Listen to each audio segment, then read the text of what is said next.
Can I have the mic? Hi. If you could take your seats, we need to get started within the next 5 minutes. I'll do a roll call. Trustee Arts?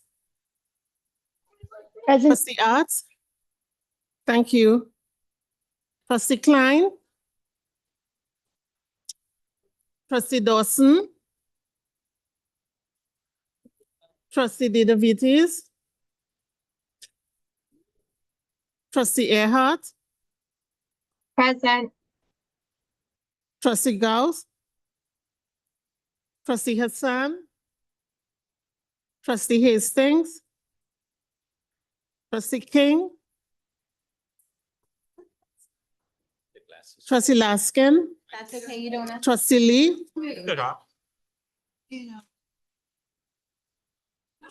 Trustee McLean? Trustee Nunziata? Trustee Nunziata present. Trustee Patel? Present. Trustee Pay? Trustee Rajakula Singham? I'm here. Trustee Rajwani? Trustee Shan? Trustee Sweetskana-Raja? Trustee Williams? Trustee Wong? Wong is here. Thank you. Thank you. Mrs. Chair, we have quorum.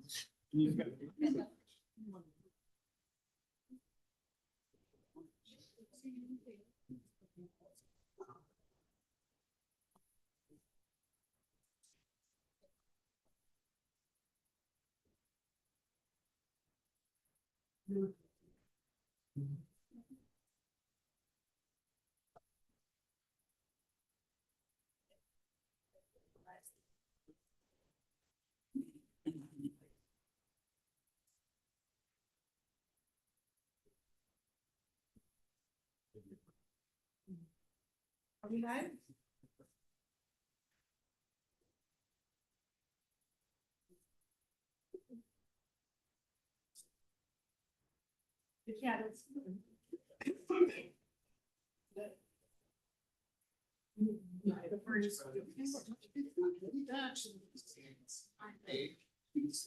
Good evening, everyone. Welcome to the May 2025 regular board meeting. If I can ask everyone who's able to please stand for the land acknowledgement and the national anthem.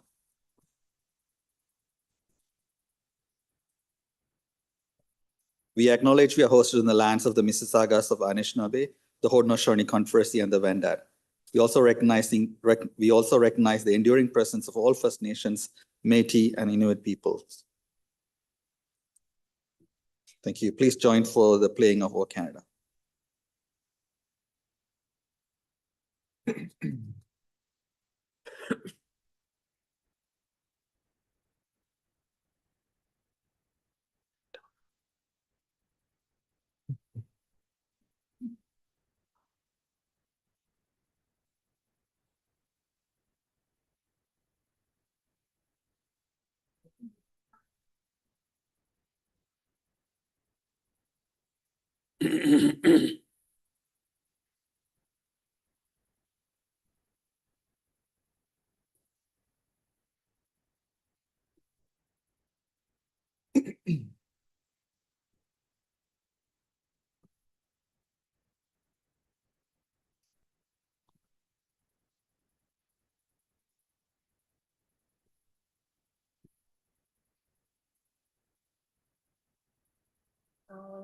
Glorious and free. Oh, Canada, we stand. Oh, Canada, we stand.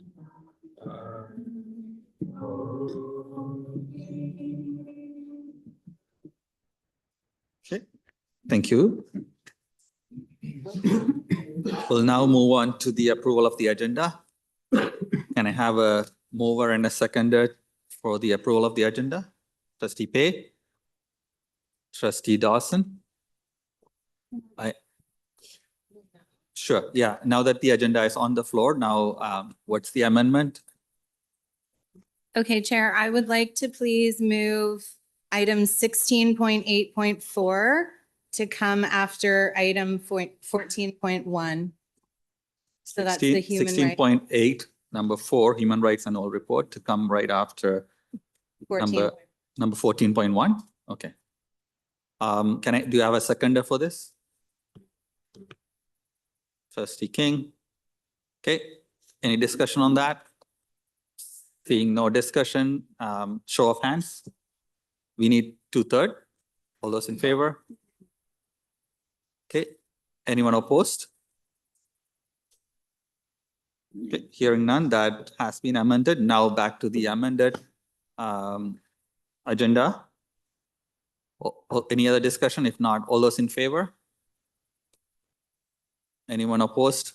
Okay, that's carried. So the amended agenda has passed. Now we move on to celebrating board activities. This evening we'll begin with remarks about 2 Heritage and History Months being celebrated this May. I want to start with Asian Heritage Month and then Jewish Heritage Month. We'll have Trustee Pei, Trustee Lee, and Trustee Patel start off with some words about Asian Heritage Month at TDS. Thank you, Mr. Chair. Good evening, everyone. On behalf of the Board of Trustees, I'm honored to recognize Asian Heritage Month alongside my fellow trustees, TDAB staff, students, and Toronto's vibrant communities. Asian Heritage Month has been officially recognized at the TDSB since 2007, when the motion was brought forward and passed by the Board of Trustees. Since then, it has grown into a powerful celebration of culture, identity, and community. According to the 2023 student census, 46% of TDSB students self-identify as Asian. This year marks a special milestone, the 20th anniversary of Asian Heritage Month being celebrated across Ontario, following the royal assent of the Asian Heritage Month Act in 2005. And nationally, Asian Heritage Month has been recognized across Canada since 2002, a testament to the enduring contributions of Asian Canadians to the fabric of our country. Next slide, please. This year's TDSB theme is Asian Canadians Up and Rising. This theme is a celebration of strength, resilience, and achievement. It honors the trailblazers who have shaped Canada's past and the present, and it shines a spotlight on the emerging voices and the future leaders who are rising to shape our collective future. For students and the staff across the TDSB, the same is an invitation to explore powerful stories of perseverance, to embrace the richness of Asian identities, and to recognize the beauty of our shared humanity. By learning from these diverse perspectives, we build more inclusive classrooms, more equitable communities, and a deeper appreciation for the many ways Asian Canadians continue to inspire and lead. Now I'm going to pass to Trustee Lee. Thank you, Trustee Pei. Last week, we kicked off Asian Heritage Month with a virtual launch celebration, and what a celebration it was. The event featured vibrant dance performances from the elementary international languages programs and heartfelt student voice submissions from across the student system. We'd like to extend our sincere thank yous to Chair Nathan Shen and Director Clayton Latouche for their inspiring contributions to this fantastic and meaningful event. Now let's take a moment and enjoy some highlights from this spectacular show.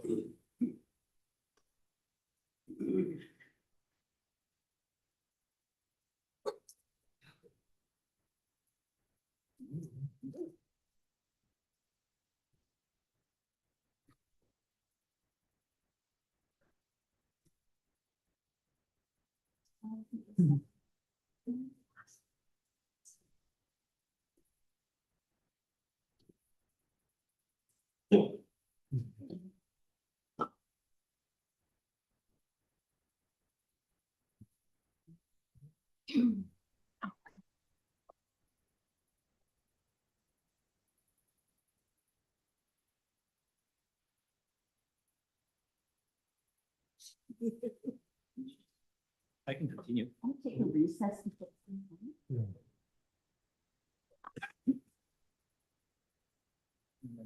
Yeah, I mean, I can finish the thing and come back to the video. Yeah. Are we good? So while our staff work on the video, you know, if we're watching the video, we would see some really talented students or the work by some really talented students. And within the video, we actually have works by our student poster contest winners, whose artworks sort of working. No. And the artworks of these students are featured in the launch video that hopefully you will see later. Now, I will let you know who these very talented students are. We have Ishan V, who is a grade 3 student from Crescent Town Elementary School. We have Masai, who is a grade 2 student from Cliffwood Public School, to which I have the honor to represent. Emma, a grade 1 student from Hillmont Public School, to which I also have the honor to represent. Isna, a grade 6 student from Winfields Middle School, to which I had the honor to actually attend as a student.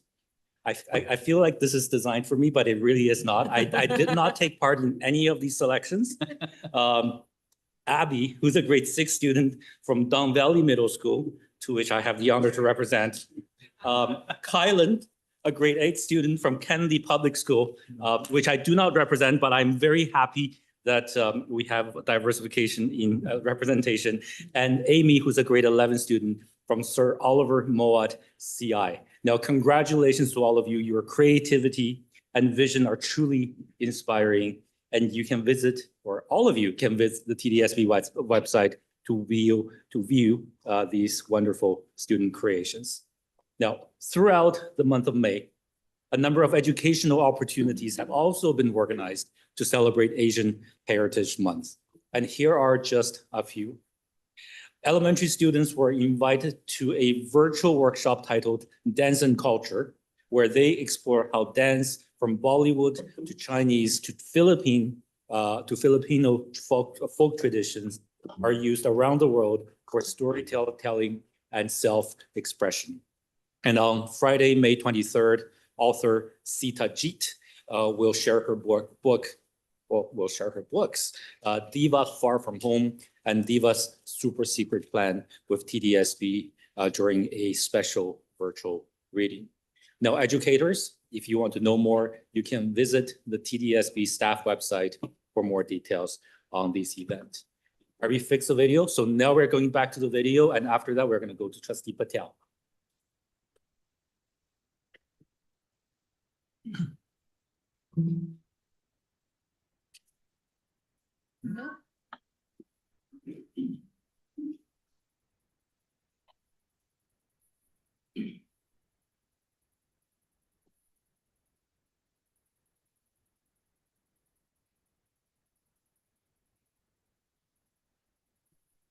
Meanwhile, I'll have my remarks before we fix the video. Are we good?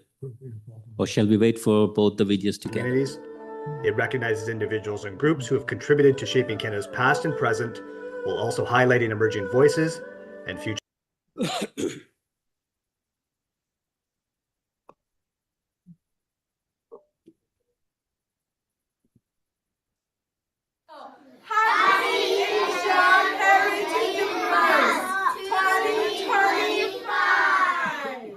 We are thrilled to be here today to celebrate Asian Heritage Month at the Toronto District School Board. Asian Heritage Month has been recognized at our school board each May for the past 18 years.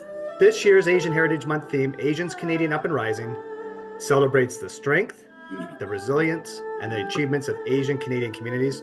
It recognizes individuals and groups who have contributed to shaping Canada's past and present, while also highlighting emerging voices and future leaders. Asian identity is an umbrella identity.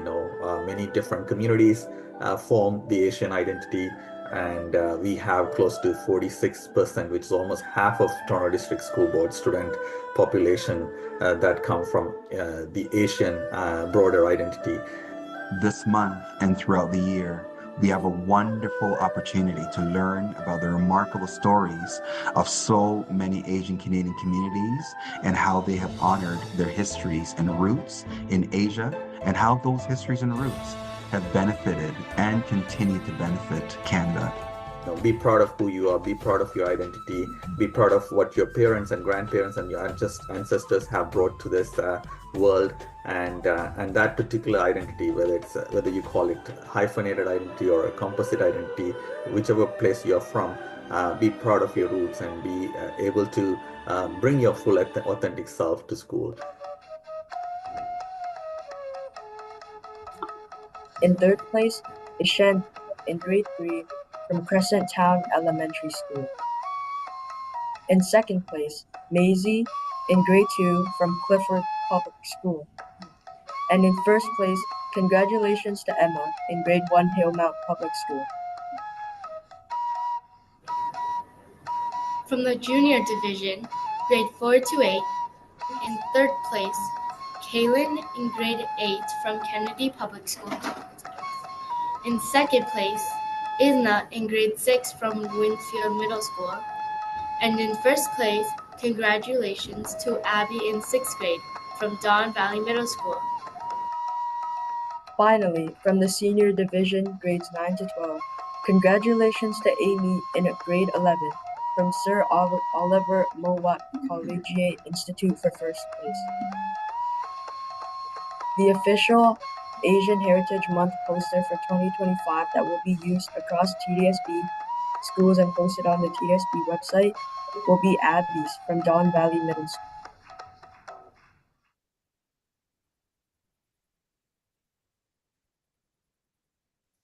All right, excellent presentation. We'll go to slide number 5. Thank you, Trustee Pei, Trustee Patel, Trustee Pei, and Trustee Lee. We are also excited to invite students and staff to a powerful virtual panel discussion titled Celebrating Asian Canadians, Up and Rising. This event will spotlight inspiring Asian Canadian voices who are shaping the future of Canadian arts, media, education, and culture. Join us on Friday, May 38th, as 3 exceptional speakers share their personal stories and insights on identity, representation, and resilience. Sena Ye, she's an author and film producer. Ali Ahmed Jahangir is a superintendent of education, TDSB. Jason To, acuity-focused educator at TDSB. Educators can also access a curated resource document to support classroom learning. All materials are available on the TDSB staff website. To further mark this month, we are excited to share a short video featuring students from Edgewood Public School who reflect on what inspires them. Let's take a moment to hear their voices and celebrate their perspectives. Do we have the video?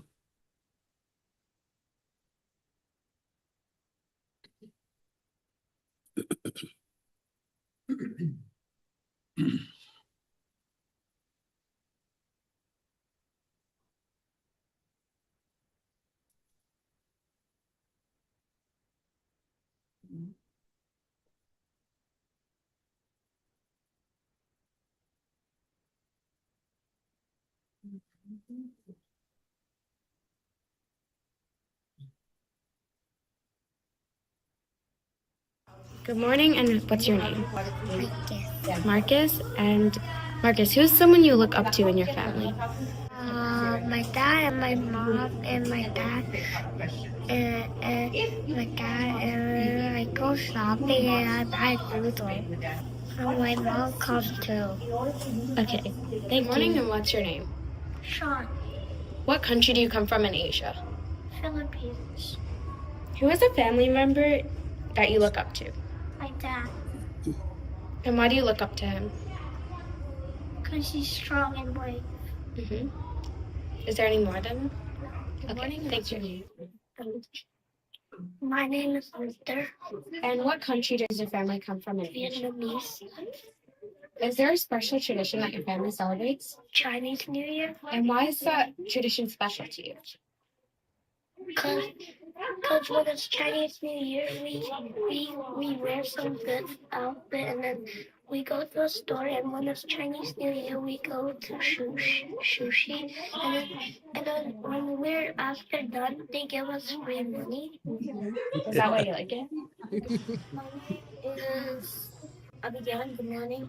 And what country does your family come from? Libya. Is there a family member that you look up to? My mom. And why do you look up to her? Because she brought me into this world and I really like. Good morning, and what's your name? My name's Sammy. And what special tradition does your family celebrate? Easter. And why do you like celebrating Easter? Because I like to find eggs. I eat food with my family. Is that all? Yeah. Okay, thank you. Great. Thank you. Thank you, students from Edgewood Public School and staff, for sending this wonderful video. On behalf of trustees and staff, we would like to extend our heartfelt thanks to the Asian Heritage Month Volunteer Planning Committee. Your time, energy, and dedication have created meaningful and memorable experiences for students and staff across the TDSB. We appreciate your leadership and vision. Thank you once again, and wishing everyone across the TDSB a joyful and empowering Asian Heritage Month. Thank you, Chair.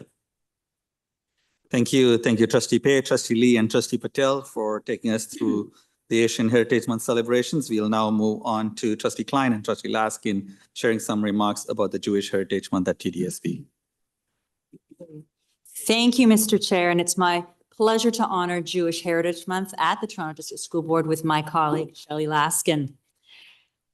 Heritage Months help us understand should I wait here? We're going to pop up a slide. There we go. Slide 2, please. Heritage Months help us understand one another by showcasing different cultures and communities to be celebrated. Understanding and appreciating the contribution different communities make to Canada brings us closer together. Jewish Heritage Month is celebrated every May across Ontario and Canada to honor the history, culture, and contributions of the Jewish community. And it's a month of important milestones on the Jewish calendar. Israeli Independence Day, which is Yom HaAtzmaut, and Holocaust Remembrance Day, which is Yom HaShoah, where Jews come together to honor and commemorate their historic and modern heritage as an ethno-religious group. Next slide, please. The first Jews arrived in what would become Canada in 1760 as members of a British regiment. They settled in Trois-Rivières, Quebec. The Jewish population remained tiny until about a century later, when we start to see bigger waves of Jewish immigration to Canada and North America towards the end of the 19th century and first quarter of the 20th century.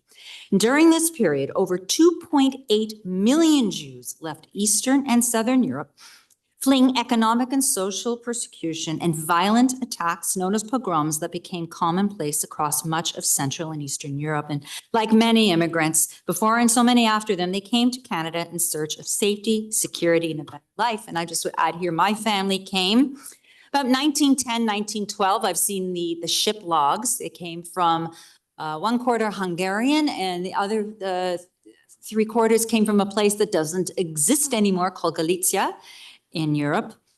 They settled in Montreal and Toronto, so I am half Hab and half Leaf. My family's been here for over 115 years. Slide 4, please. Jewish identity is unique because it can be both a religion and an ethnicity. It's rooted in the practice of Judaism, as well as in the ancestry, culture, and traditions passed down through generations for more than 2,000 years. 2,000 years. It is important to remember that Jewish people are very diverse. Besides differences in religious practice, we are multiracial, multi-ethnic, and encompass a wide variety of gender identities. Jews are often simply portrayed as white. While Jews have at times certainly benefited from certain privileges associated with whiteness, We've also generally been excluded from DEI conversations despite our minority status and our significant historical and current traumatic experiences of discrimination, exclusion, and anti-Semitism that have in both metaphorical and explicit ways erasure and elimination. The percentage of Jews in the world in 2025 is approximately less than 2%, 15.8 million of 8 billion. This number of Jews is still less than there were in 1939 when the global population of Jewish people was about 16.6 million. The Holocaust saw Nazi Germany and its collaborators murder approximately 6 million Jews in just a few horrifying years, whereby the global population of Jews was reduced by more than a third, and the population has yet to fully recover. In 2024, an estimated almost 400,000 people identified as Jewish in Canada, representing about 1.2% of the total Canadian population. Canada is home to the fourth largest Jewish population in the world. And in 2025, the GTA is estimated to have a Jewish population between 180,000 and 200,000. And the Jewish community in Toronto is the largest in Canada. Slide 5, please. TDSB's Jewish Heritage Committee includes close to 350 staff across every level of the system, including trustees, and is supported by superintendents Ronnie Felsen and Debbie Donsky and our executive sponsor, Stacy Zucker. Our indefatigable chair, Sherry Schwartz-Maltz, where are you? There you are, has been with us from the beginning. Since its inception in 2015, the JHC activities have always been focused on teaching and learning in classrooms with students. The committee aims to celebrate Jewish heritage and culture in impactful, innovative, and inspirational ways with the fight against anti-Semitism and all forms of hate, providing the core goal of this work. While May is Jewish Heritage Month, the committee has been hard at work all year. Some highlights have included, next slide please, from the Social Justice Fair in 2016 to bringing in the Anne Frank exhibit to multiple visits to historic Kensington Market to commemorating the 90th anniversary of the Christie Pitts riot, the JHC embraces programs that provide learning experiences for all students. But there are some events we do for Jewish students and staff. Next slide, please. In December, we held a Hanukkah party that brought together Jewish student groups from 16 of our high schools, including my daughter. We believe that this is an important network of Jewish student groups at our high schools, many of whom already have Jewish student associations or Jewish culture clubs, who can inspire and support each other. Next slide, please. In December, we also provided an opportunity to bring Jewish staff together on the last day of Hanukkah. Based on comments received, staff really appreciated connecting with each other. Next slide, please. What does your menorah mean to you? So during the 8 nights of Hanukkah, we used social media to post, what does your menorah mean to you, to stress bringing light over darkness, not just for our community, but for all. Thank you. Thank you very much. Next slide, please. For International Heritage Month and International Holocaust Memorial Day, Jewish Heritage Committee invited grades 6 to 8 students to a live telecast from the Boardroom, where Michelle Glee Goldstein spoke to us via webcast across the system on her program Caring Testimony, which are survivors, intergenerational survivors of the Holocaust, telling their stories with impactful words, all ending with hope and love over hate.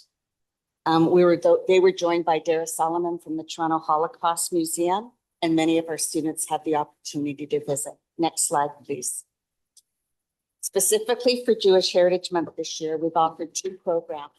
The first one is we were provided with complimentary tickets to see the play, The Children's Republic. It was written by Canadian playwright Hannah Moskowitz, and it's produced by the Harold Green Theatre Company. It tells the story, the inspirational story, of Dr. Janusz Korzak's selfless journey bringing Polish Jewish children and orphans in the Warsaw Ghetto and saving as many as he could. Next slide, please. The other program we've offered is intended for students in grades 6 to 8. And in this particular program, which is called Being Jewish in Ontario, it tells the story through family members of their immigration story and their current life and belonging in the 20th century against a backdrop of social exclusion. The following up, there are lesson plans that teachers can use to learn this particular history and the universal connection for lasting legacies for all Canadians. Being Jewish in Ontario is a partnership between Facing History and Ourselves, the Ontario Jewish Archives, and the Blankenstein Family Heritage Centre. It's a 10-minute video. We've snipped a little bit of it to show you. Next slide, please, with the video clip.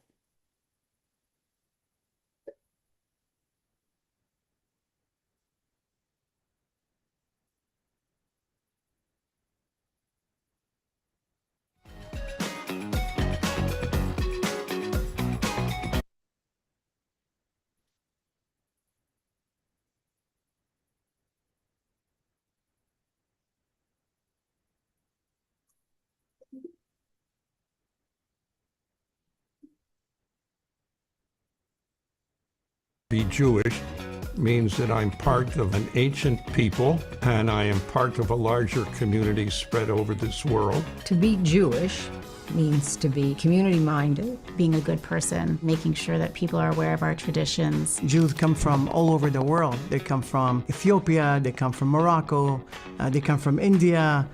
There's some Jews in China. There's really a huge spectrum of what we are. I'm very proud of who I am, and I'm very lucky to be a part of two amazing cultures. It's just that not a lot of people can understand me for everything that I am. Being Jewish in a public school means that you have to find community and people that you trust with your identity. I brought my necklace, which in Hebrew, it means Leah, which is my Hebrew name. My friends who aren't Jewish, they're asking me like, what does that mean? And I like explaining them about my culture. Before there was a club that I made for Jewish students, it felt very like isolating and alone. I felt like it was almost like my duty to create that safe space for Jewish students. People come that I didn't even know is Jewish and they like have a really good time and people make new friends and it's really nice. Hiding your identity, that's just not what Judaism is about. So at my school, when you have a club, a lot of the time you can make like a club sweater, and that's like also like really exciting because then it's like considered a uniform piece, but like you get to design it yourself. But a big problem we faced was like, do we write Jewish on it or do we just put like the acronym like JSA instead of Jewish Student Alliance? Do we want students walking around outside school with something that identifies them as Jewish? In Ontario, there's just been a rise in anti-Semitism that I'm really shocked about. I can't forgive the fact that my grandchildren have to go through this anti-Semitic wave that my parents went through in the 1930s in Poland, that now we feel threatened and that my grandchildren feel uncomfortable being Jewish. I think people have preconceived notions of what a Jew is. Like when I first walked into school and I met new people, they like saw my necklace and they're like, I didn't know you were Jewish. You don't look Jewish, but what does a Jew look like? We're not that different. I am Jewish, I'm proud to be Jewish, but like, look at me, I'm just like you. The main Jewish value that impacted my life was to be welcoming to all people because of the discrimination that I experienced when I was younger. Just being kind to everybody and anybody. We don't know what anybody or everybody has been through. Like at school, like in history class, when we're learning about the Holocaust, it's more than just like a unit or a topic to me. It's something that like actually affected my family. The three values that guide me are faith, family, and charity. Kindness, generosity, and love. And we thought that was a good place to end the clip, speaking about love. Next slide, please. Next, thank you very much. We're grateful, as with other Heritage Months, schools determine how they were going to acknowledge them. Many schools house displays, have programs, and made space for rich discussion about Jewish heritage and culture. Next slide, please. So Judaism is a racialized religion, and Jewish people continue to face anti-Semitism today. And you'll hear about that in our Human Rights Annual Report. Toronto Police reported anti-Semitic hate crimes in Toronto continue to rise, and crimes targeting Jews account for the single biggest category in 2024. TDSB's hate statistics mirror this data as recently reported, and we will hear more about that later. Next slide, please. So the important thing is, what do we do? What do we do about all of this? So the Jewish Heritage Committee supports the efforts of our Equity and Human Rights Office in educating against the hate. This month, as we celebrate the culture, faith, and resilience of Jewish students, staff, and community, we continue to stand against rising acts of anti-Semitism and discrimination. We hope you'll join with us.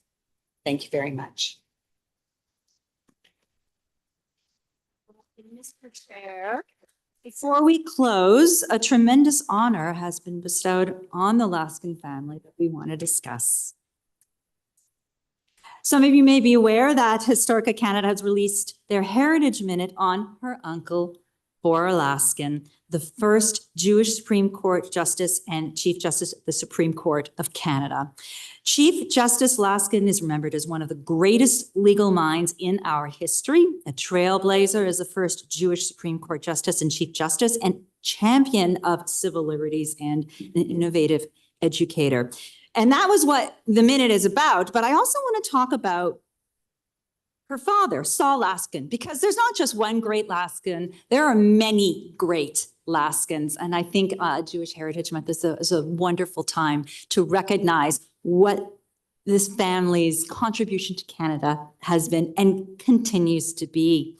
Her father, Saul Laskin, was a successful businessman and got involved in municipal politics. He was instrumental in establishing Lakehead University and has been called the father of Thunder Bay, strongly supporting amalgamation of Port Arthur and Fort William with neighboring townships.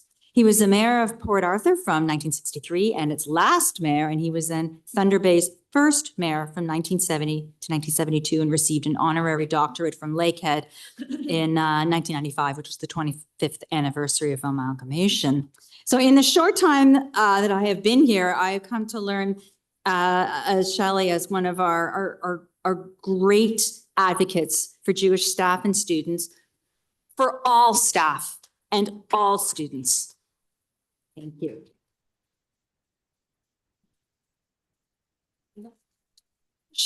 And dedication to combating anti-Semitism and all forms of hate is just remarkable, and I admire you, and I am going to follow in your footsteps. The legacy of the Laskin name is truly evident in Shelley's incredible commitment to public service and her tremendous accomplishments, and we would like to share that Heritage Minute with you. Thank you very much. The husband has legal title to the farm properties. I see no reason to entertain the wife's appeal any further. If I may, I find there are in fact many reasons, both legal and moral. For our neighbors, Bora. We should always do what we can. It's our responsibility. Bora, your desire to ignore the legal precedent is preventing us from moving forward in this. Moving forward is precisely what I believe we must do. Bora Laskin says he was among the top of his class at Harvard Law. He's a Jew. But he's not one of those flashy Jews. No, we have an opportunity to make a difference in the lives of people today, men and women. The law is not a fixed thing. It should change with the times to reflect our changing values. There is no just reason to treat the wife's contribution to the farm as any less significant than the husband's. Bora Laskin, the first Jewish Chief Justice of the Supreme Court of Canada, fought for fairness and civil rights for all Canadians.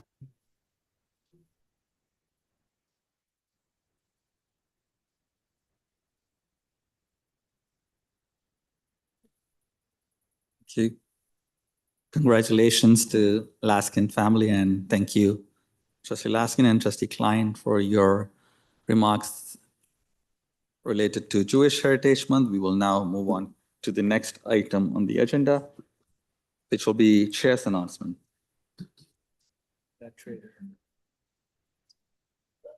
Good evening, everyone. It's good to be back in the boardroom as we gather for our May meeting. I wanted to focus most of my report to something that has been on our mind last few weeks, and it is going to continue to be on our mind, our budget. I know there's a number of things that I've done around Heritage Months and community engagement work, which I'll save for our individual conversations. I want to focus a lot more on the budget advocacy that we've been doing.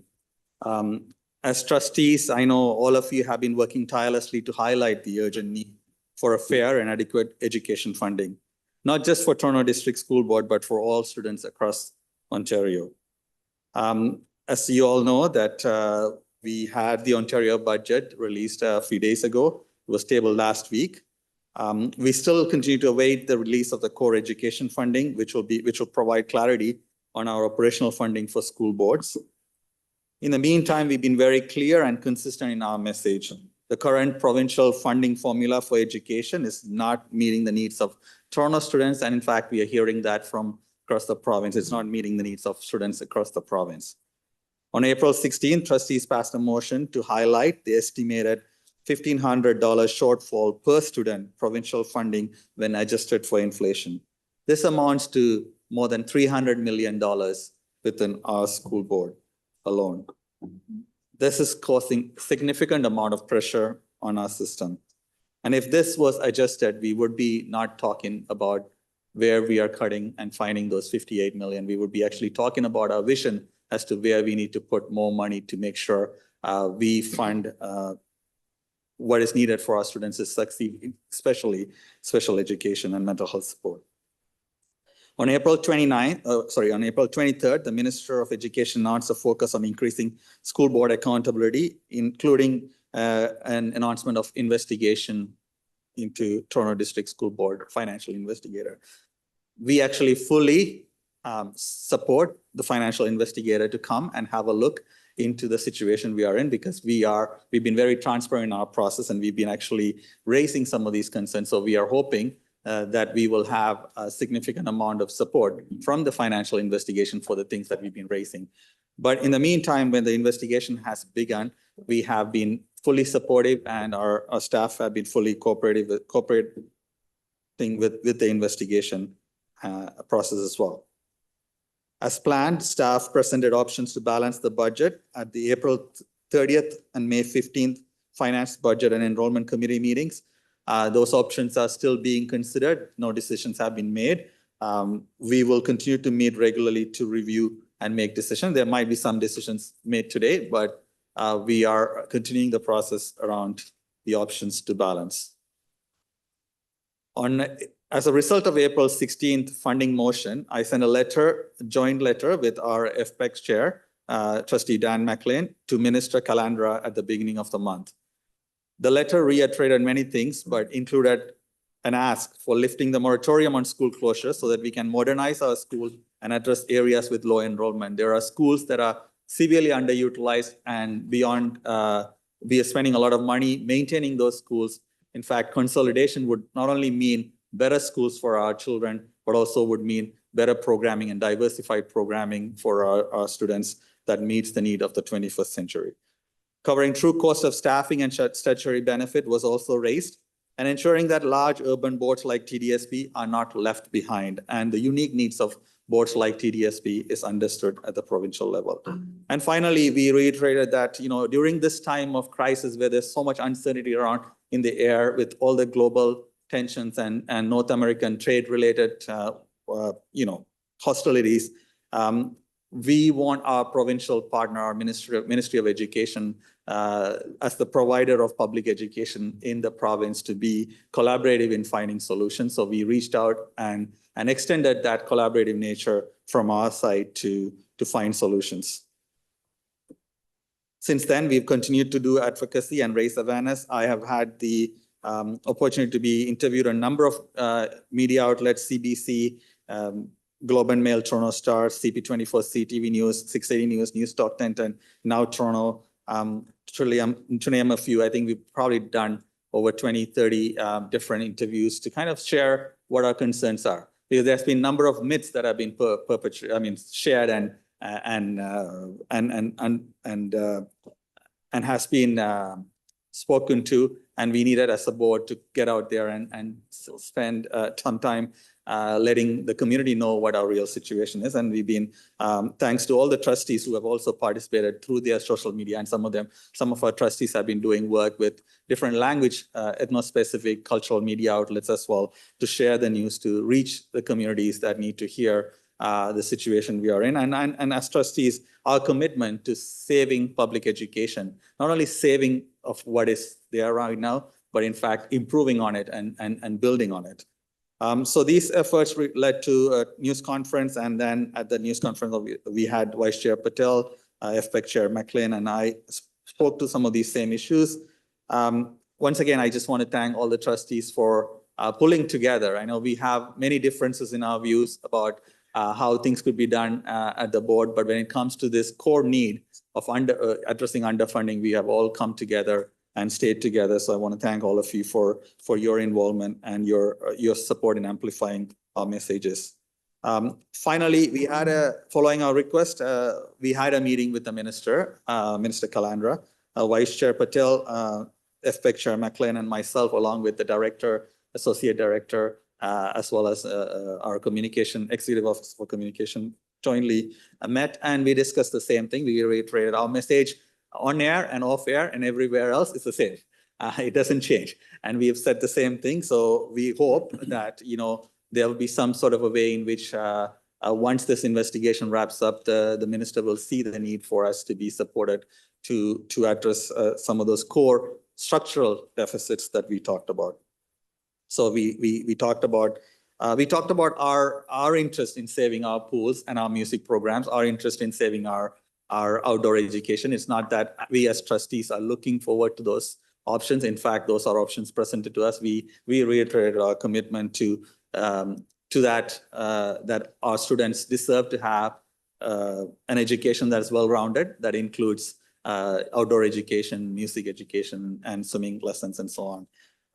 The funding gap, our teachers and salaries, and the need to address that was also addressed. 4.5 billion renewal backlog was mentioned, and then we also talked about special education as an area that when we had a discussion, there were things that the minister was interested in knowing a little bit more about, things that could be done across the province, not just specifically to Toronto.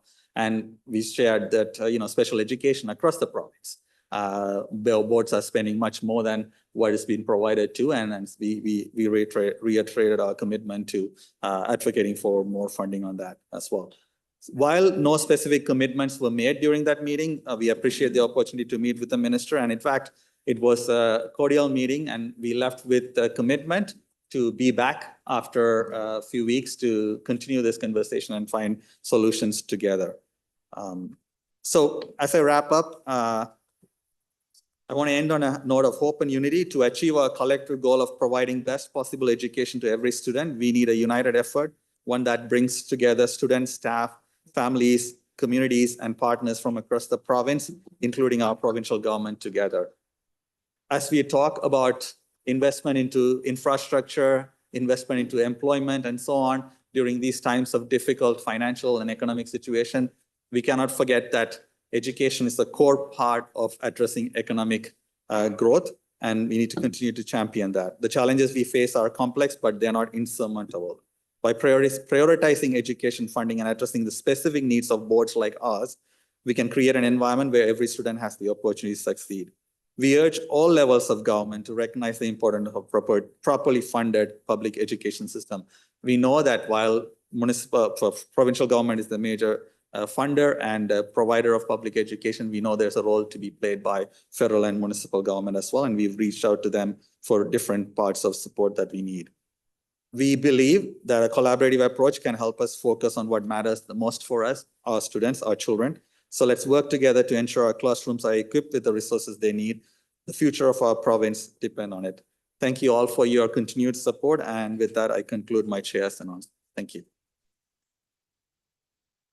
Great. We now move on to reports from trustees appointed to external organization and student trustees. So I'll go to the student trustees for your report now.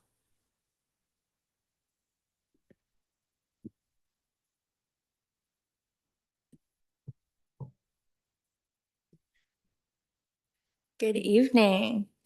So we're going to start off with just a quick mention of our upcoming ASTA ACO conference. So on Thursday, May 22nd, tomorrow, the current and incoming student trustees will be attending the ASTA ACO annual general meeting. And it's going to be their first ASTA conference, so we're very excited for them. And we're all very excited to once again meet with student leaders from all over Ontario. As for the TDSB Student Senate, the Student Senate has been continuing their ongoing work with gathering student voices from all across the city and have successfully hosted Learning Center meetings at Northview Heights and Stephen Leacock CI.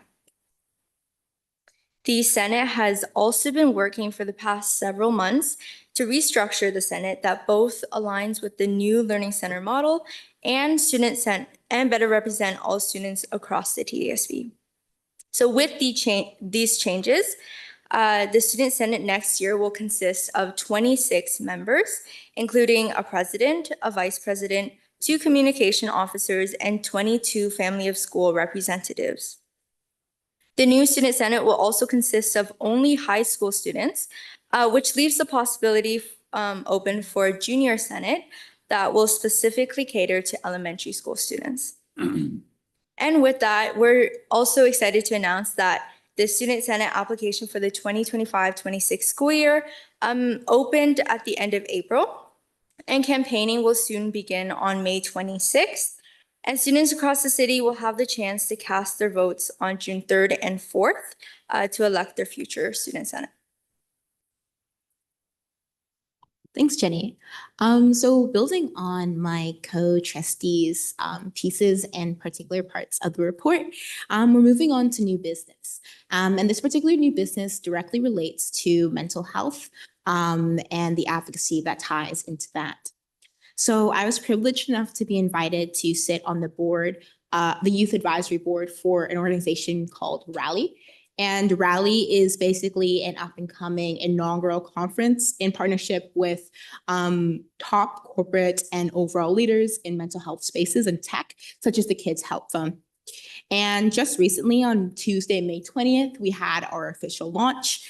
And that launch brought senior executives from TELUS, Snapchat, Kids Help Phone, the list goes on, all into the Kids Help Zone head office to speak directly on what mental health means and how it connects back to the technology that we use. And I know technology has been a really big topic at our board when it comes to social media usage, phone usage, and also at the province and even at the federal level as well. So it's very much a timely conference, and it's going to be happening on October 21st, 2025, and it's open to all students within the high school ages to attend Rally. And I was privileged to be able to attend that with some TDSB staff as well. Directly relating back to the mental health advocacy piece and that particular new business, we also bring up the concept or the particular motion of the RH King November break motion and the staff report that occurred on Wednesday, May 7th during the Programs and Schools Service Committee.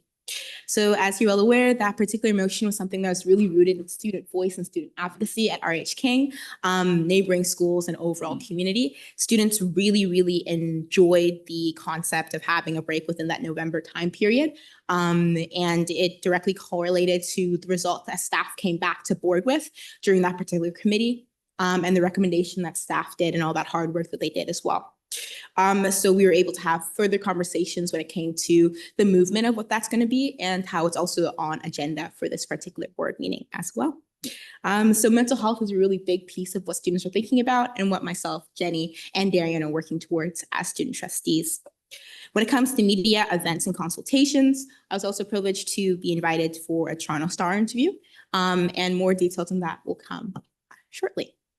So yeah, I think it's also really important to mention that I think this is probably our one of two or probably our last or second last meeting as student trustees for board. So it's a very bittersweet moment as we come to the very end of myself, Jenny, and Darian's terms. So we just wanted to say a great thank you to staff and trustees for welcoming us into the space I know I've been a student trustee for 2 terms, and Jenny has also been a student trustee as well, and so is Darian.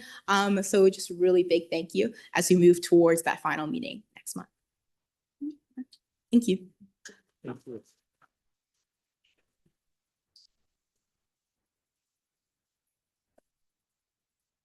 Thank you, Student Trustee Singh and Student Trustee Bell, for your report. We will now move on to the next item on the agenda, which is Director's Leadership Report.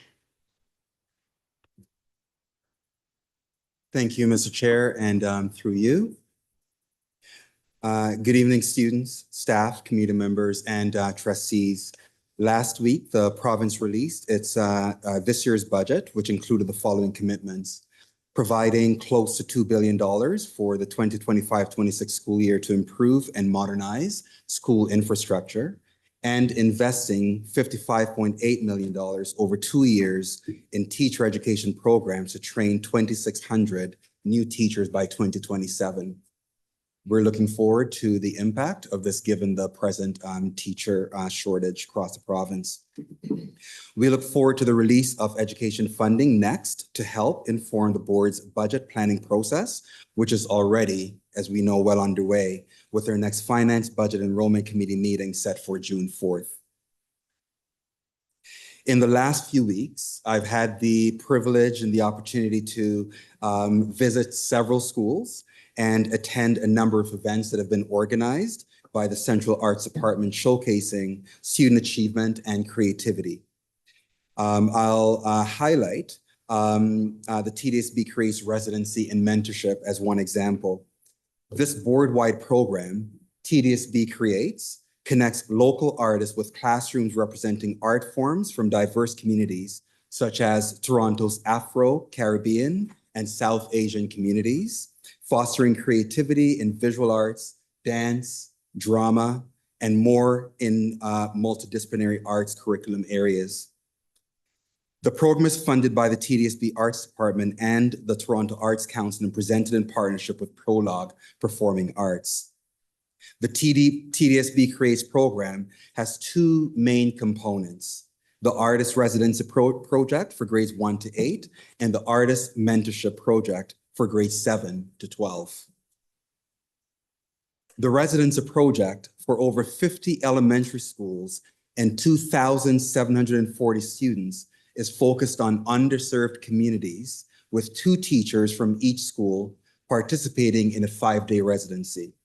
And the Arts Mentorship Project for grades 7 to 12 offers over 80 individualized artist mentorships that impact 1,796 students. The program, supported by the Toronto Arts Council, culminated in a performing arts festival and visual arts exhibition at Daniel Spectrum taking place tomorrow.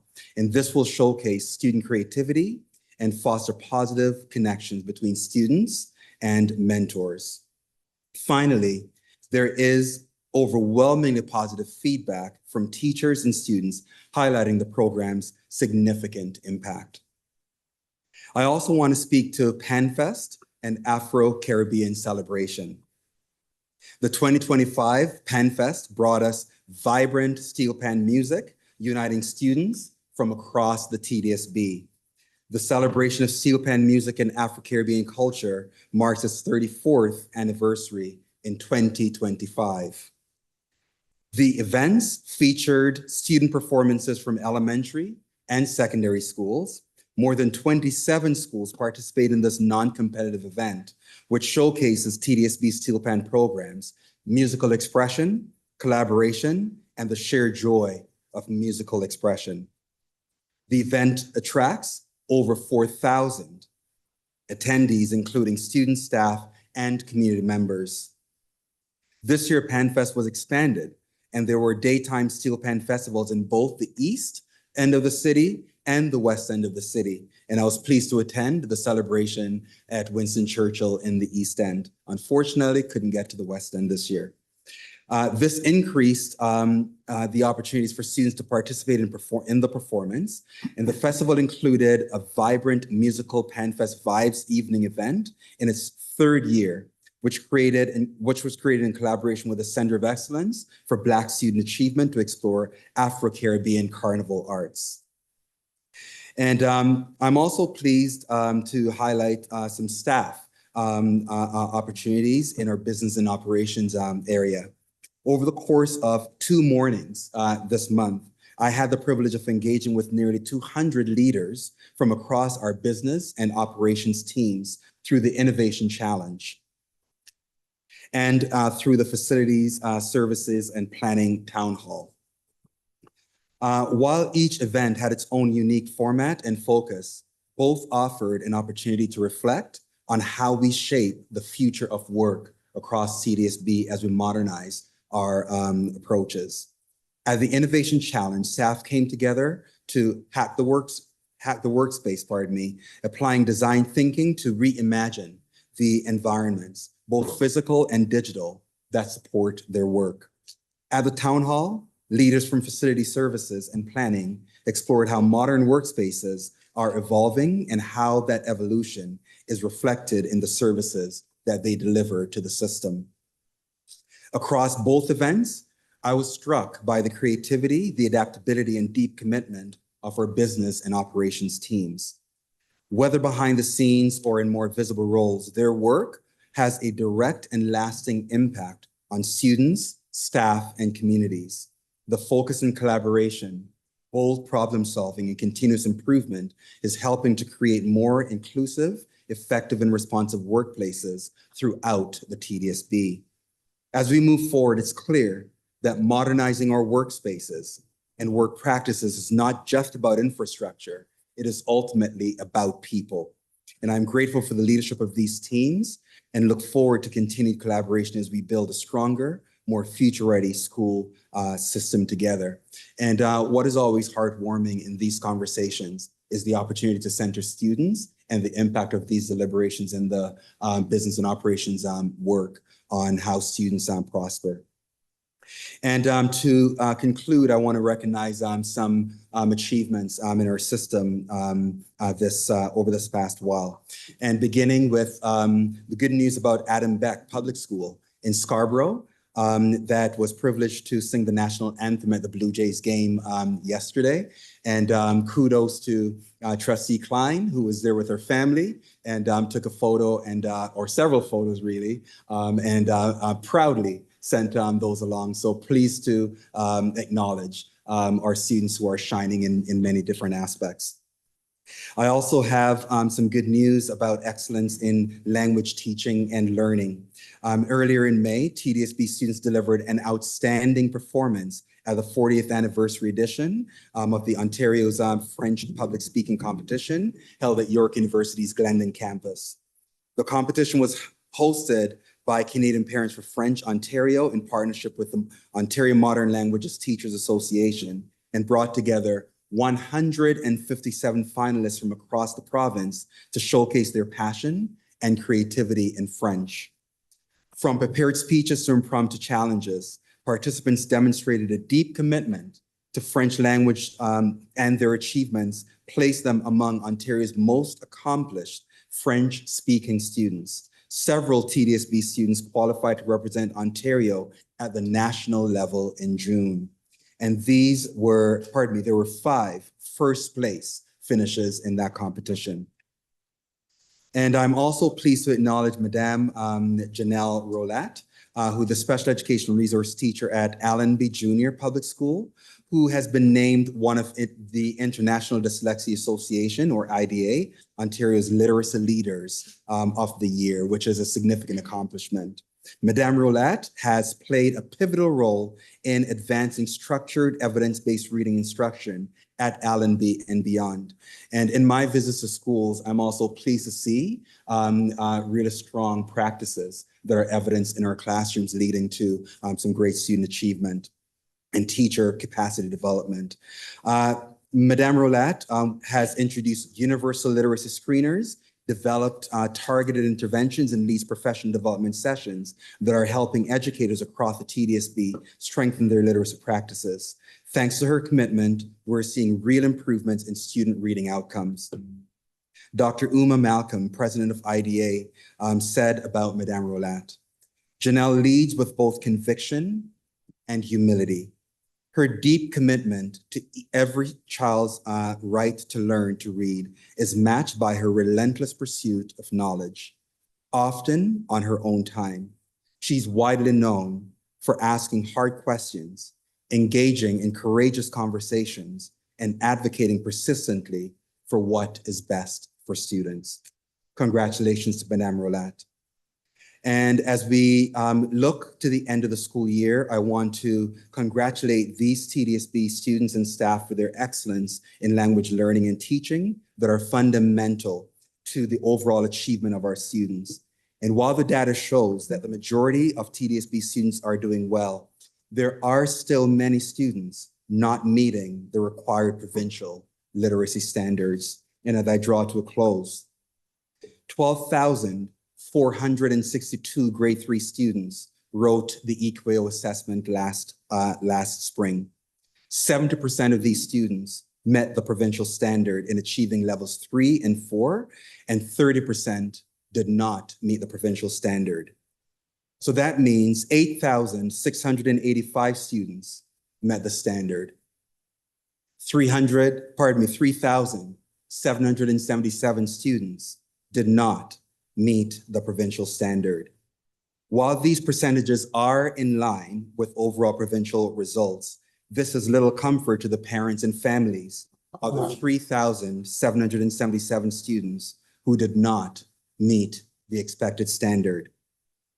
The EQAO data improves by the time students reach grade 6. Of 14,881 grade 6 students who wrote EQAO last spring, 81%, or 12,014 students achieved the provincial standard.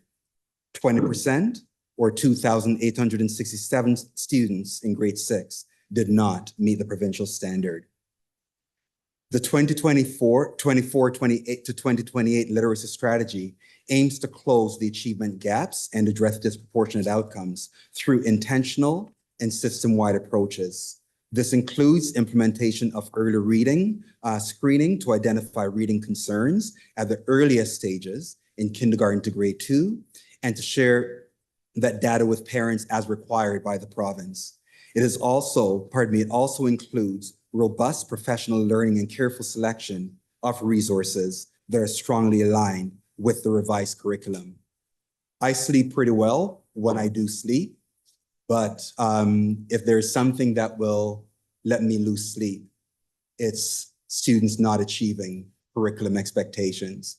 And to hear that 30% of our grade 3 students did not meet the provincial standard causes me to lose sleep at night. And that is core to our work moving forward. That concludes my leadership report for this evening. Thank you, Chair.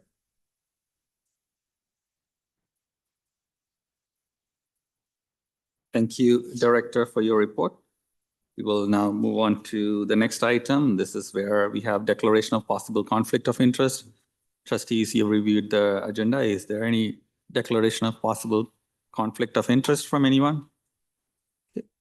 Seeing or hearing none, we will move on to number 12, matters to be decided without discussion on the consent agenda.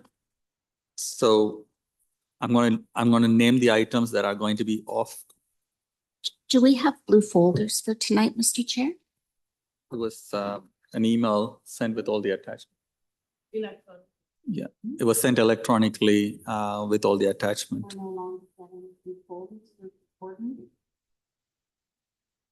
No?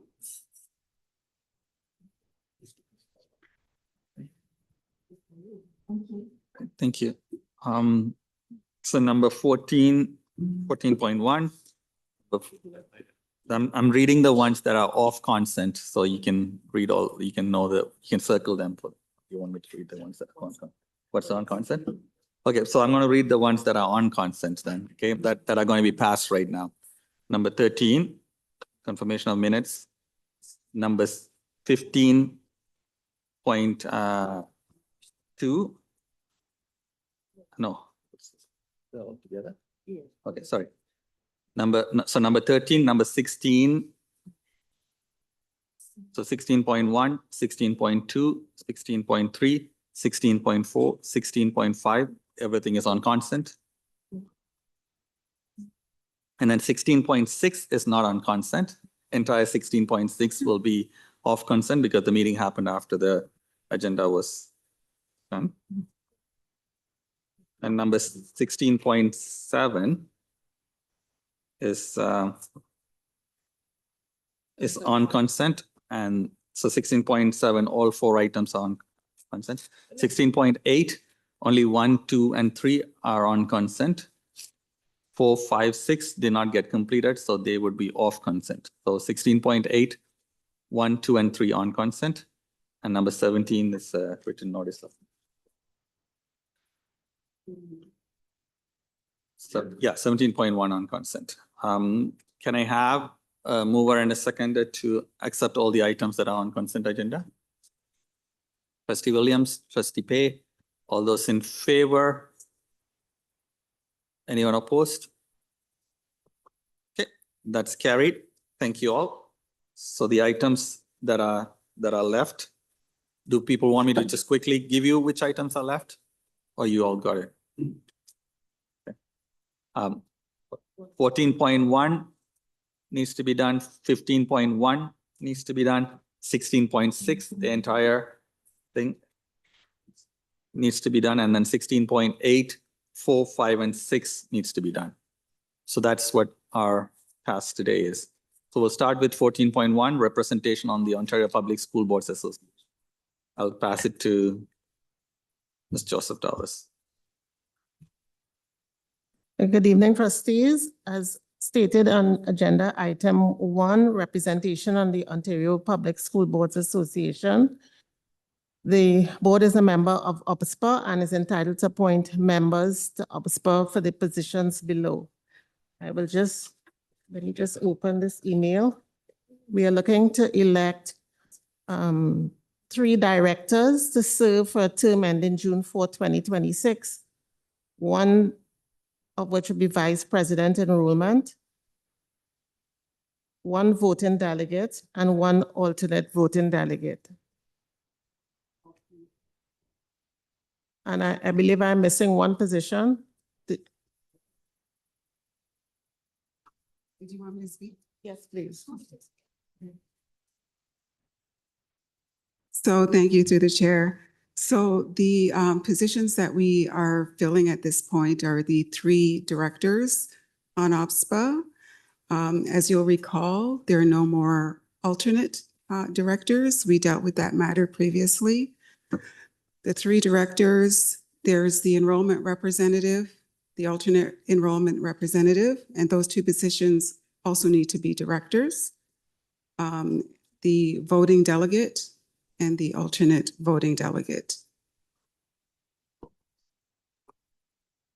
I hope that's clear.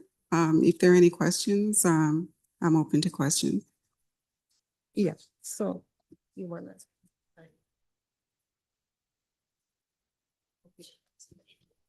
Trustees, at this time, we will take nominations for appointments to the position of director.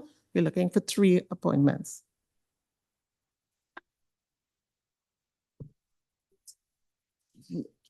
You should chair the meeting.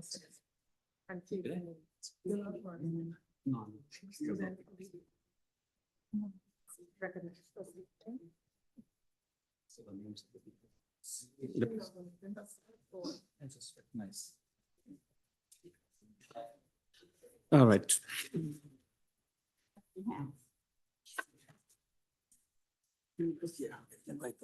All right. Trustee King, you're nominating yourself? Through you, Chair, I'd like to nominate Trustee Williams for the director position. Thank you.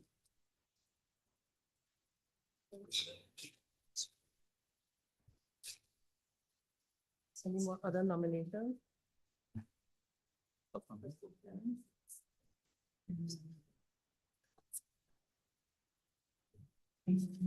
Any more nominations, trustees? Anybody online?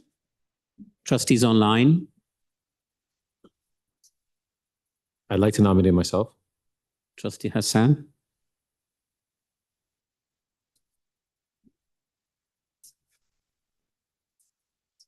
Thank you. Any other nominations? Any other trustees? We need a mover to close nomination. And we are closing the nomination. I need a mover and seconder for that, please. The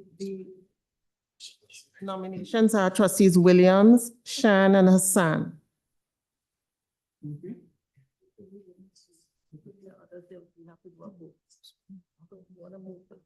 I'd like to move nominations closed, Madam Chair. Trustee Laskin,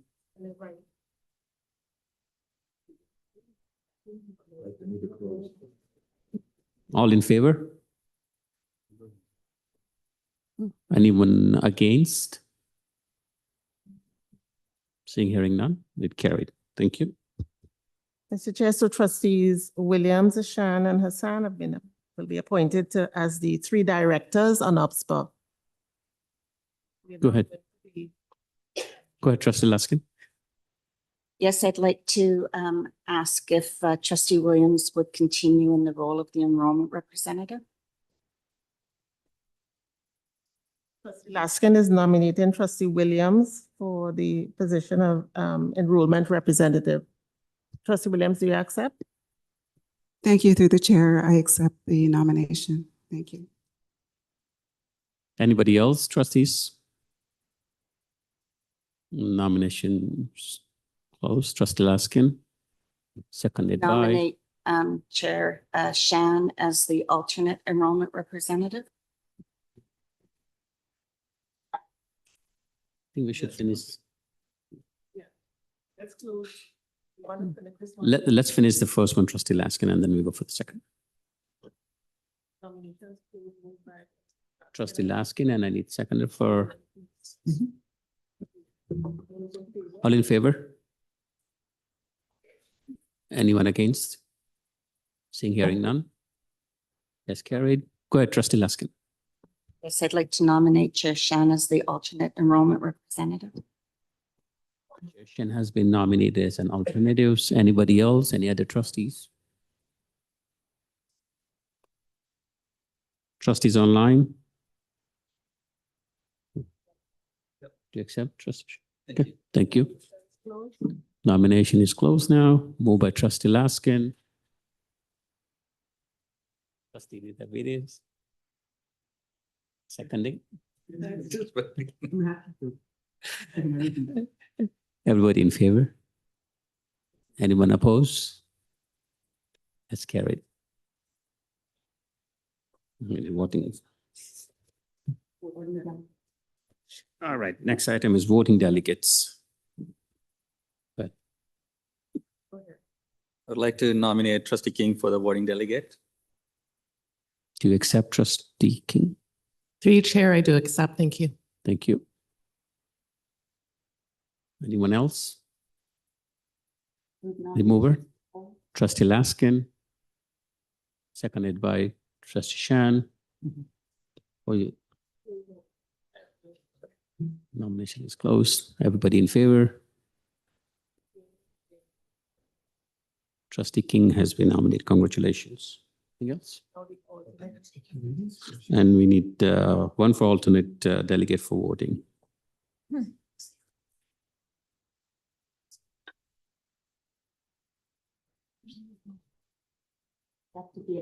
need an alternate. Nominations are open. The nominations are open, trustees.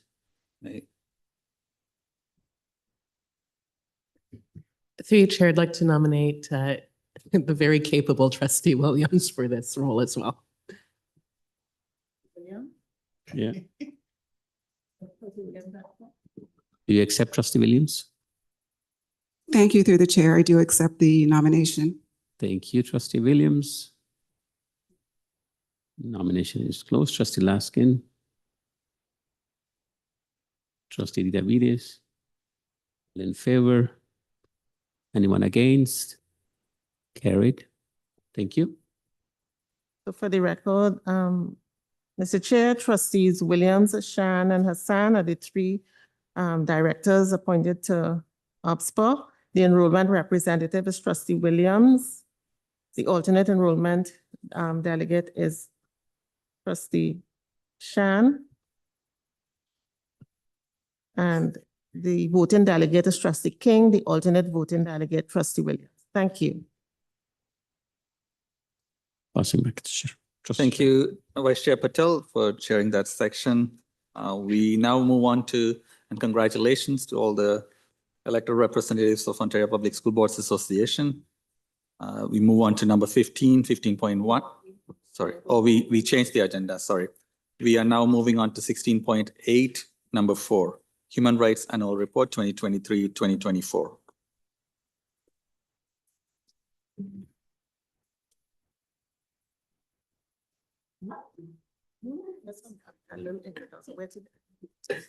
Don't see the director there. Is there a quick introduction before we put some of the item wasn't closed, right? We were still on the item. Yes.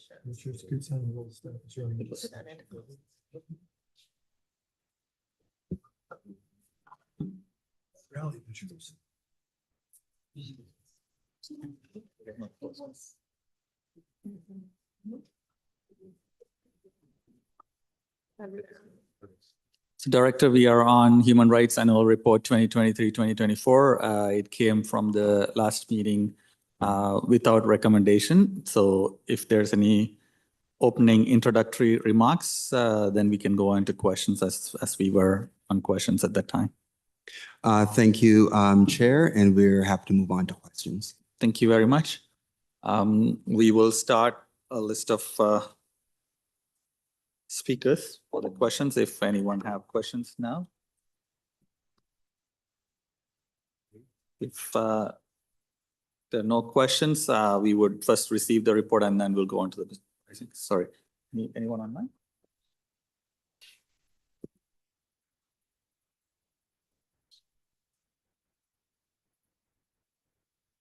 Okay, no questions online. Do you have a question for the report as well? Trustee King, did you have your hand up before?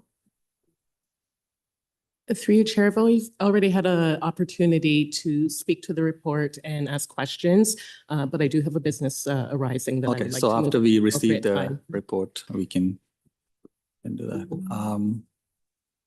Trustee McLean, do you have a question as well, or? I was just going to move the report. Okay.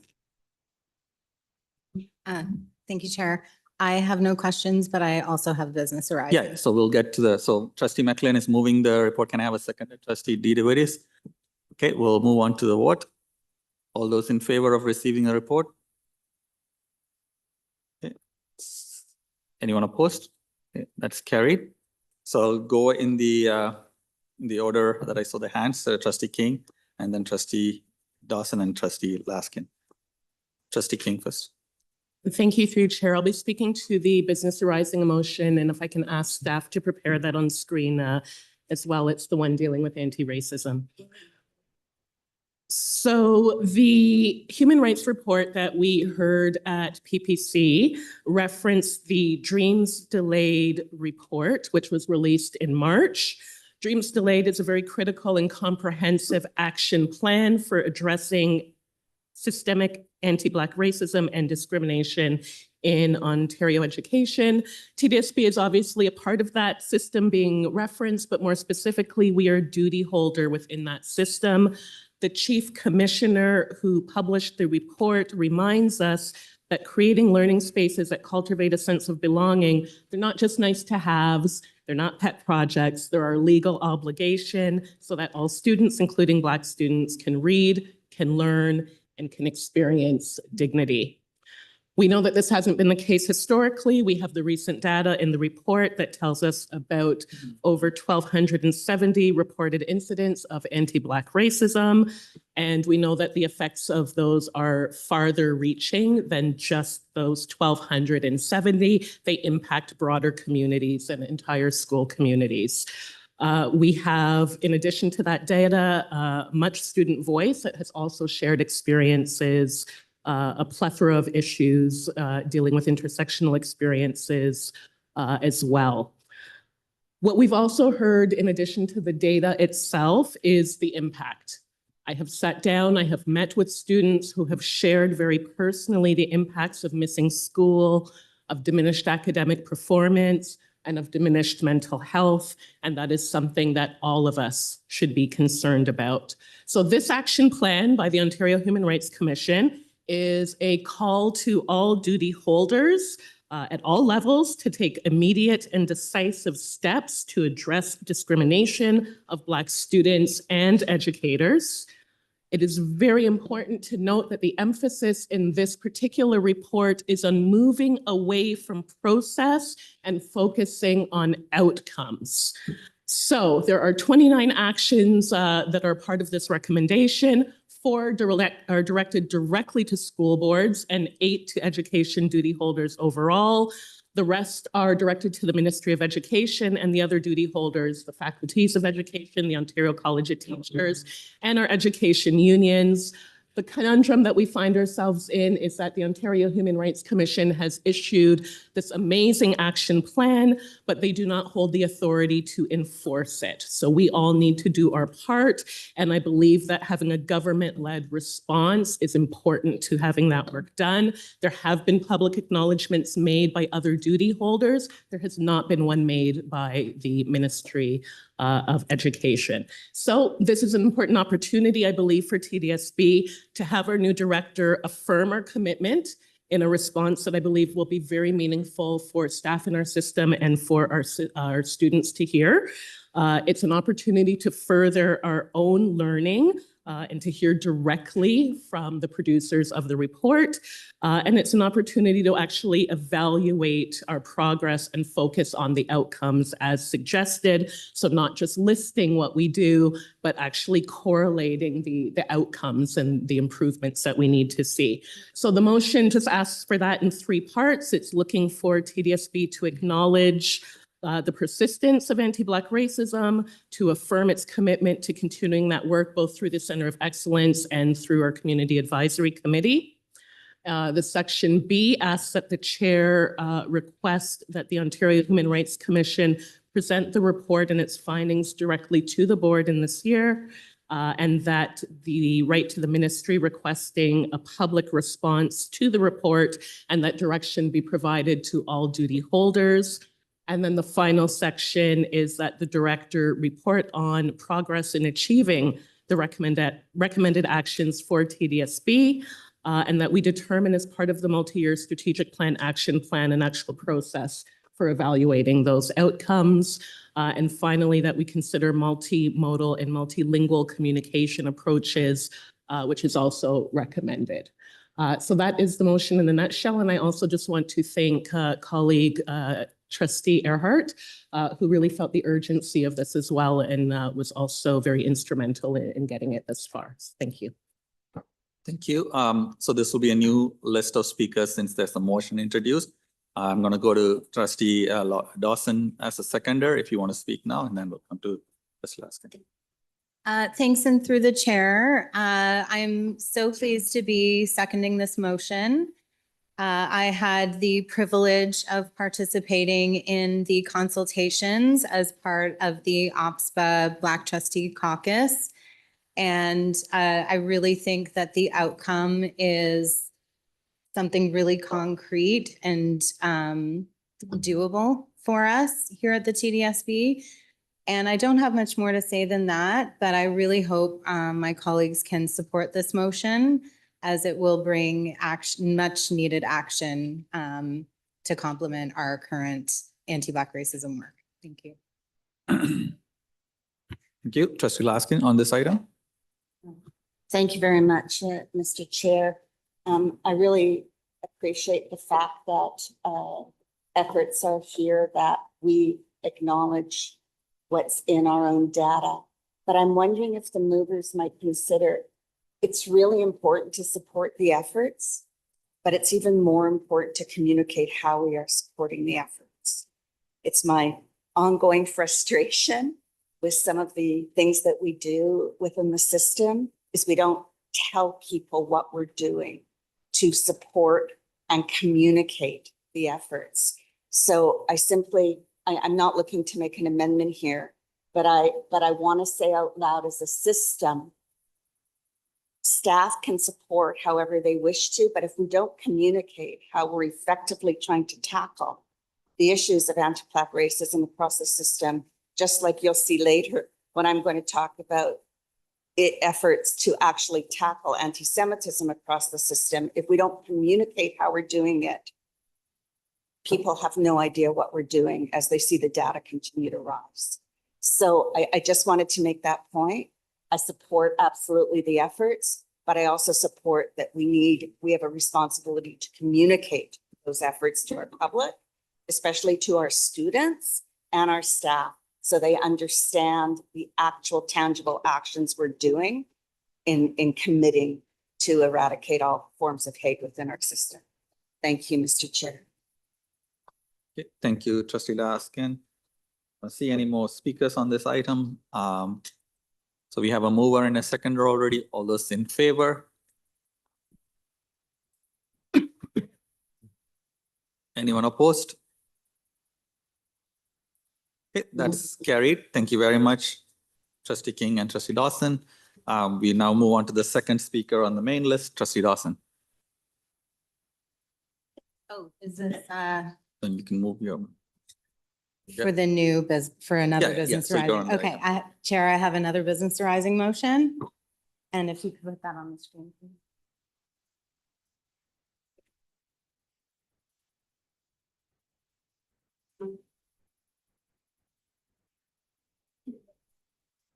Okay, perfect.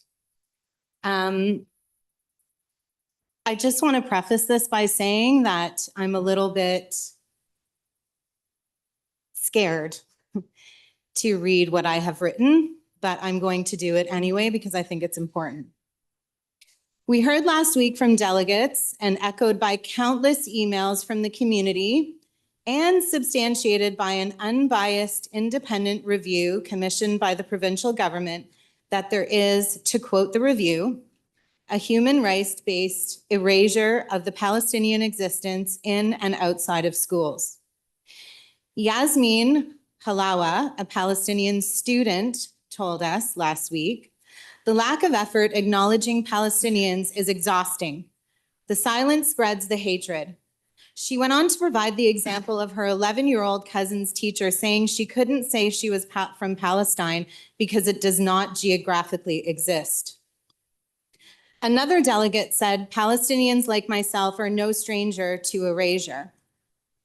In an email, a former TDSB student and current staff member expressed, throughout my years as a student, I never felt safe identifying as Palestinian.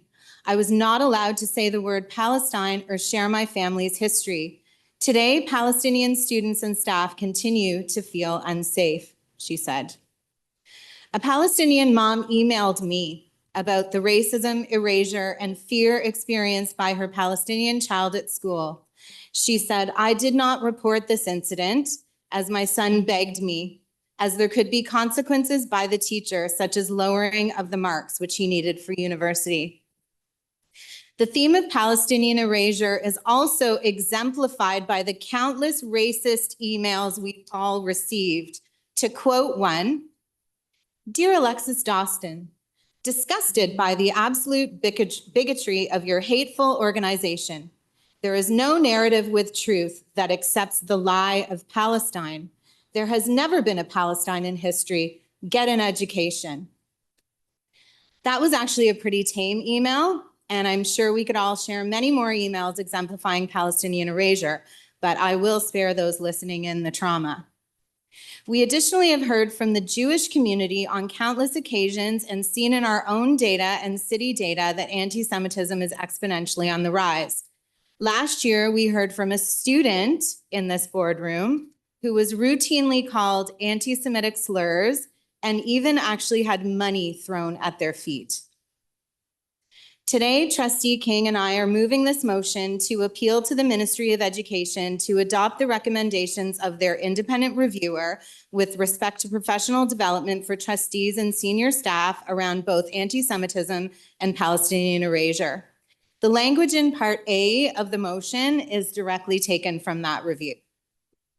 We've heard from the community and seen from the glaring absence of anti-Palestinian racism in our own human rights report that anti-Palestinian racism must urgently be addressed at the TDSB.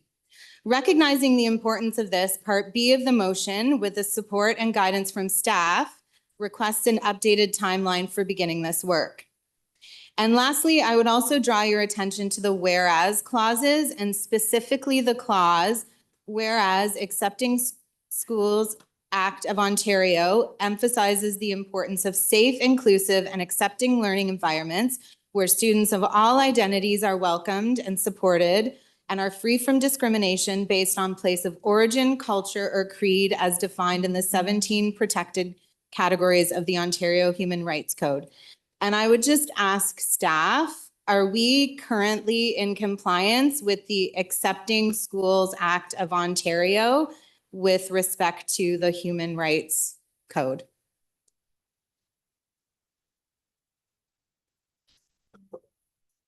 Thank you. Oh, sorry. Thank you. And through the chair, both in all human rights incidents, there is the opportunity to identify all 17 grounds. There is one exception for students, receipt of public assistance or social assistance that only applies in the stage of employment. So besides that ground, all other grounds can be used to identify a student experience. Wonderful, thank you. So there is no need to include any additional language to that end. And that is what I have to say. Thank you. Thank you. Trustee Dawson, just to confirm, Trustee King, you're seconding it. Would you like to speak on this now? Thank you, through Chair. I'll speak briefly. As we're doing this work of considering how well we are meeting our human rights obligations, folks that identify as Palestinian are not exempted or an exception from that obligation. The Human Rights Report itself doesn't have that data because we don't have the mechanism to collect it at this point through the RBH portal. But we have heard overwhelmingly from students, from staff, from families, experiences of erasure that are happening in our schools. With or without the Porta data itself, we still have the obligation to respond. I am hearing about the culture of fear. I know that there are conflicting views, but if we expect our teachers and our principals who are on the front lines doing this work, if we expect them to do it well, we have to equip them well, and we have to be able to lead them. There's a saying that I've picked up from my athletic life: the pace of the leader is the pace of the pack. The pace of the leader is the pace of the pack. We are the leaders as trustees, as senior staff, as the ones that are making policies, sharing direction with the folks that are on the front lines. We need to take up that work so that we are advancing and so that we are not here in the same place having the same conversation next year. I know it's not easy work and I know it's not comfortable work, but just as we ask our students to get uncomfortable and stretch and grow in the learning process, we need to do the same. And that's what this motion is asking. Thank you. Thank you, Trustee King. Any speakers on this? Trustee Laskin? Thank you very much, Mr. Chair, and I agree with my colleagues. No form of hate or discrimination is acceptable in the school board. But I ask staff, what definition of anti-Palestinian racism are they using? For you, Mr. Chair, to staff.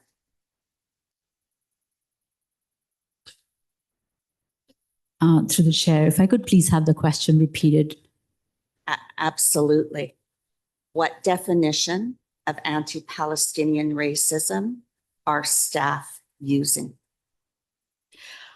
In terms of the work that we do in addressing racism, bias, and hate, the policy that we use to interpret and apply protection for all groups based on race and place of origin and ancestry and other human rights grounds, that authority comes from the human rights policy.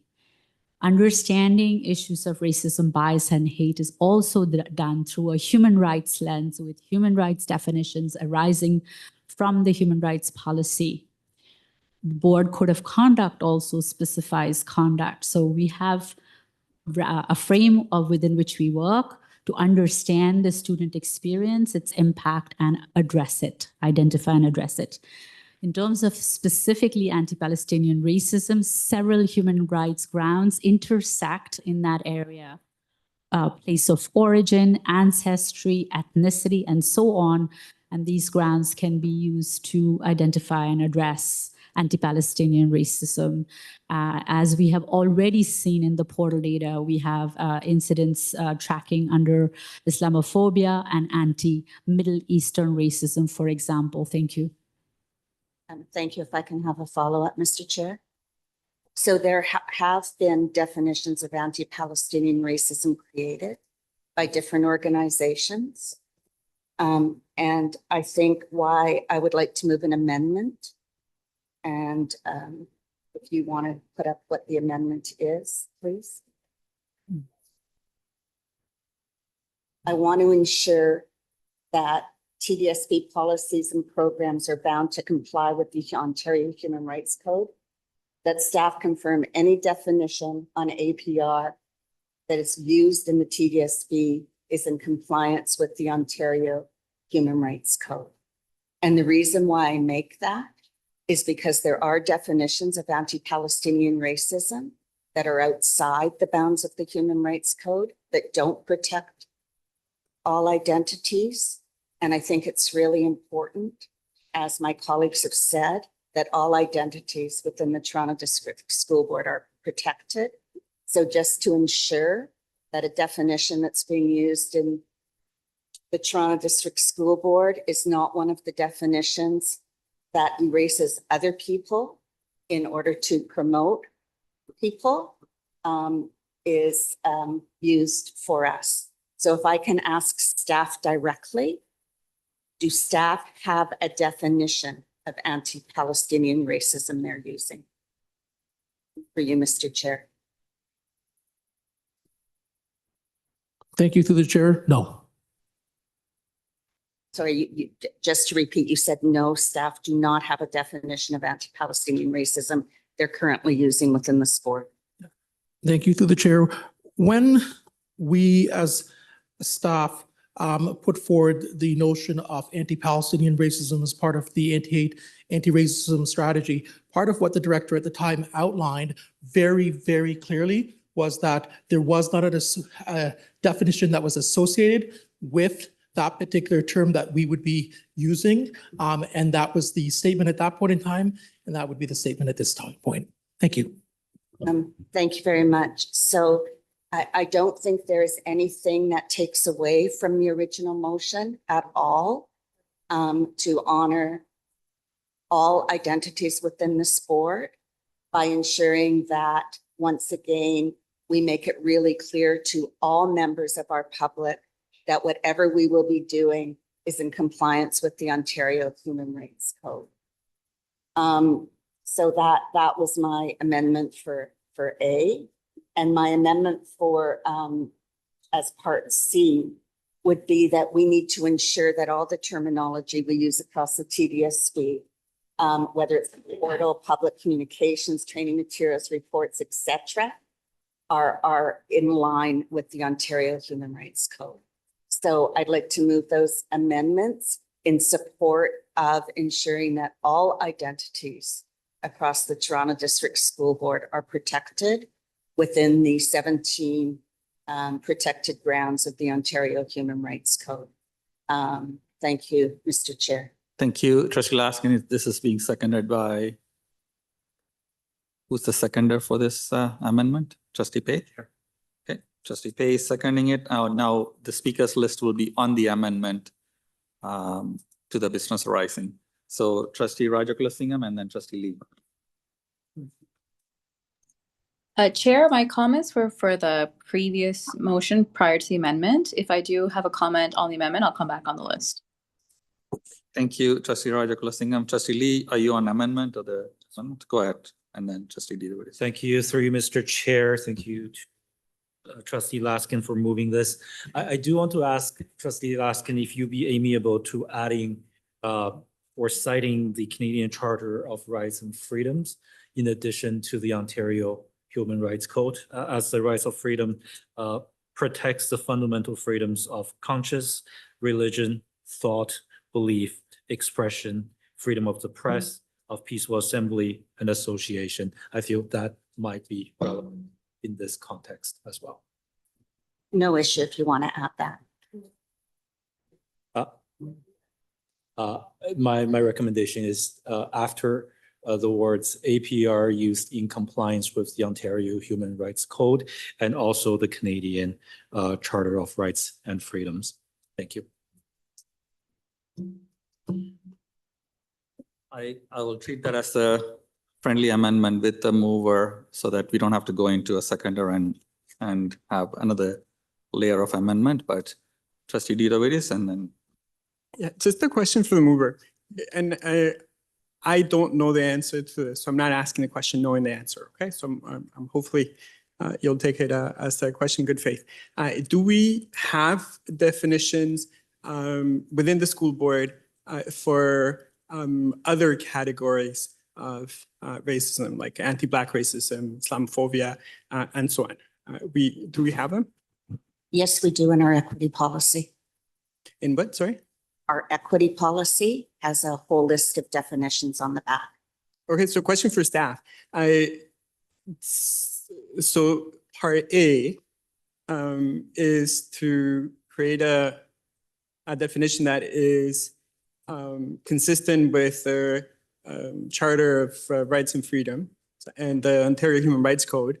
I have to assume that all our definitions are, and I see them having a meeting, so I'm not sure if they're going to be able to answer my question. But I have to assume that all our definitions abide by Canadian law. So I'll wait until they finish their meeting.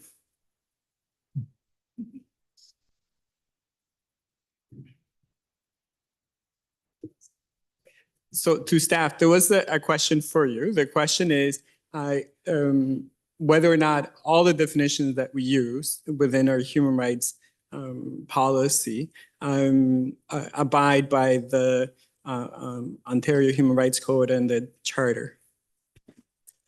Thank you for the question, and through the chair.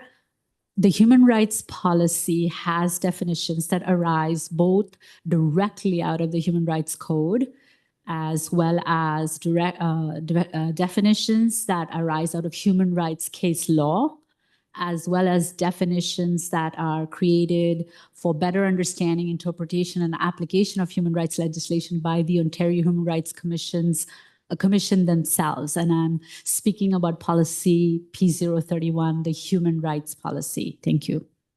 Okay, so in respect to part A, it's more complicated than we just simply have a listing of definitions. There's a number of different elements that went into the terminology that we use and how it impacts our students and our staff, correct? I'm sorry, through the chair, there's a bit of noise. I couldn't hear the question. Could you please repeat? So we don't simply have a listing of definitions, but there's the complex set of elements and inputs that determine the usage of terminology that we find appropriate within the school board, correct?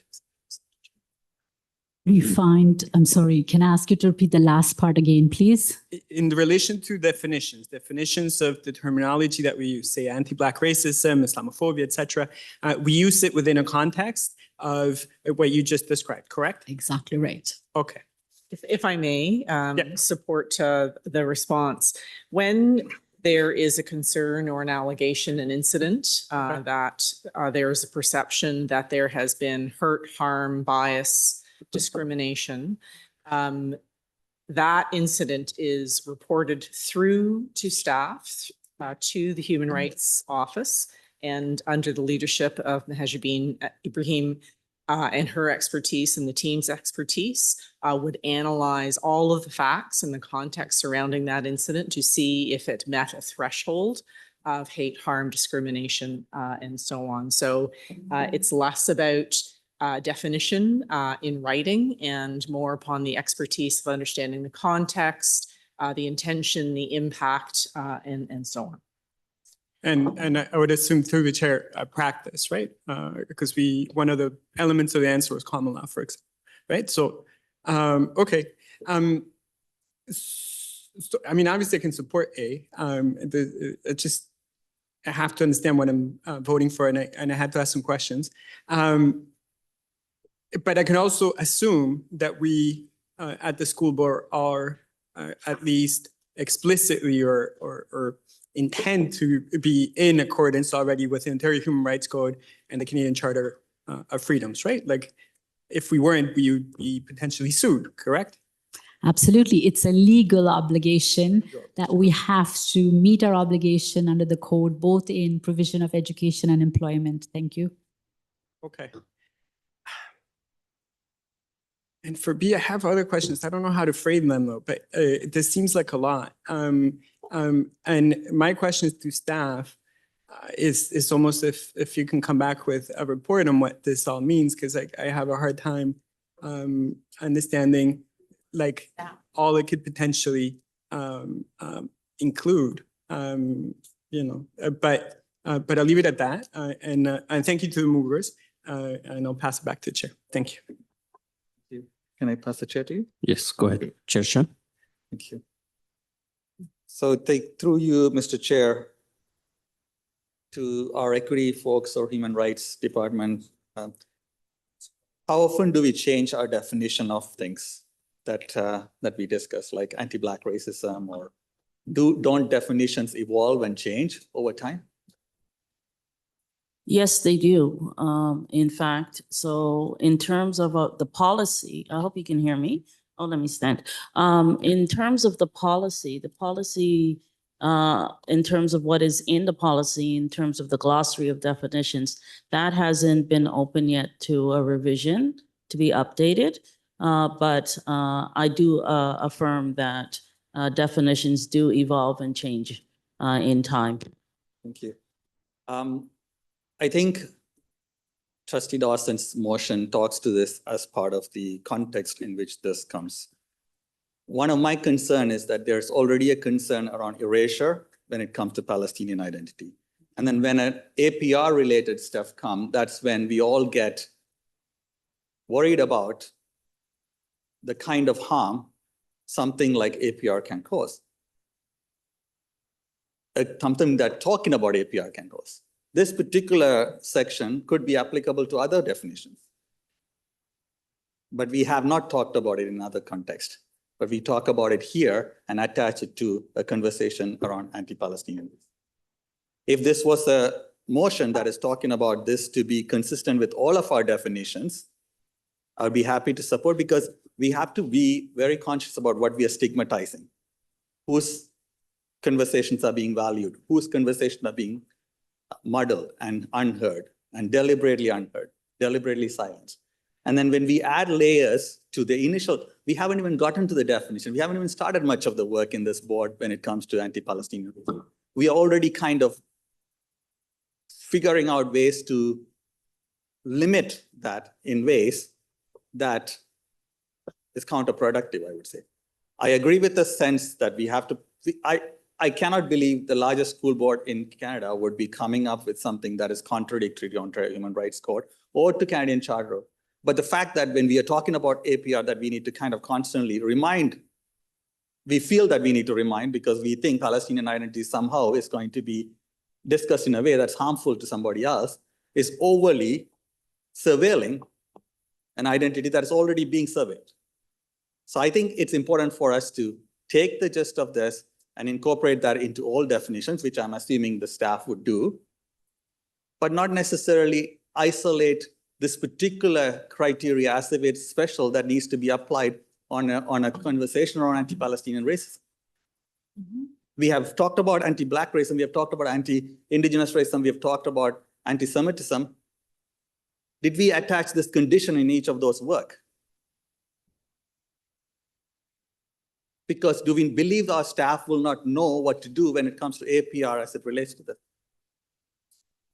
I feel like it is important, if at all, if it's necessary, it could be another business arising motion that says all definitions in the human rights work adhere to these things will all be supported. The fact that it is actually packaged as something that is connected to APR is a concern. And if you take APR, and if I was moving the same motion and said anti-Semitism, there'll be people who are concerned about that too, because you're singling out one part of a work as if that is going to be a harmful thing naturally, that identity is going to be harmful naturally to somebody else. And I think that's where I have difficulty with this. It's being covered. It's something I'm hoping that our staff will keep in mind. All equity work needs to be contextualized in the Charter of Rights and Freedom. All equity work has to be adherence to Ontario Human Rights Code. And many of those keep changing as well. There are ways in which we understand Human Rights Code to be much bigger than what it was maybe 50, 30 years ago. And I think we need to give the space for APR work to begin without having the kind of doubt and surveillance and all those stuff, because that's what is actually leading to the erasure that we're talking about. So I do think that I wouldn't be able to, I think it's covered, and therefore I would not be able to support the amendment. Thank you, Chair Shan. I'll pass back to Chair. Thank you. Trustee Dawson. Thank you. Through the chair, I wholeheartedly appreciate Trustee Shan's comments. I have not before seen a separate clause for a form of hate to comply with the OHRC and the Canadian Charter of Rights and Freedoms. That is already baked into the work that we do. So separating it out just for this particular form of racism, to me is harmful. I did ask the question of whether we are already in compliance with the Accepting Schools Act of Ontario, which again, I'll read it out because this is the whereas that we already have in. Whereas the Accepting Schools Act of Ontario emphasizes the importance of safe, inclusive, and accepting learning environments where students of all identities are welcomed and supported and are defined in the 17 protected categories of the Ontario Human Rights Code. So this, I don't understand the amendment. It's redundant to the motion. So I will not be supporting Part A. Part B, potentially to be C. I think that we need to have, I mean, we've passed a motion and made an agreement that once we have all of these siloed strategies for anti-Black racism, anti-Palestinian racism, anti-Semitism, anti-Asian racism. Once we have all of those established, we are all bringing them back under the banner of belonging. And without having those siloed strategies created and brought under that banner, I'm not sure how prepared we are to do C. I don't think we have that consistent information already because we've not yet completed those strategies. So therefore, I will not be supporting C. Thank you. Thank you, Trustee Dawson, Trustee Hassan, and then Trustee Rajakulasingam and Trustee Sriskandaraj. Thank you. Through you, Chair. My question for staff is, in terms of Part A, does the Ontario Human Rights Code already have a policy for anti-Palestinian racism? Through the chair, please could you repeat the question? There's a buzz here. I can't hear.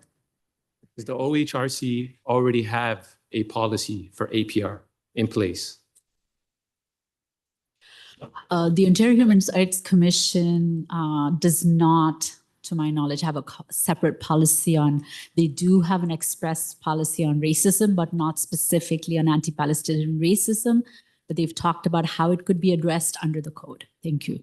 Thank you. And through you, Chair, when staff are developing policies for our equity, do we already look at the OHRC and Canadian Charter of Rights? And through the chair, thank you for the question. Absolutely. All our policies must be compliant with the Ontario Human Rights Code. It is provincial law to provide education services and employment in a way that is compliant with our legal obligation under the Human Rights Code. Thank you. Through you, Chair, with that being said, I do find Part A a bit redundant, and I will not be supporting. Thank you. Thank you, Trustee Hassan. Trustee Rajakulasingam. Thank you, through the chair. Initially, I was going to ask the same question as Trustee Edie Davidas, but he asked, and as he was asking, I also felt that as the largest school board in Canada, I feel that when it comes to equity and our work around identity, staff have been extremely thorough in ensuring that everything we do is in compliance with the Ontario Human Rights Commission and what the code has prescribed. So I don't have any doubt that we're already in compliance with them. But one of the main reasons why I'm not able to support Part A is because of the way that it's written. Sorry, give me 1 second. It's that staff confirm that any definition of APR is used in compliance. Last week and even months ago, when we had so many delegates come in to speak about their experiences as Palestinian students and teachers that work with Palestinian students, we heard about erasure, we heard of lack of belonging, we heard of them not having a voice. And to say that we have to take people's real lived experiences and then refer it and see if it's in compliance with the Human Rights Code, I find that as if it's we're just furthering that erasure. Imagine someone saying that they feel a certain way, and then we say, give us 1 second, I'm going to check to make sure it's in compliance with something. These are people's real lived experiences, and they should be valid, period. And so that's my first reason that I'm not able to support Part A. And with Part B, as I said, I think staff are doing a great job in ensuring that the innovative work we're doing at the board is always in compliance. And oftentimes as Boardroom, we talk about proper use of staff's time and proper use of resources.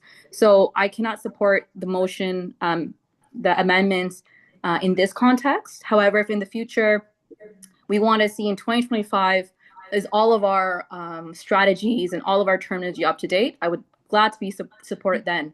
But I think at this juncture, when for over a year, families have come forward and talked about the silencing and the erasure they are feeling, this work needs to get going. It's urgent.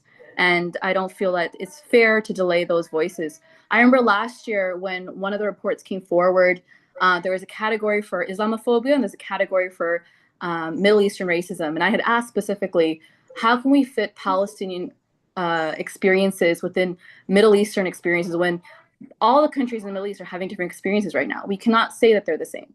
And I remember staff needing time then. And a year later, we're still in the same place. And it just shows that this work needs to be allowed to move forward.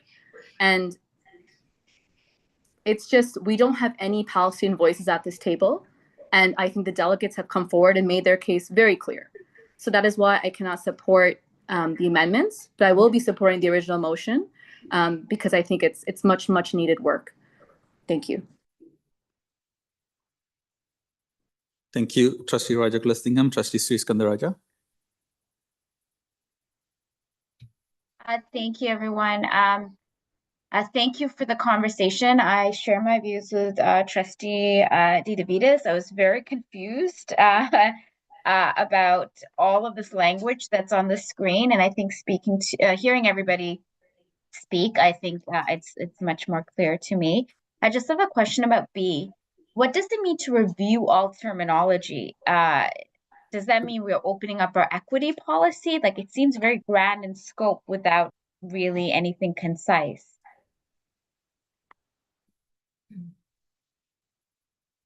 Trustee Sri Skandaraja, are you asking the mover for a response or? Yes, from the mover and as well as how staff are interpreting this.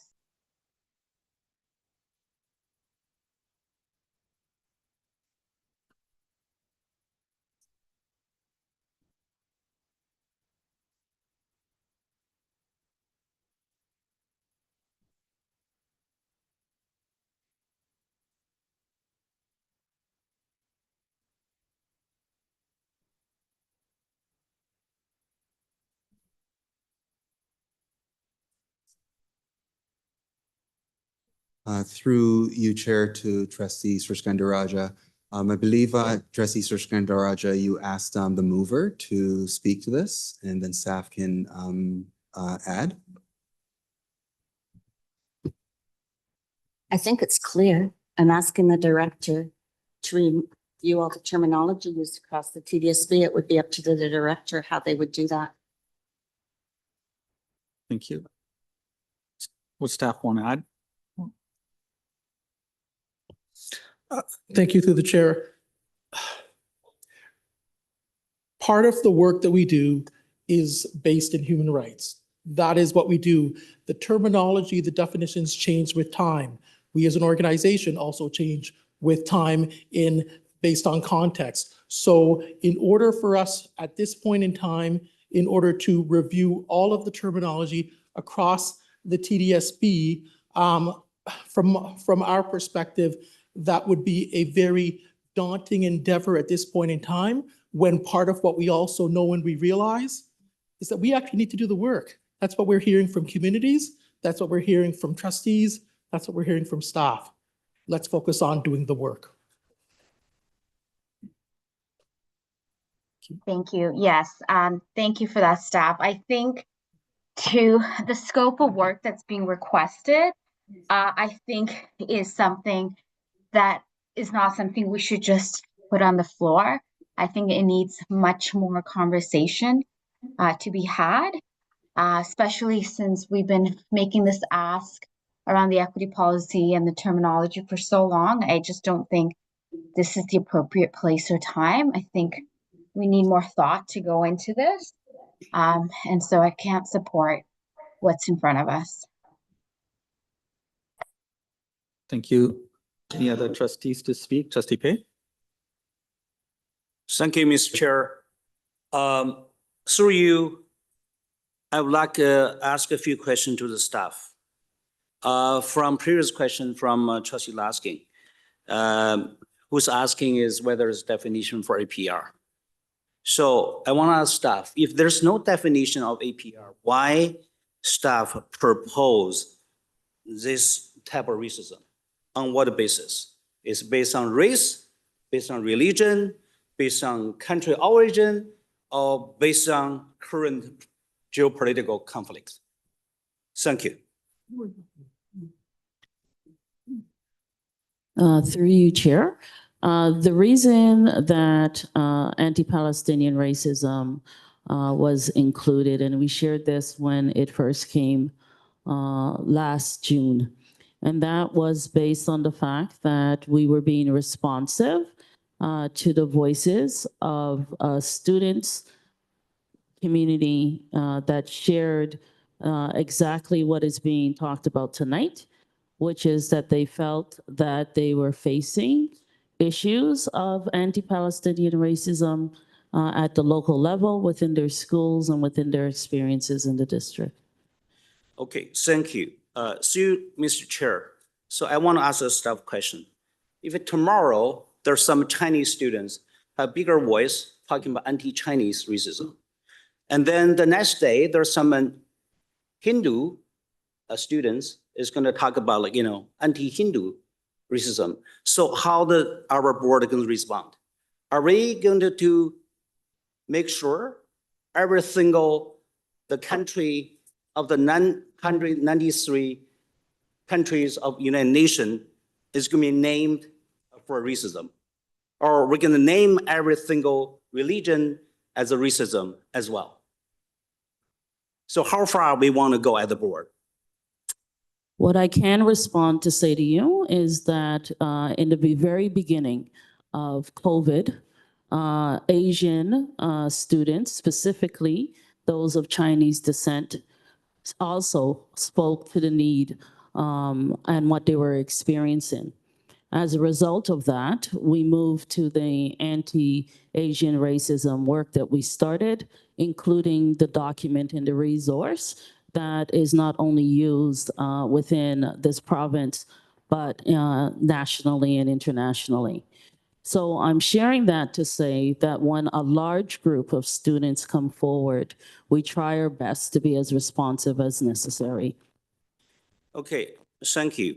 Through Mr. Chair, I'm wondering, during the early pandemic, Chinese, people were specifically targeted, by some racist, So I understand, the staff, at that time, moving, forward with some kind of anti-Asian racism strategy. But I want to ask the staff why the staff is now specifically address anti-Chinese racism at that time. just like we're doing right now for APR. Thank you, and through the chair. A key piece of information is why human rights legislation and therefore the human rights policy, one of the most comprehensive human rights policies at TDSB exists. It exists to address discrimination that people are experiencing because of their identities. Sadly, today we continue to see students being discriminated against, including because they're Chinese. And we have to be able to protect and identify and address that and protect them against that kind of racism so that they can access education like any other students without the barrier of that negative conduct directed toward them, not for any fault of theirs, but simply because of their identity being Chinese. And that applies to all the other grounds as well. Thank you, through the chair. Thank you. So through you, Mr. Chair, my question is, if anti-Chinese racism can be covered under anti-Asian racism, why APR is not covered under anti-Islamophobia strategy?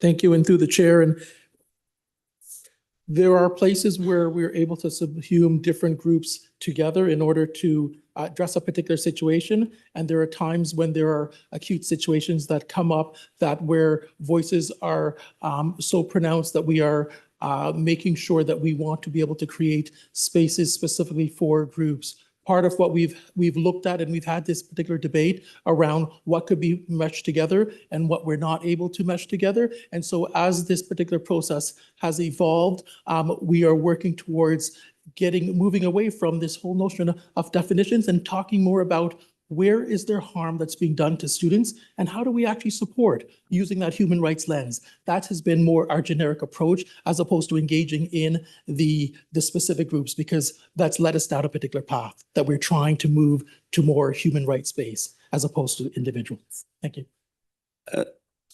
Mr. Chair, to be honest, I'm really confused after all the answers from the staff. I still don't understand.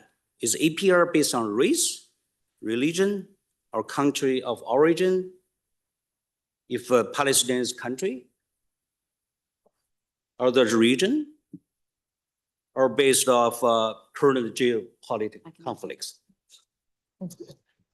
If I may join the conversation and through the chair to Trustee Pei and to the board as a whole. My observation is I feel like we're repeating a conversation that we had previously. And our focus, when the board agreed to move forward with a single anti-hate strategy that focused on creating a sense of belonging, that honored the specificity of unique identities and how they experience hurt, harm, and racism that needs to be acknowledged, described, so that people and their identities feel heard and recognized, which is why the board recommended or staff recommended and the board approved the inclusion of APR as a definition that is unique to be responsive to community who were speaking to us very passionately with great heart that needed to be recognized. Our collective move forward was to talk and write in an inclusive way. And I would encourage, and I think that I speak for staff to say, please let us move forward with that. Our Human Rights Office have the skill, the expertise, the precision of responding to when there are incidents of hate and harm, to be paying attention to the repair that is required. Oftentimes it is educational for students who have made a poor choice or needs to learn, or a community member. We are a learning organization. And at this point, we're wanting to come together and focus on belonging and not divisiveness. So I hope Trustee Pei that provides some of the context, and you may remember the conversation. It was very, very long about unique definitions. And we said we really needed to build the community together. So I certainly know that each department is dedicated to be responding to when we are seeing increases of hurt and harm, racism, and discrimination, to be thinking about unique professional learning support for students. But let us not get so prescriptive in describing in words what it means, because we have a team to help us analyze that, and let us instead turn to students feeling that they are celebrated and loved in our schools. And in regards to the terminology, our process, I can every Monday morning, the executive team sit around a table for 4 to 5 hours when a procedure or a policy comes to us, and we are reading every single word and phrase. And the expertise of my colleagues always goes back to, we need to edit that. Let's use the code language so that the procedures and the policies that are coming to you for consultation have that lens of looking at the code and the charter. So, rest assured that the review cycle has very, very strong review. So through the chair to Trustee Pei and the board, we ask that we come together. Thank you. Thank you, staff. Thank you, Mr. Chair. I want to speak in support of this amendment. I think this amendment reinforces the importance of clarity, accountability, and legal compliance in how we address any type of racism. This amendment really ensures that any definition the TDSB uses in identifying and addressing any type of racism must align with the Ontario Human Rights Code. This is essential. As a publicly funded institution, our policies and programs are bound by this code. It provides a consistent legal foundation that protects all members of our community and ensures that our approach to discrimination is balanced, fair, and legally sound. This amendment directs the directors to review all TDSB terminologies across our RBH portal, training materials, reports, policies, and the internal documents to ensure alignment with the protected grounds and the social areas outlined in the Human Rights Code. This is a necessary step to ensure we're not only addressing discrimination, but also communicating our policy with clarity and legal precision. This amendment is not about politics. It's about doing our due diligence as school board and ensuring that every policy, definition, and strategy we put forward is responsible, inclusive, and grounded in Ontario law. I urge my colleague to support this amendment. Thank you very much. Thank you, Trustee Pei. Trustee Erhard.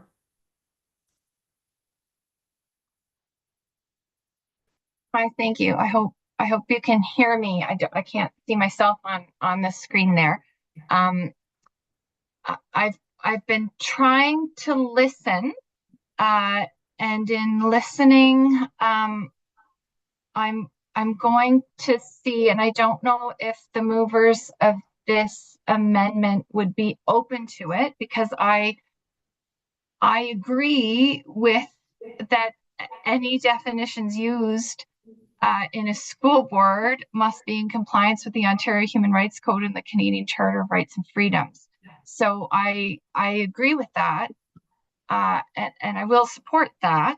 But I've also heard that there's been a perspective that anti-Palestinian racism is being singled out for having that affirmed.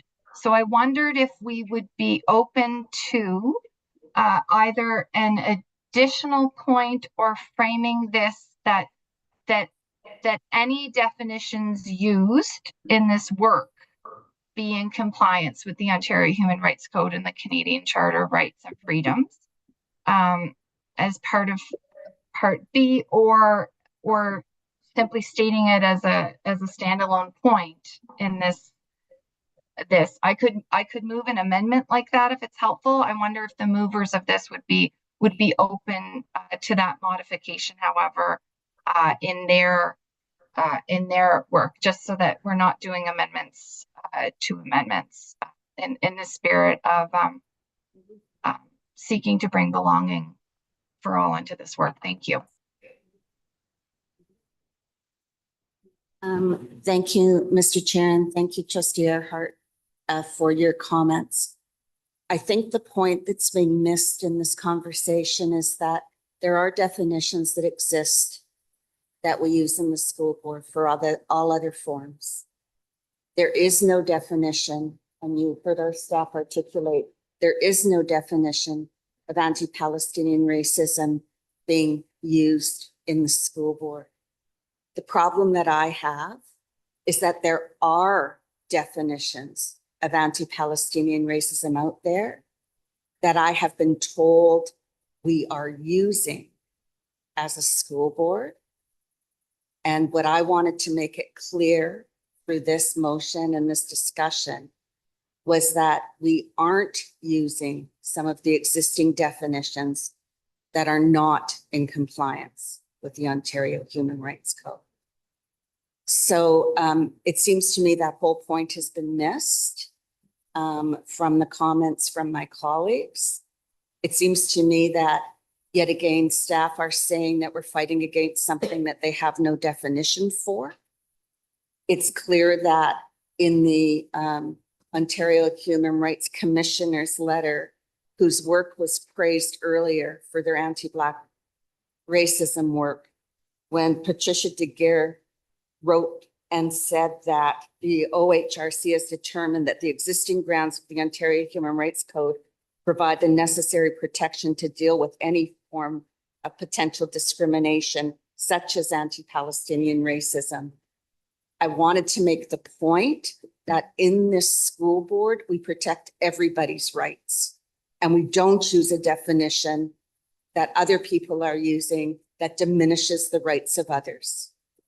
So it's clear that this motion will fail.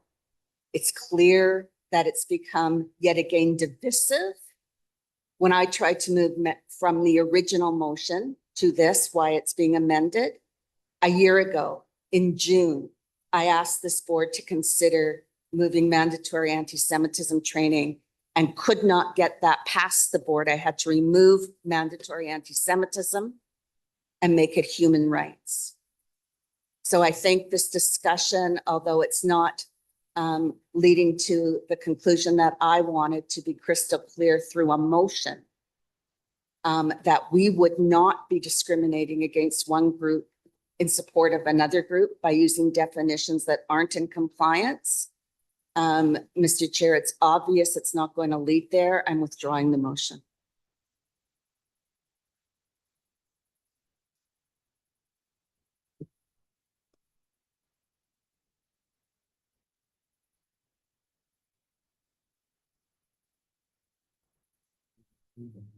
Just because it was put on the floor already, seconder has to agree to. Agree to withdraw? Yeah. Okay. And is there any objection from any of the trustees? Okay, since it was put on the floor, the mover withdrew the motion, seconder agreed, and nobody else in the room objected to it, so it is withdrawn. Okay, we now move on to the business arising back, and Trustee Lee. I think someone's before me. Sorry, Trustee Rajakulasingam, now you're back to the main motion.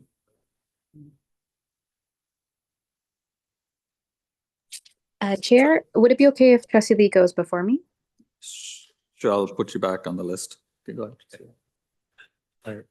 Thank you, Through you, Mr. Chair. I forgot how long ago it was, but I was quite proud of this board when we made a decision a number of months ago, when we had the discussion on anti-hate and anti-racism policy. We came together and said, we want a policy that respects everybody.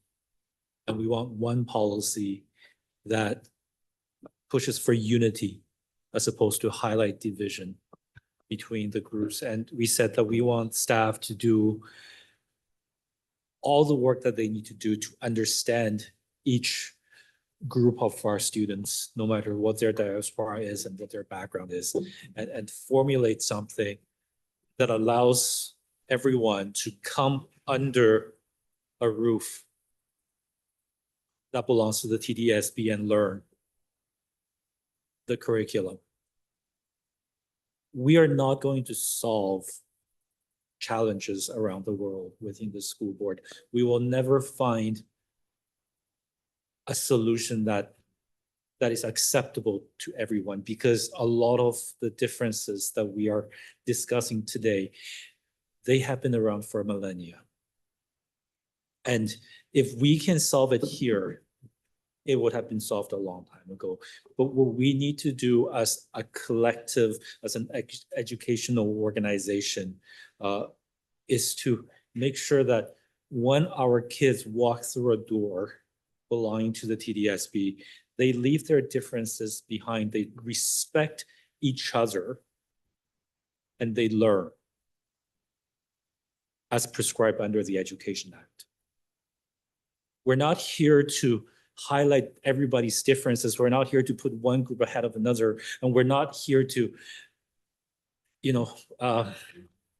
pay more attention to one set of students and not the other one. We're here to make sure that everyone understands that they might not agree, but they're here to learn. I am not understanding, as much as I appreciate the context behind which this motion is moved, I'm not understanding how this motion advances that unity that we have unanimously agreed to pursue. If the motion is to say that we must get anti-racism training, period, I will be in both hands, both feet in support. I will sit here and I will learn about anti-racism training against, for all of our students. But when we write a motion that specifies a single group, my fear is that this instigates a conversation like the one that we have had a number of months ago.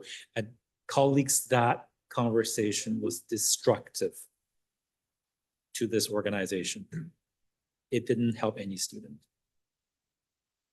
So based on how it is written, based on my strong belief that we need to be pursuing unity and not highlighting the differences within our community, I cannot support this. But if the movers were to be amiable to changing the definition to include all of our students, or training for all communities, or anti-racism training for all communities, I would be in full support.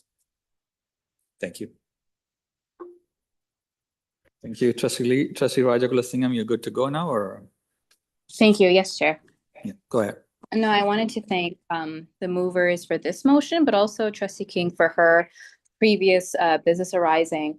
The month of May is very special for the Tamil community. 16 years ago is when our Tamil genocide, peaked back home. So it's always a reminder that we ensure to be committed to dismantling all forms of racism, because we can see what happens when discrimination and hate go unchecked. And so when Trustee King was talking about anti-Black racism, year after year, we see how high those numbers are and the impact it has on Black students. And I think it's so incredibly important that we continue that conversation. And while there are different forms of racism and discrimination, it's my belief and my understanding that structures of oppression operate similarly. So rather than us playing this oppression Olympics, it's important that we stand in solidarity with one another. And that's why I want to thank Trustee Dawson for bringing this forward motion, and I want to thank Trustee King for bringing her motion forward. And it's important that when we're talking about different forms of racism and discrimination, they all function differently. A few years ago, I brought forward a motion on the caste system, and I think that was something that was new. But one blanket strategy on combating hate and racism wasn't going to address the caste oppression. So that's why a specific strategy was needed. And I think it's important that we name different forms of racism, because at the end of the day, we are all different. And there is no way of walking around in a world that recognizes differences and that puts others above other people and is embedded with, and there's just so many structural racism in all of our institutions. It's impossible for us to go on in a world as if it doesn't exist. So I want to thank the movers for continuing to bring forward this work, because I think we've heard from our communities, and especially at this present time, we're hearing about how Palestinian students are not feeling a sense of belonging and are feeling unseen. And I think that's unacceptable for any students in our system. And I just want to end with a quote that I came across when I was reading Anti-Racist Baby to my daughter. No one will see racism if we only stay silent. If we don't name racism, it won't stop being so violent. And I think that's a really important quote to come back to, because only if we name it will we see it being addressed. That's it for me. Thank you. Thank you, Trustee Rajaglesingam. Trustee McLean. Thank you, and through the chair, I want to take an opportunity to thank the movers of this motion, the movers of the amendment.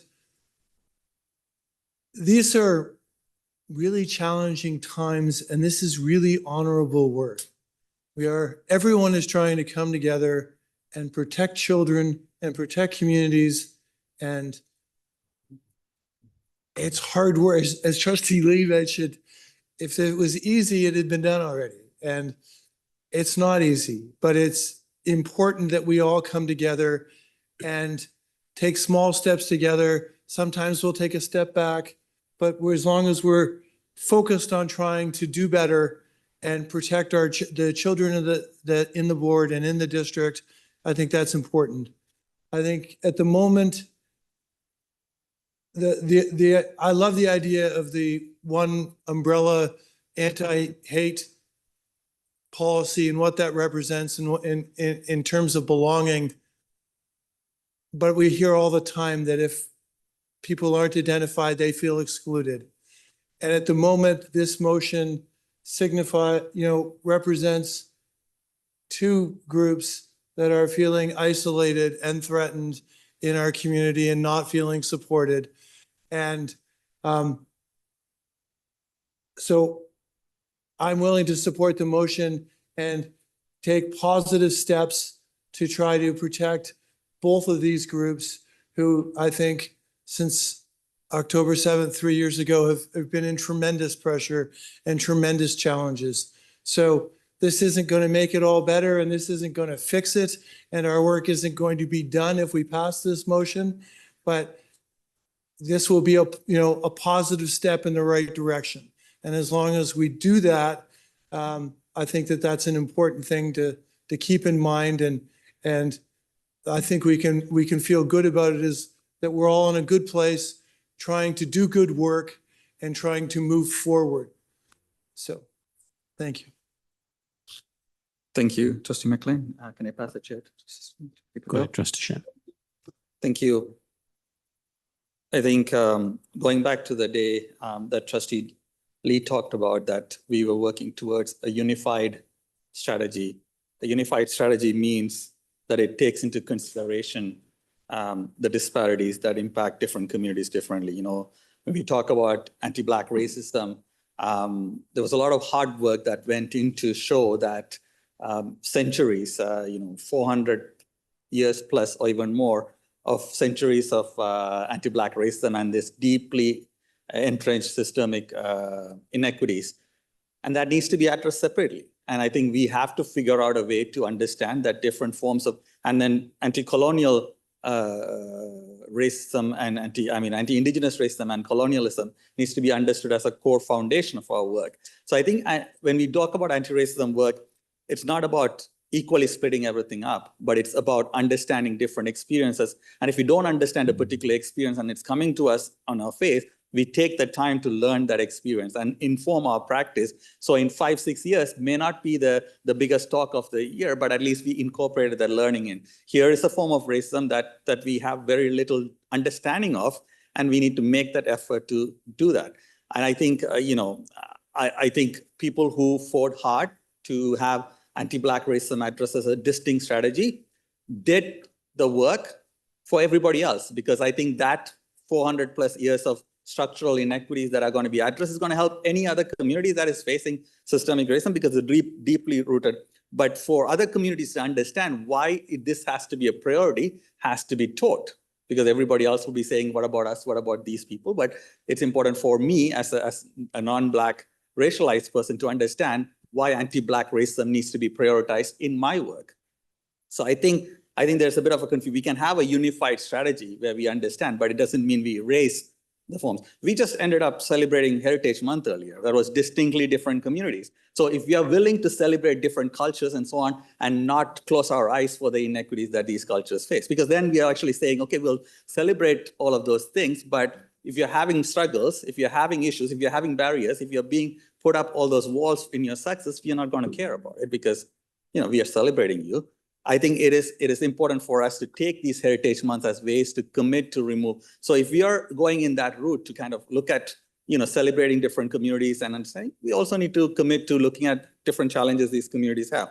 And I think we are not going to solve global conflicts, and that's not the intention.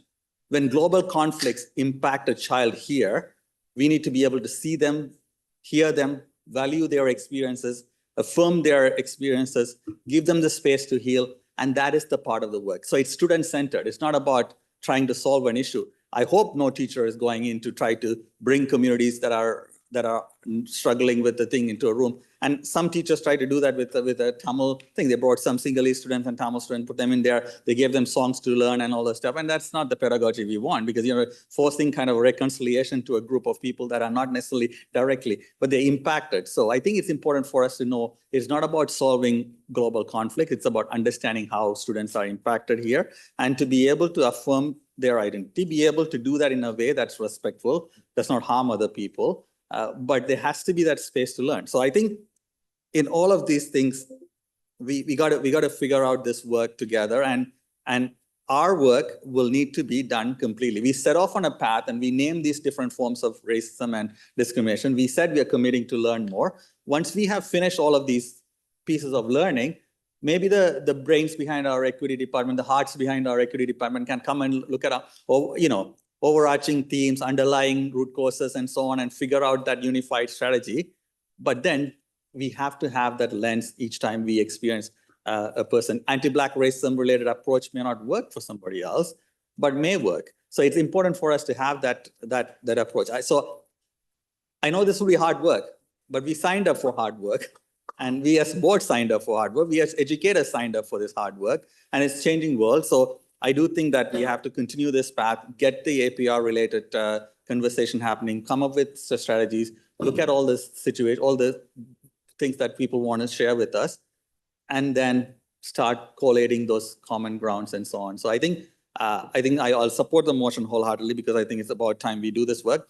There are things that have been created and be delayed, like the guide that was done for anti-Palestinian racism has been sitting for like 3 years. So there is serious concern from the community why things are getting delayed. So this will speed up things.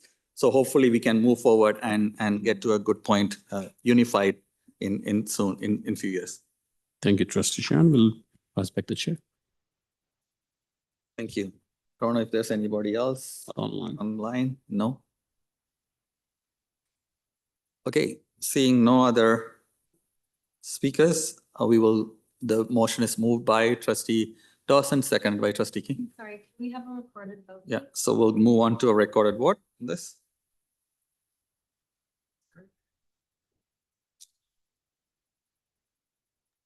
Sriskandaraj in favor. One second, we're just getting set up. Vote is open now on e-scribe. Shan in favor. Roger Costingham in favor. Dawson in favor. Trustee Patel in favor. Trustee Williams. Trustee Wong. Trustee Pay against.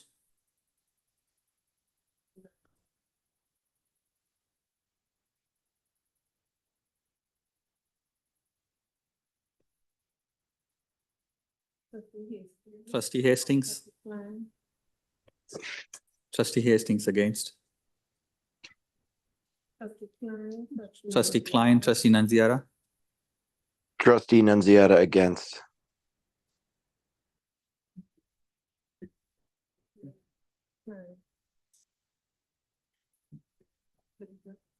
Trustee Klein.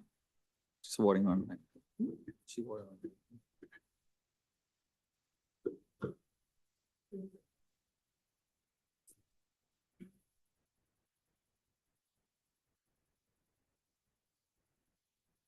Thank you.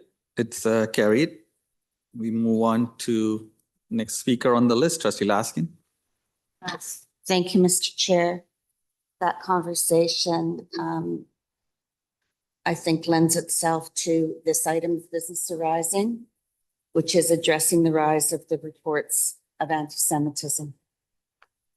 It is crystal clear in the data that was presented in the Human Rights Report that between last year and this year, anti-Semitism rose 48%, the number of incidents. Since we started collecting the data, it's risen over 600% in this board. I've been around quite a while, and I still get asked, what is the board doing to combat anti-Semitism? And it was the point I made earlier to my colleagues that it's not good enough to say we support addressing anti-Semitism. We need to demonstrate with concrete actions that are communicated to the public how we actually are doing so that we don't get asked and we have the data and the ability to answer our constituents' comments. Because anti-Semitism isn't just an issue for the Jews. Anti-Semitism is an issue for all of us.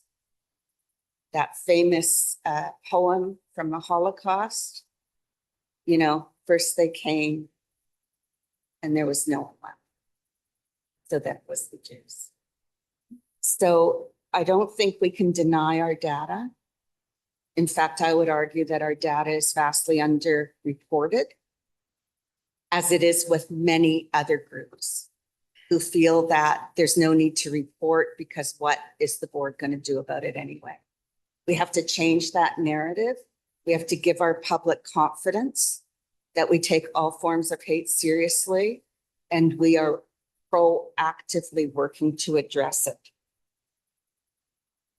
In the report, our last update on the combating hate and racism strategy didn't include examples of how we're actually addressing the incidents in the RBH portal. And those of you that were here in 2019 when that motion was made, know at the time that motion had a corollary. It wasn't to collect data for data's sake, it was to collect data to educate against all forms of hate. That was the premise of the motion. And then in June of 2024, the last update, it did include some examples, but it didn't include enough examples. So at the time, the board actually directed staff, and I quote, to incorporate concerns raised by the Jewish community about the significant rise of anti-Semitism as noted in our own data and city data, and the need for increased actions to combat the rise. That was at our meeting on June 19th, 2024. Well, there hasn't really been a report since that actually speaks to that. So I really need staff to help me, not only as a trustee of the Toronto District School Board who represents all constituents and speaks out against all forms of hate, but a proud Jewish trustee who wants to keep those constituents and community members who are Jews within our public system as a choice, not to leave the public system because they don't feel heard, seen, or acknowledged. So I'd like to resolve two actions: that the director present an updated report to board documenting the increased actions to combat the rise of anti-Semitism in TDSB schools for the 2025-26 school year during the September-October cycle of meetings.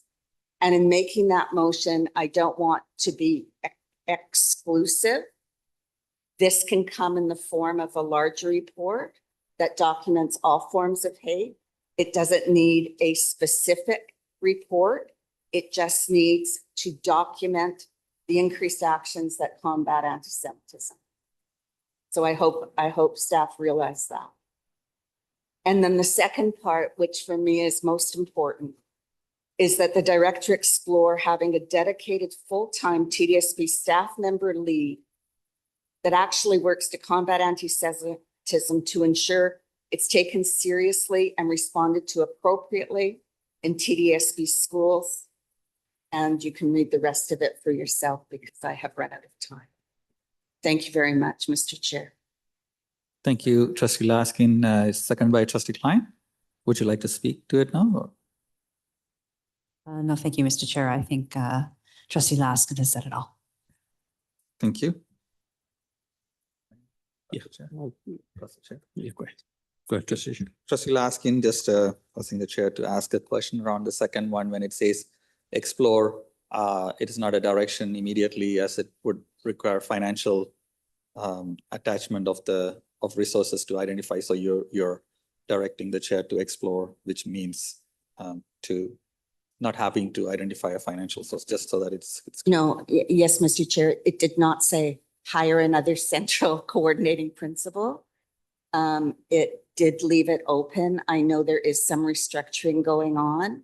There is shifting and reworking. It could be part of somebody's current job. It doesn't need to be a whole separate job, but for trustees, I think we need that one point of contact. For communities, we need that one point of contact. For principals who need advice, instead of immediately going to an executive superintendent who then has to go to someone else, who then has to go to someone else. I just think it's really important to bring the credibility back, to have a lead. And I know we use outside agencies that support the work of our staff, but I really think it's important to have somebody internal. And I leave that up to the director to consider how that could be done. Thank you, Mr. Chair. Thank you very much. Thank you, Trustee Shan. I do have one question of clarification. Trustee Patel. Thank you to Trustee Laskin and Klein for this motion. I have a question for Director. In order to combat any type of hate, do we have a particular staff member for each communities or any type of hate?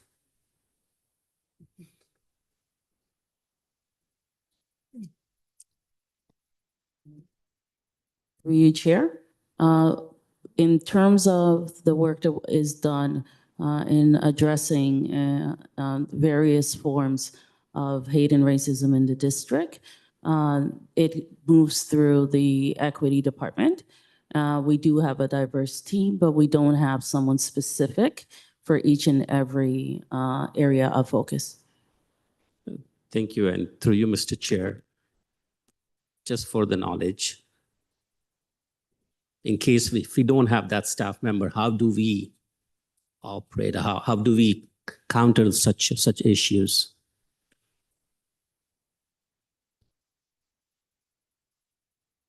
Well, one of the things about the department is that we do ensure that we work collaboratively. So as shared in regards to the work we do in terms of equity, anti-racism and anti-oppression in the district, it's multiple departments, not just one. So there's work done within the context of our department collaboratively with other departments in the district.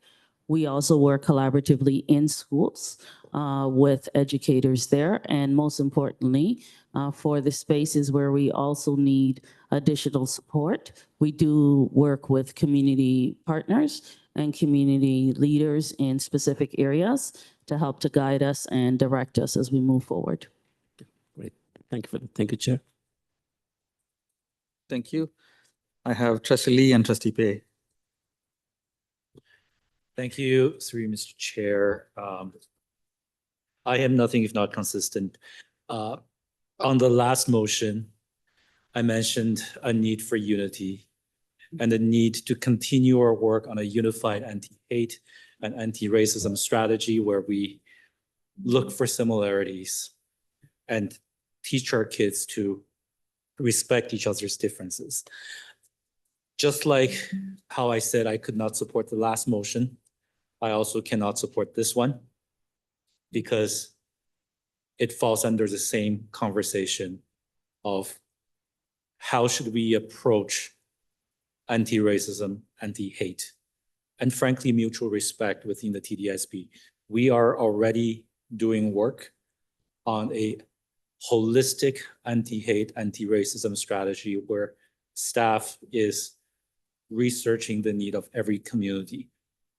I hope we will continue that and not deviate because I truly believe that is the only way for us to focus solely on creating a respectful and safe environment where our students can spend all of their attention learning the Education Act, or learning the curriculum as defined by the.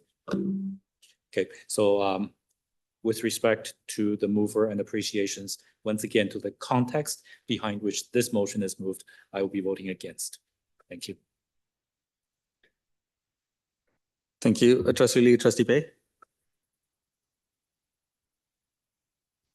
Thank you, Mr. Chair.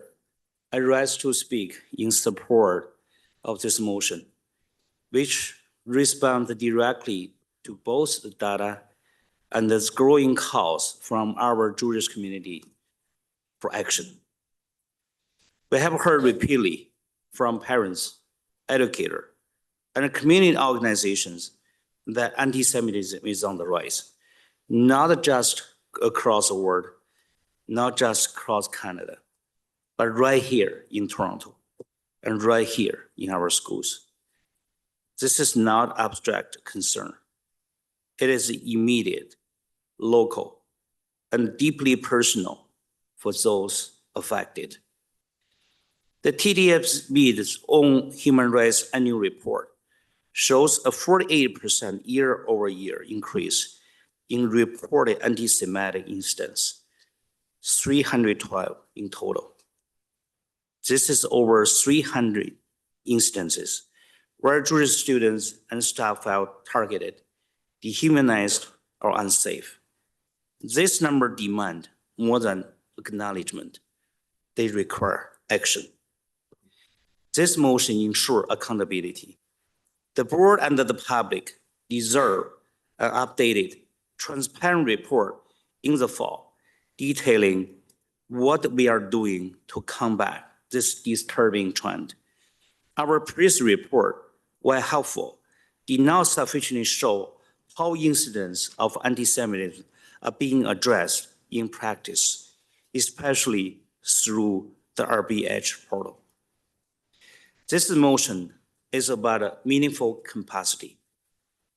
Asking one person to take ownership of this work might seem like a small step, but it sends a powerful message that combating anti-Semitism is a system priority.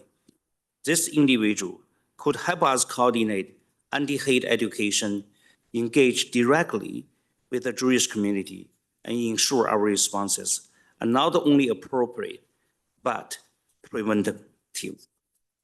We must remember, under the Ontario Human Rights Code, we have a passive duty to prevent and respond to discrimination and harassment, including on the basis of creed and ethnic origin. Jewish identity often interacts with both. Failing to act now would risk failing in that duty. This motion does not take away from our efforts to address other forms of hate. It adds to them. We must be consistent and inclusive in our anti-racism effort.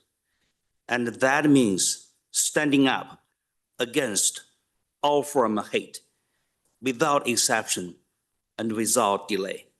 Let's move forward with this motion together. Thank you. Thank you, Trustee Pate, Trustee Dawson, and then Trustee King. Thank you through the chair. With respect to part A, just, going back to what Trustee Laskin was saying about we do this work, but it doesn't amount to much if we don't communicate it. So I really do feel that the spirit of that is captured in part A. And I support part A. Part B, I do support in theory, but I just wondered if staff could, when you report back to us, just bear in mind potential ongoing requests for a type of resource for each group. So that's my only hesitation with that one. However, it's an exploration, so I don't see why we can't do it. I would just ask that we consider those kinds of factors when we put together a report back to trustees. But thank you to the movers for this motion, and I overall support it. Trustee King. Thank you, through Chair. Just a few questions for staff, just to understand how this work would have been progressing outside of the motion. When would the next natural point be where we would receive an update on the work on anti-Semitism, either individually or as part of the overarching strategy? Thank you. And through the chair, staff is planning on bringing forward a report in October, November around the overall, what have we been doing? Okay, so through the chair, if this is approved, it would bring it up maybe a month earlier or so.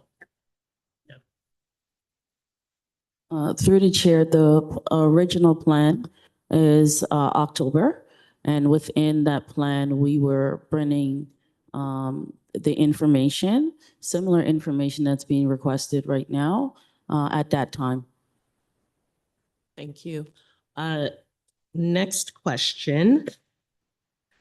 This speaks about increased actions to combat the rise in anti-Semitism.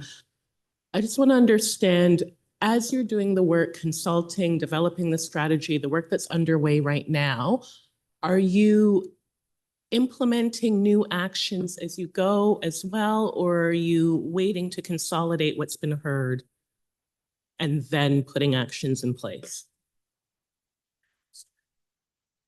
Through you to the chair, actually is the first, because we're moving with community support and consultation. And as they guide us, we move with the suggestions that they have given to us.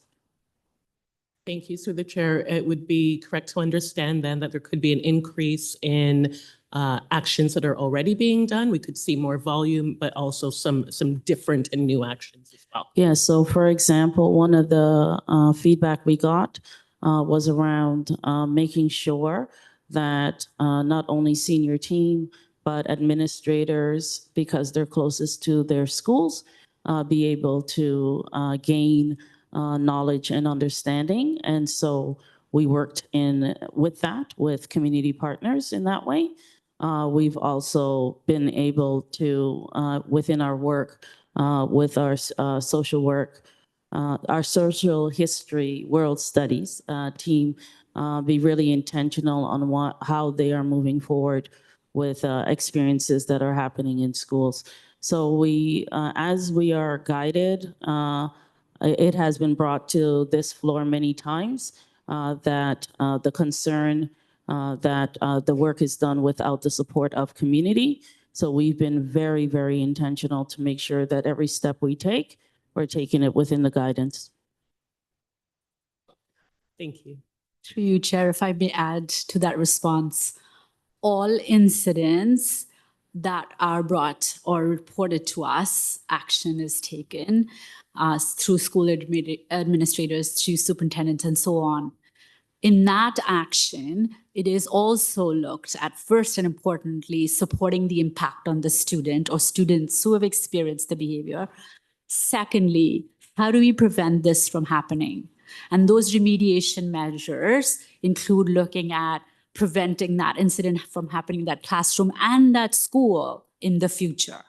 So every time we deal with a single case, and you saw in this report, 2,155 incidents and 300 plus incidents of anti-Semitism, all of those, that follow through happens. You're looking for both an individual action, support the student individual action, as well as what else can be done to prevent and address. So that's happening also on a case by case to look at how do we support the student as well as this prevention for future and so on.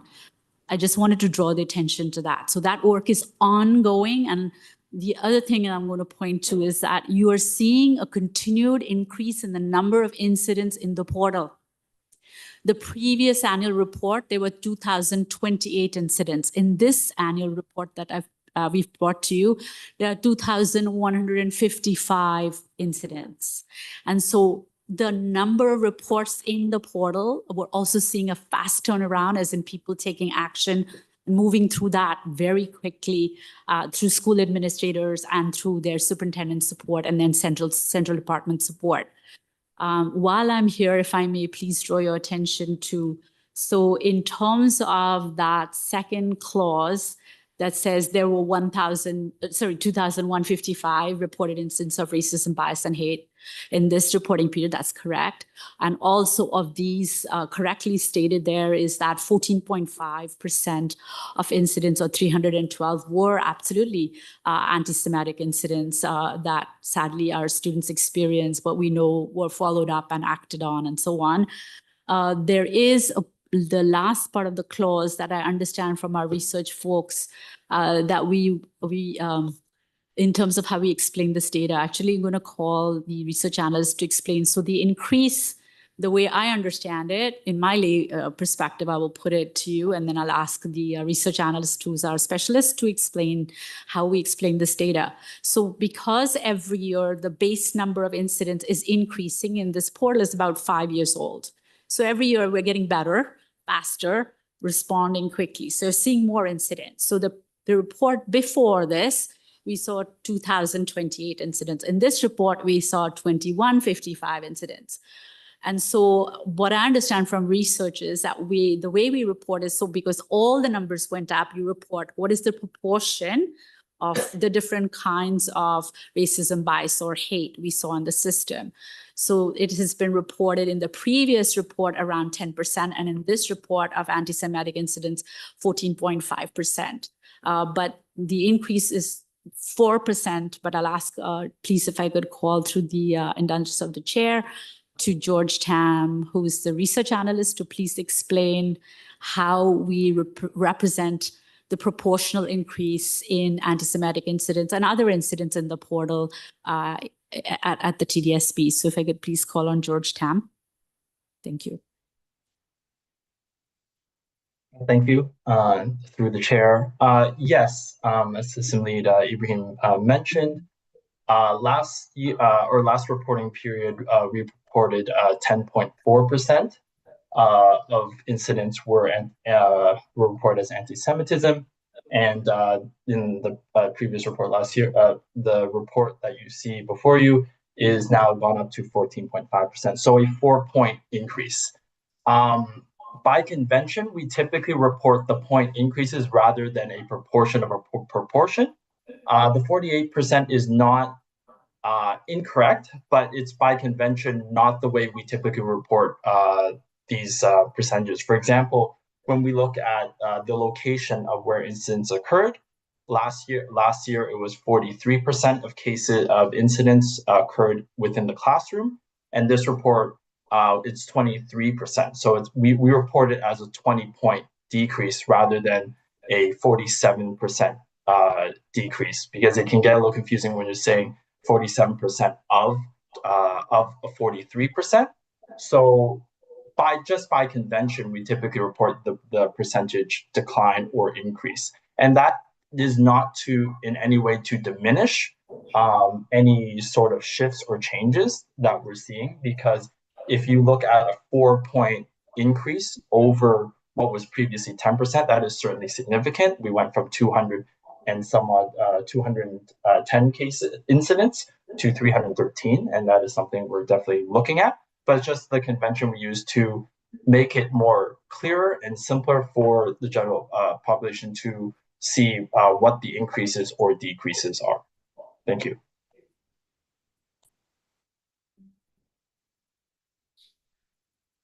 Thank you. Mr. King, your. That was all, thank you. Thank you.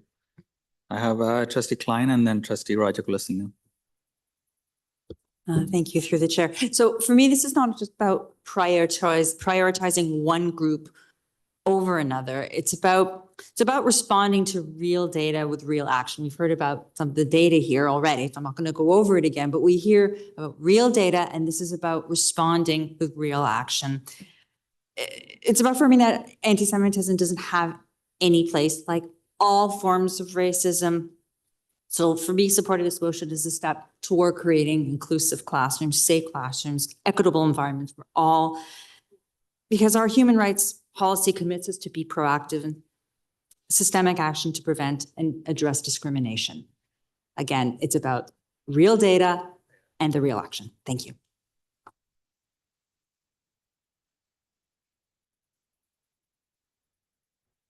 Thank you. I think Trustee Rajakulasingam, and then that's the end of the speakers list. Go ahead, Trustee Rajakulasingam. Thank you, the chair. I want to thank Trustee Laskin for bringing this forward. Trustee Laskin has always advocated on different strategies and ways for us to combat anti-Semitism, and I want to thank her for her ongoing, different innovative ways of thinking of how we can do that work. My first question was to staff on B, if they're comfortable with how it's worded there, and if it's something that if there's any issue, just want to hear what staff's thoughts are on B.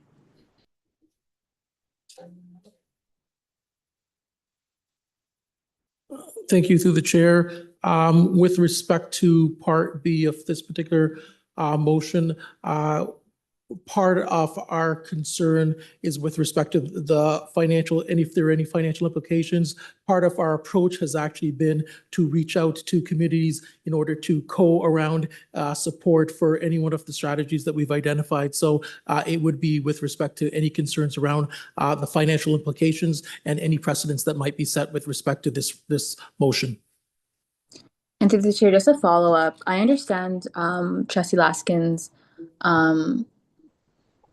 request here for someone that has kind of that lived experience of being a Jewish person and a need for that. I just want to know, what is the system's expectation when it comes to different forms of oppression, and the staff that work in our equity office or human rights office around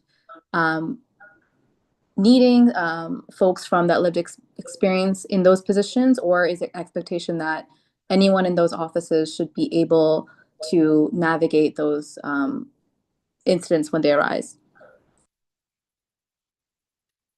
Through you, Chair, by nature of the fact that hate and racism has such multiple entries, the expectations of those who are hired should be able to enter into the ability to respond, because that's our first need, is to be responsive to any of the issues that are brought forward. So one of the things that happen within our department is that we have, as a result of the race-based and hate portal, referrals that come in from schools seeking support. We don't have enough bodies that could specifically only go to schools that are dealing with only one type of issue. So those who are of other identities has to also be able to enter, support, and work with that school in order to deal with their action, support them in their action, and continue to build that school so they can move forward independently. So when we, and Audley just mentioned it, when we work with community, is to add and enhance what we are already coming with to support the actions being taken. Thank you for that clarity. My next two questions are for Trustee Laskin. Trustee Laskin, Sorry, and through the chair, if I may add My for you, Trustee, in terms of the human rights, I think I heard you mention human rights as well. The Human Rights Office, the approach is we have 17 grounds. We want people who have the necessary experience and understanding of human rights and those intersecting identities out of those 17 grounds. So you do the math in terms of the combinations and the various different experiences. So we look for people who have human rights expertise to understand, interpret, and apply the human rights obligations that we have as a board, as well as to understand human rights case law and other related case law so that we can properly support the rights of these very diverse groups. Because it isn't just one identity that shapes an individual or their experience, it is many identities, and by our own counting, 17 different identities. So we take an approach that we have to understand and apply human rights legislation to support the beautiful diversity of humankind in its many, many, many intersecting identities. Thank you. Thank you. Thank you. I really appreciate both of those comments. My next two are for Trustee Laskin. Trustee Laskin, when you mention in Part B lies with partners, can you specify if these are partners that are on our approved list, or are there new partners that you think the TDSB should look into forming partnerships with? If we can provide that clarification, please. Thank you for the question. Part B actually asked the director to explore. So my assumption it would have to be partners that are actual partners with the Toronto District School Board. And I think why that's important, and the other points, while I agree that my expectation would be anyone working in our Human Rights Department or anyone working in our Equity Department would absolutely understand the different forms of bias, hate, and racism that our students and staff deal with. But I guess I'm trying to figure out the spirit of nothing about us without us and how that applies to Jews. And that's why the partners become increasingly important because we are the minority of the minority in the system. And I guess why the lived experience for me is part of the equation. It's because they're just, one can learn a lot of things, but one also can experience things that can't be learned.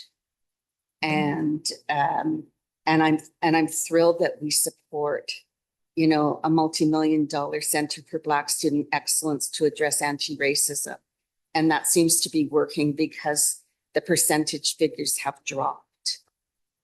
We have an Urban Indigenous Center. The percentage figures have dropped. You know, we do tackle seriously. We were the first board that had a gender-based violence office.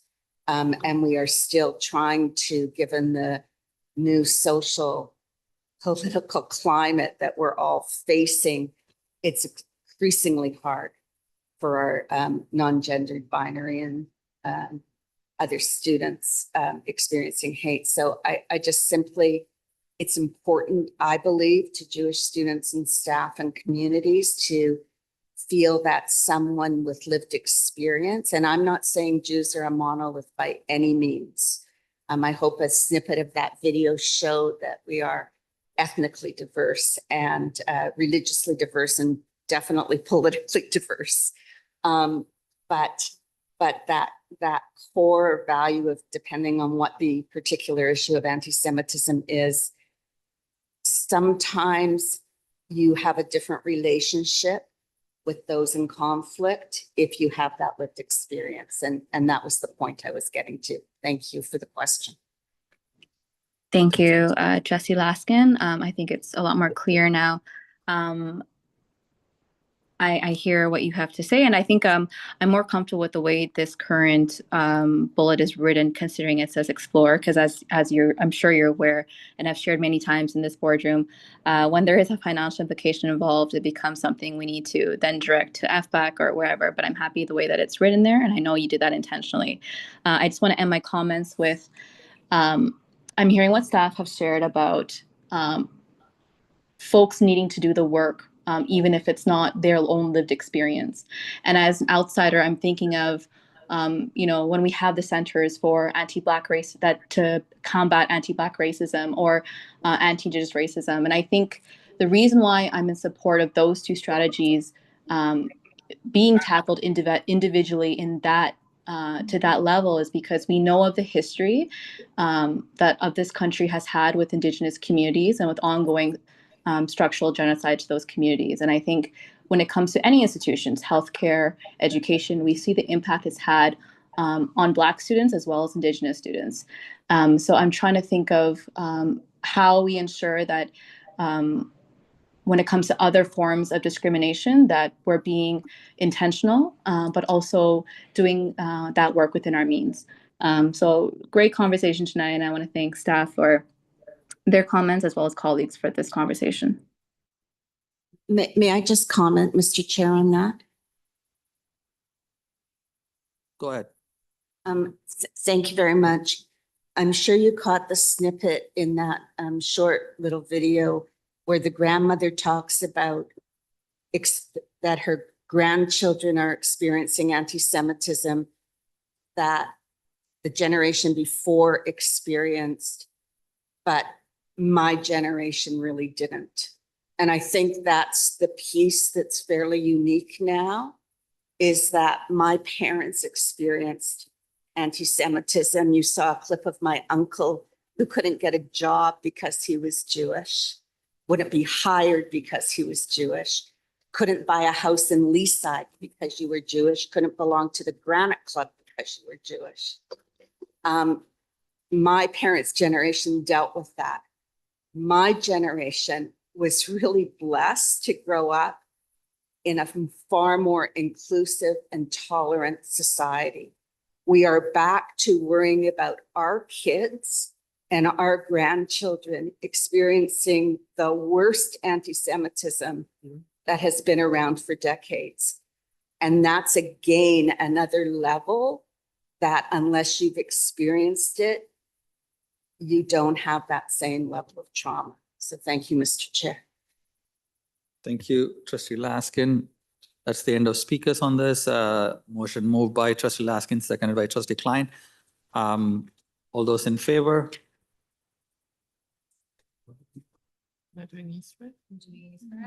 Anyone opposed?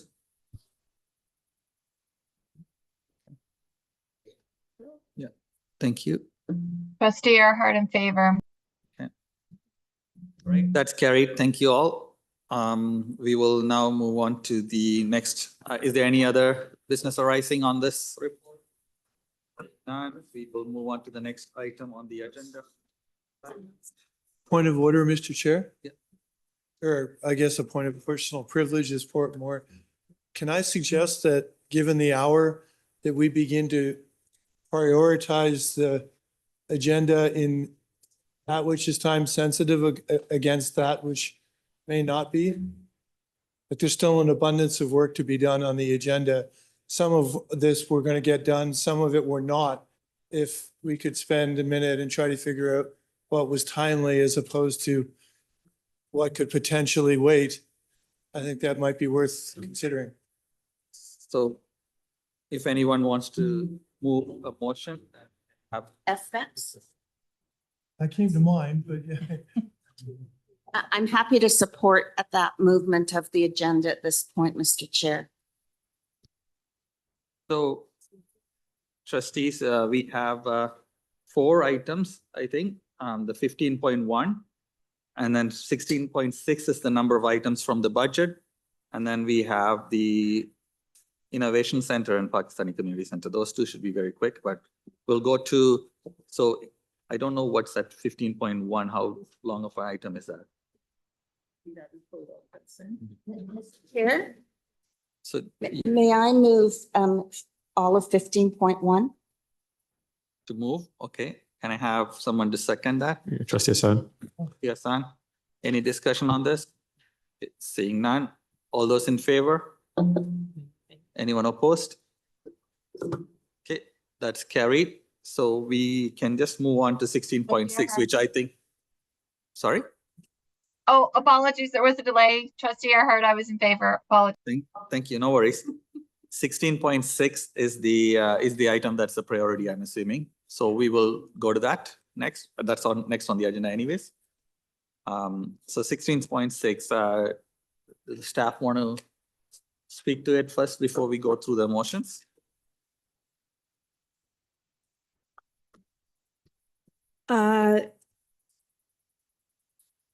May 15. No, through the chair, we'll just turn it back to the floor for any trustee questions or comments. Okay. Trustees, any question on the proposed options to balance? I know we went through 3 days of questions or 3 meetings. So if you don't have any questions, the way it will go is that we will move to receive and then would have the business arising. So Trustee McLean. Happy to move receive. The second by Trustee Hassan. All those in favor? Anyone opposed? Okay, that's carried. So we move on to business arising, number 1, which is the importance of swimming programs. This is moved by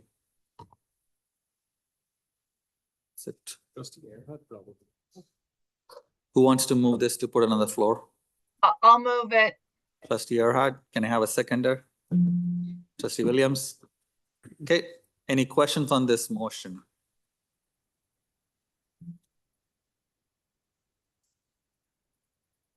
Okay, seeing no questions, all those in favor? Anyone opposed?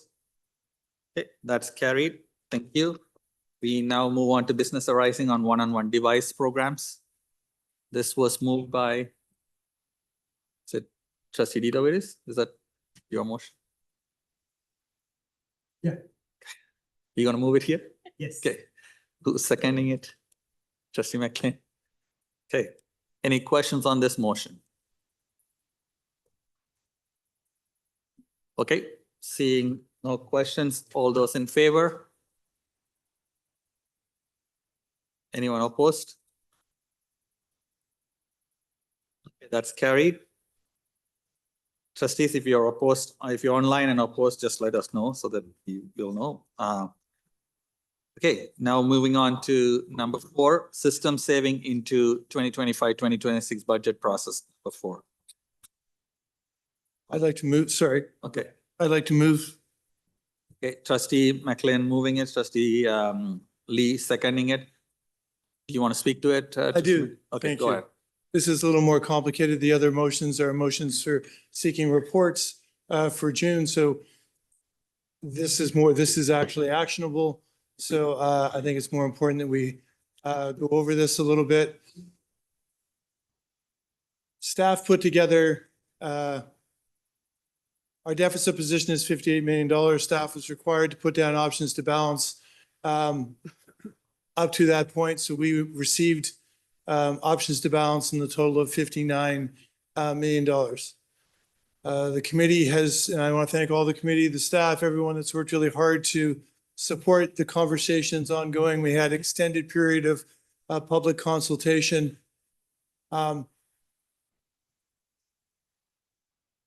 There are 10 options to balance. I would categorize them as 6 of them being cuts and the 4 offered here being system savings that have been identified.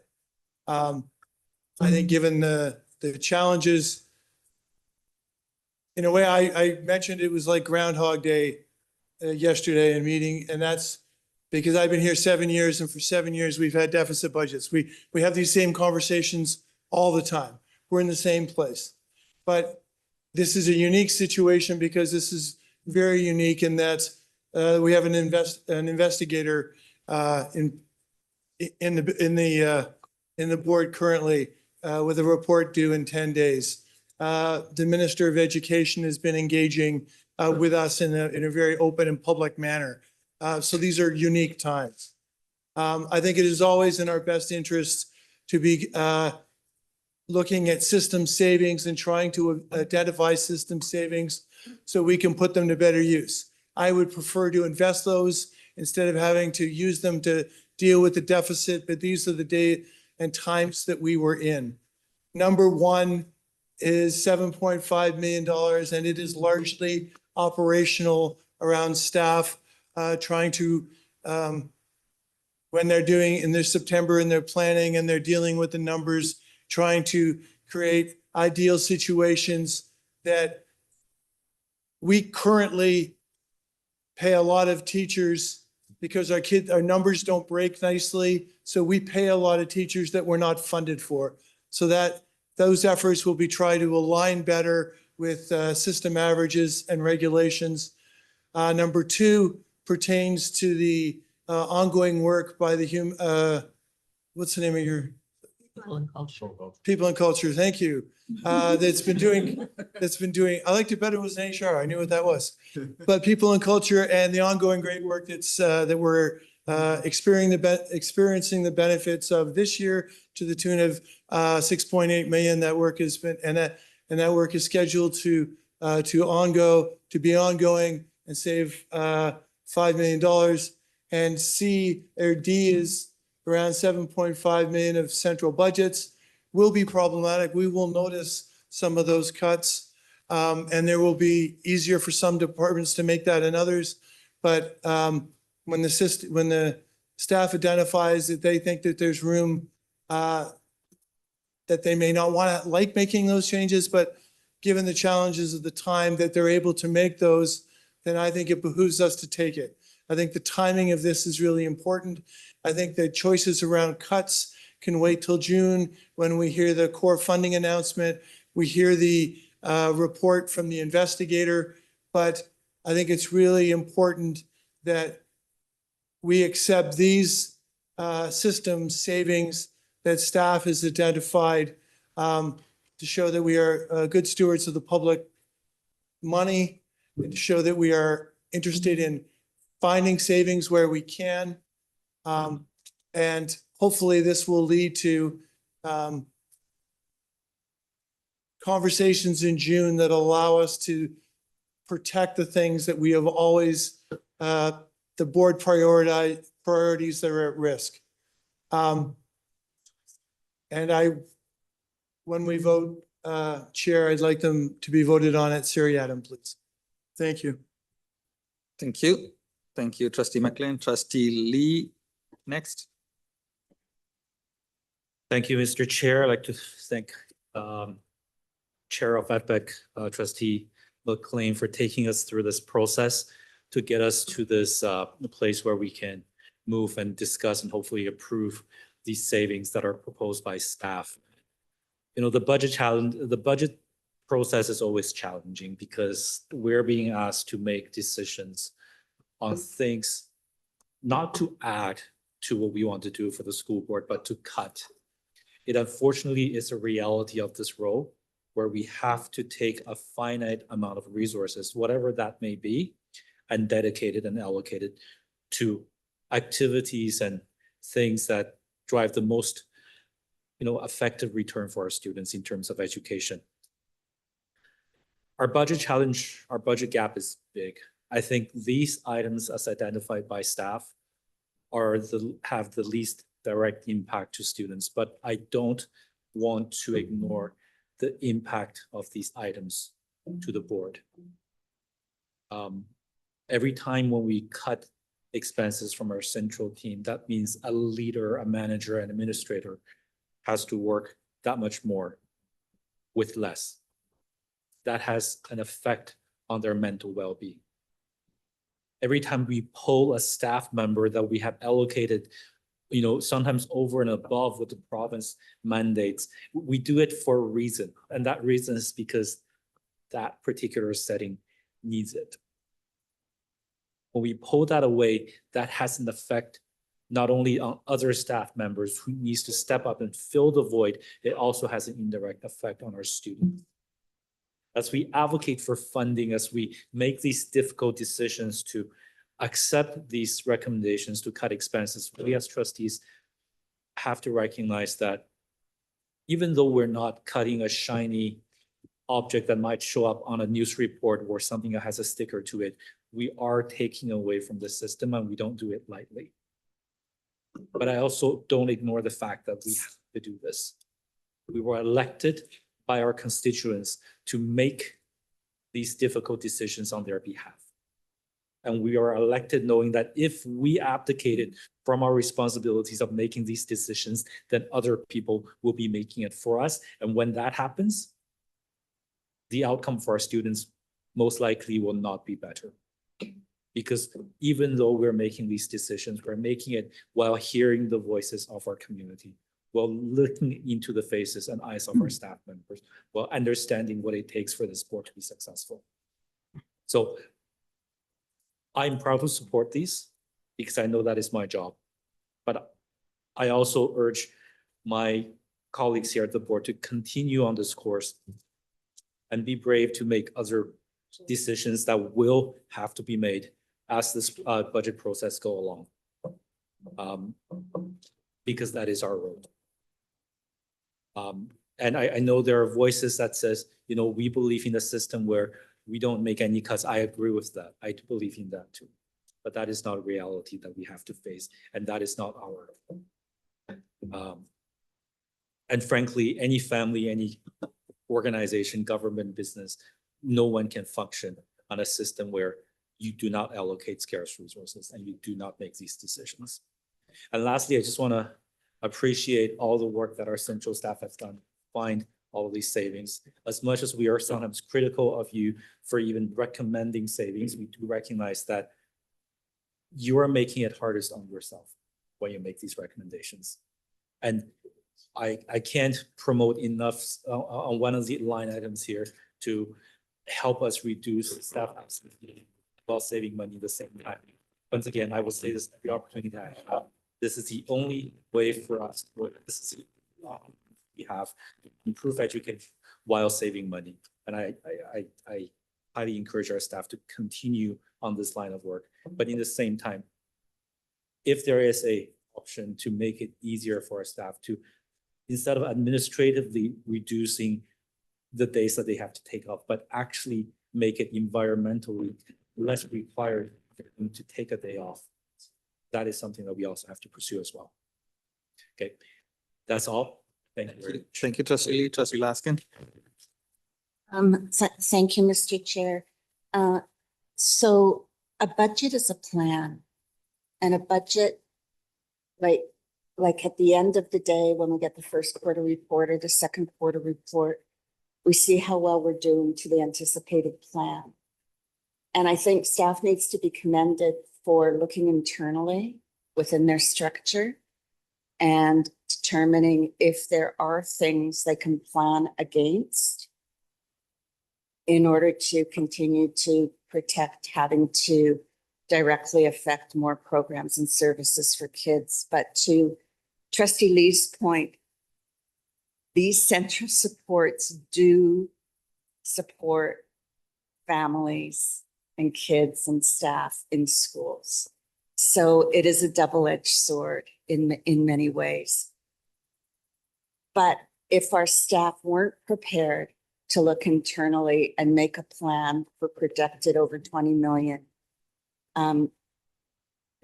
then in fact, they wouldn't be doing their job and we wouldn't be holding them accountable to try to run as efficient system as possible.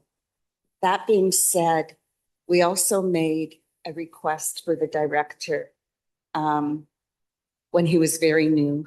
I think it might have been the first or the second meeting, to really look at the organizational structure. Every director of this board has looked at the organizational structure of the board to determine how the resources of the central departments best serve students in our schools and support those staff.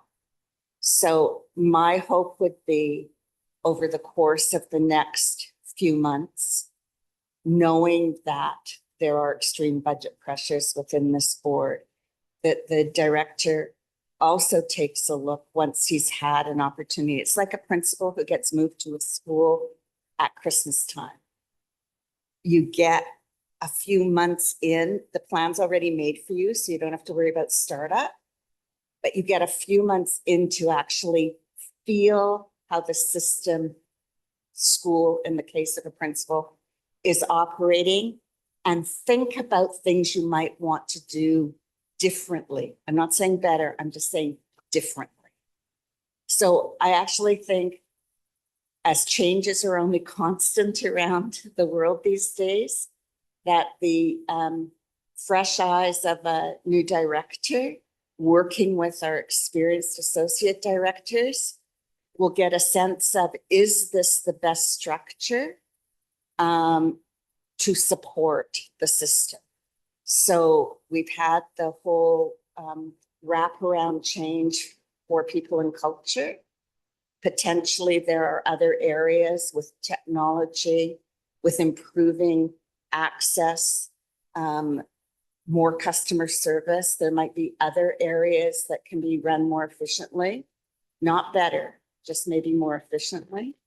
So I do support the plan that has to look internally first to give, frankly, some credibility to this board, that we do trust the ability of our staff, and knowing it's a plan. I'm not fussed when it says 5 million of savings if they get 6 or they get 4. Because I know they have a goal they will work towards, but it will have to make sense. And it will have to make sense as part of the system. And we never know what's going to come our way over the course of the next year. Very worried about the measles outbreak in the province of Ontario. Very worried what that might mean to the number of communities and kids in our schools that aren't vaccinated. We don't know what's around the corner. So the fact that we have projected savings as part of the plan, I think just is important, knowing that it is a plan, but we don't know what tomorrow will bring, but it's certainly something to work towards and bring our bottom line more in keeping. So thank you, Mr. Chair. I will support this. Thank you, Trustee Laskin. I'm going to pass the chair to Vice Chair Patel. I want to also start off by thanking Trustee McLean for all the hard work that's been done through FPEC. I say that because I'm preparing you for my next part of the conversation. I think just stepping back, why are we doing this? Why are we trying to find this 58 million? Because the province hasn't given us the money for our benefits of our staff. Province hasn't funded us the way inflation has been going up. The province hasn't given us the money that we need actually to support our students with special education needs, special needs. So, you know, I understand that we need to be prudent and we need to balance the books. And I understand Trustee Lee's point, but I do think that this is a structural problem that is created by the province, and we kind of are forced to do this each and every year in one way or the other. That is hurting our communities. So I do feel, I thank the staff for bringing these options, and not only bringing these options, but also titling some of these options in a more palatable way, calling it what they are. I don't see them as savings, to be frank. When you realign classroom sizes to get 60 odd teachers down in our system, that saving of 7.5 million comes from reduced number of teachers in our system. That is a cut for me. If we're reducing number of pools from 66 to 23, or whatever it is, just for sake of argument, is seen as cut, losing teachers cannot be seen as saving. And it's not a saving. It's actually, in fact, more crowded classrooms, more split or combined classrooms, maybe more of those 3 grades together. That's what that 7.5 million is. It seems like a saving, but it is, it's obviously, it's going to be really hard to get our number really close to the provincial average. And that means it's going to have a lot of chaotic reorganization that is going to keep us. The other one, I can understand the saving and culture, and I agree, more we can have the teachers in classroom, the more better for our children. That's for sure. The other one is removing some of the opportunities for alternative schooling, looking at options for our students. So all of these things, and central budget of 7.5 million without taking away staff, we haven't really seen what that means. If it means efficiency, as was what we discussed, if it's about moving from Zoom to MS Teams or whatever those things, that's an operational decision that the staff don't have to come to us to, because it makes sense on an efficiency basis. It doesn't. But when we approve a direction of a 7.5 million central budget cut, I wonder what that means. That means some kids not getting paper to take their work home, or everything not having some of those accessible things. Maybe some of the programs that children have free subscription to for reading programs may be cut. We don't know. If it means reading programs being cut for subscription for those programs that will be expensive for parents to afford at home, for some parents, then that is a concern for me. So all these things aren't really savings in a way that we find like the carbon tax saving. Policy changed. We saved a few $1 million. I won't say thankfully, because I know there is policy debates around what carbon tax could be, but that money helps us. That is direct saving. But these ones are not really something I would characterize as saving. So I'm having difficulty supporting these changes, except maybe one of them. And I go back to the courage part. We should have the courage to do this. We should also have the courage to stand up, because we've done this. Different incarnation of this group of trustees have come through and done this over a couple of decades now. And that's what's causing the strain on our system. We were elected to do the hard job of balancing the books, but we were also elected to stand up for public education. Not a lot of people send me here saying, go make sure that you balance the books so that we have zero, but not worry about the special education support. Don't worry about the classroom size. They were sending us with those concerns because these budgets were hurting them. And to be frank, if the provincial government is continuing to be able to go a deficit and to lecture us in a situation where they underfunded us and not be able to have a deficit that we are facing is for a system of 3.4 billion, it's about 1.6%, somewhere less than 2% as the deficit, as an organization in this current situation where funding hasn't kept up inflation. So we got to find a way to, at some point, because I know trustees will change, new trustees will come, they'll feel the urge to do the right thing as quote unquote fiscally responsible thing to do this. And that's what we've been doing over 2 decades, I think. So I do think it's time to stand up and say, this is unacceptable. Let us lift the moratorium. Let us find our own solution. Give us the inflation related cost, at least start filling that inflation gap. Fund special education for what it should be. And these are things we need to do. If we keep caving into this pressure and doing this every year, we'll continue to come back with the same issues again. Thank you. Thank you, Chair Shen. I'll pass back the chair. Thank you, Trustee Pei. Thank you, Mr. Chair. I want to thank our IPAC committee chair, Trustee Dan McLean, for his tireless work for last 3 weeks. I've been through all the meetings. I don't know how he handled all the pressures, from trustee, from the staff. I just really kudos him, his dedication and the leadership. And I want to applaud the effort from the staff for really making sure we're fiscally responsible to Toronto taxpayers to making some of the necessary cuts. Especially, last night, when I asked staff regarding the absenteeism, the staff are already made a progress by cutting $12.5 million. And this is $5 million is actually on top of that $12.5 million. So altogether, that's a $17.5 million saving.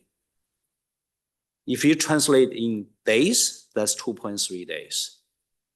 So we're cutting from 20 days by 10% to 17.7 days, which is 1.7 days above provincial average, but we're close to it.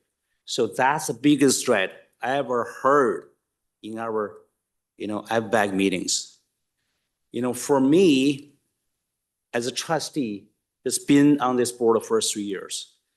This is probably most difficult years, dealing with this budget, because we're virtually have to balance budget. We really have no choice.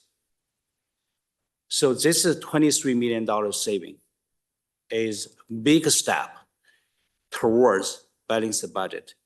So our deficit now from $58 million down to $35 million. So I really appreciate, the staff's hard work and the dedication to ensure we put our student interest first, to ensure we put our parents' interest first, to ensure we put the Toronto taxpayers' interest first. Thank you very much. I really wholeheartedly support this motion. Thank you. Thank you, Trustee Pei. Trustee Sri Skandaraja. Thank you, through you, Mr. Chair. I just would like some clarification on number 3, what that will actually look like in practice. As you can imagine, there's a lot of folks who are nervous about this, and it looks pretty vague in the way it's written. So if we could have some clarity on what this would actually look like day to day and its impact on students.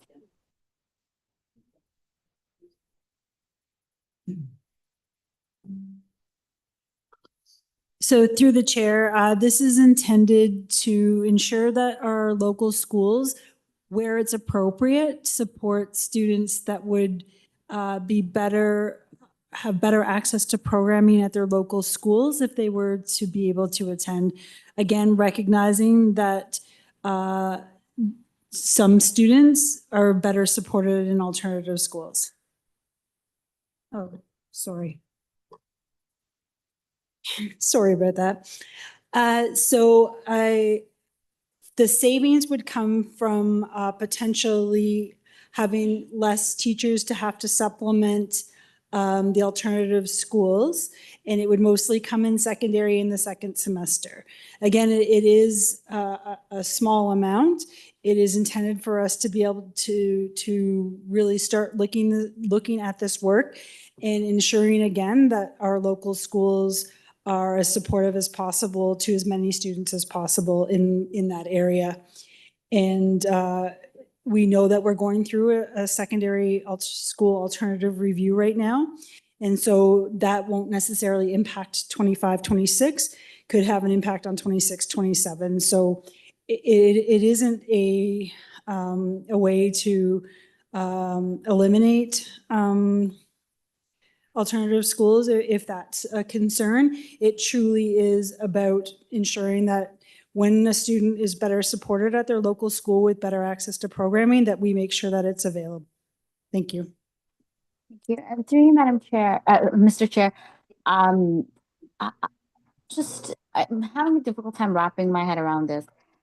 So I get where the savings would come from by them not going or staying at their local school. Confirming you guys are cleaning up the parkade, right? Sorry, Faizana, sorry, you're not on mute. But what I need clarity on is if they would need added supports at the local school, would that just not mean we would need to create an increase in support at the local school? Or are we saying that there's enough supports at the local school? Because if there were, why would they be going to the alternative school in the first place? I'm just really confused. I'm not following the logic, is what I'm trying to say. If someone could explain this to me.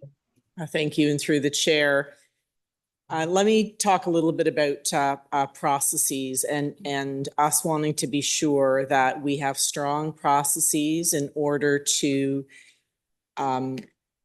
identify students at risk, in risk, and have a very, very strong pathway to care within the local school where we know there are resources and we want our students to be able to access them.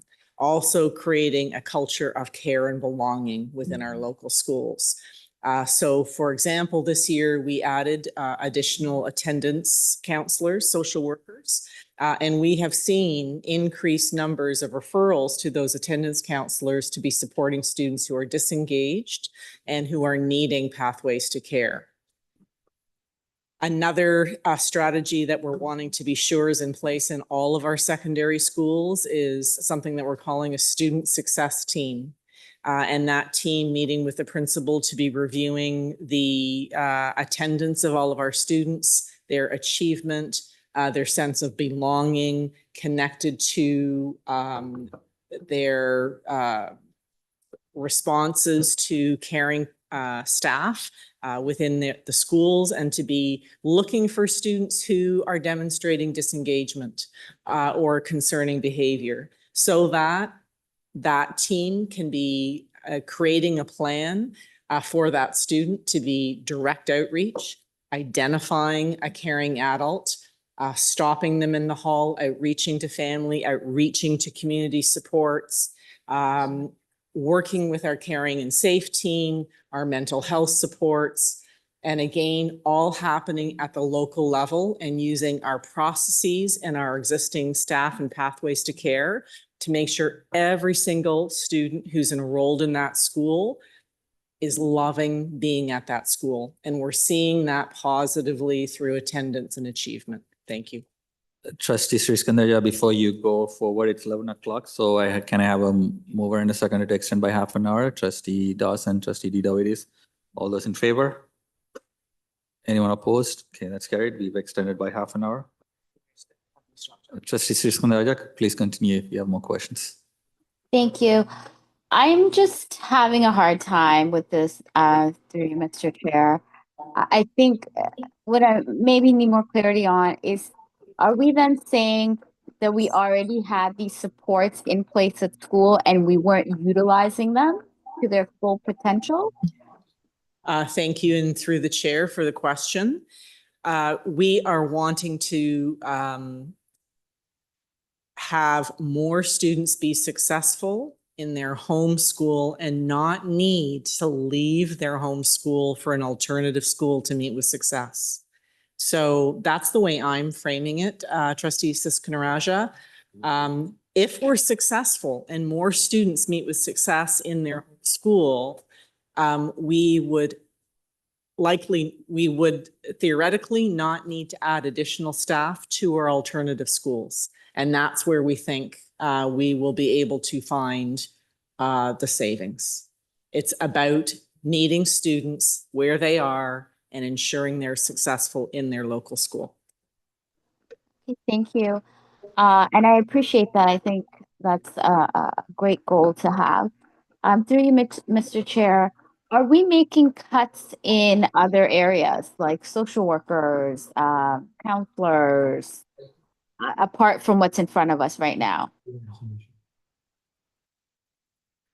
Through the chair, we have not reduced our social work complement. I say that, but also please remember that we have identified the COVID positions, and Associate Director Zucker identified that there was $90 million, I believe, in COVID positions that the board reinvested. And some of those positions are CYCs, or child and youth counselors, who do support mental health work. No, 90, sorry, it's late. $90 million is not the right amount. It's 90 positions. Forgive me. I got the 90 right. Any follow-ups, Trustee Siskundarajah? No, thank you. You know, I appreciate what staff are doing, and I know it's really, really difficult work. But yeah, something to wrestle with, right? We're cutting in one area that we would need to support in another area. Okay, thank you for that. Thank you, Trustee Siskundarajah. Trustee Key. Thank you, through Chair. Just a couple of questions on point 4. I apologize, I wasn't present for much of the considerations. So if this has already been shared, you can just reiterate briefly. But I'm just trying to understand what is potentially included in the 7.5 million savings from central budgets. Are we looking at potentially reducing the size of departments? Is this consumables? Is this not buying office furniture for a year? Like, can I get a sense of maybe just a couple of examples of what might be included here? Yeah, one of his turning off lights during meetings. Sorry, some comedy. Through the chair, I think you identified a number of areas that departments are looking at, whether they are able to do it through reducing the consumables that they do purchase. What we have asked is, we've identified 7.5% as a savings across the board. And so each department has been tasked and they have been provided their data for the last 3 years of actuals where they've spent in their departments, and then the budget in an identified amount that would be required to be saved in order for 7.5%. So what we have said to the departments is, please look at your budgets. You're the ones that know the work that you're doing the best. How would you find that savings? And so some are looking, and I'll give you my department as an example. I went through and said, okay, if it was $1,000 for paper and I've only spent $800 for the last 2 years, I've reduced it to $800. Like it was in that much detail to find the 7.5%. In some areas that have larger budgets, they are looking at potentially, it could be, they've got a number of projects identified for next year, and one of those projects may not happen. It may have to be delayed. It may be, there's an amount for technology, and for next year, we'll continue to hold on to that computer for 1 more year, that type of work. In some instances, although we have identified that we would prefer it not to include staffing, some departments have said, actually, we can find some efficiencies in staffing potentially. And if that were the case, we will be bringing that back to trustees, because we did identify in the initial report that it would not include staffing. So I just want to be really clear. There is a potential that it could impact the types of subscriptions that we have. If we have a number of, and I'm going to just throw out an example, we use Teams and Zoom, right? Do we just move to one and that type of thing? So it really is, and this is work that we do every year anyways. So that's why this is, I think, even more challenging this year than it has been, because over the last 5 years, we've reduced by $8 million in these departments. And this year we're asking for another 7.5. So it's challenging, and that's why it's taking a while for departments to identify the areas, and it will actually impact things that they're able to do next year. Through the chair. Thank you, that's helpful. Any other trustees to ask questions? Seeing no other trustees, we were asked to do this at Siriatam and also recorded ward as well. So if we can have those 4 items separated, we can get through that. And while we set that up, I also want to remind folks that there's a written notice of motion by Trustee King and Trustee Dawson on behalf of Student Trustee Bell. It was not part of the agenda when it got posted, but it's in your blue folder. It's tracking to the PSSC, I think. Yeah, PSSC. So trustee King and trustee Dawson on behalf of student trustee Bell. It's titled Inclusive Terminology in Physical and Health Education. Okay.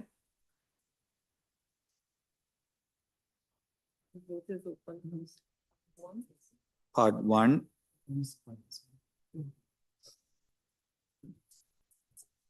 Vote is open. Please vote on e-scribe or let us know how you vote. Trustee Patel in favor. Laskin in favor. Trustee Trustee Lee in Rajwani in favor. favor. Trustee Nunziata in favor. Shan against. Dawson against. Klein in favor. Trustee Goes in favor. Trustee Erhard against. Rajagul Singham against. Trustee P in favor, is that? Trustee P in favor. Trustee Srishkandaraja? Against?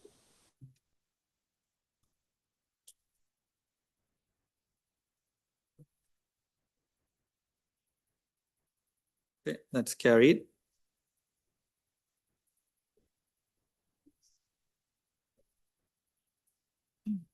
We'll move on to the second one.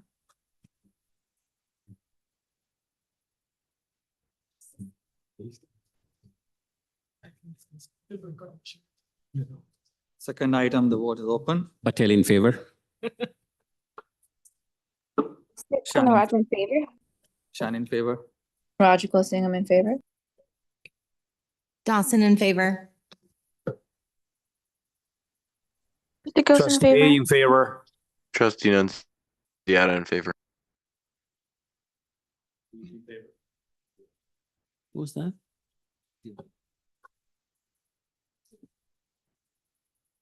Trustee Klein? Sure. Trustee Wang and Trustee Wang just voted. Trustee Rajwani? In favor. Thank you.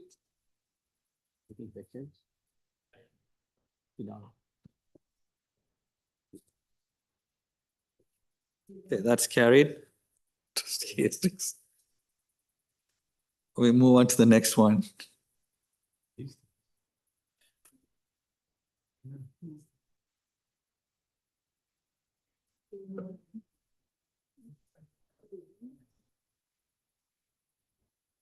Patel in favor. Srishkandaraja against. Shan against.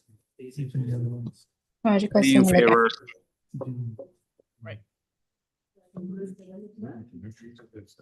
Trustee Rajagul Singham, can you repeat that? We didn't hear that properly. against, please. Thank you. Trustee Nunziata in favor. Trustee Goes against. Trustee Erhard against.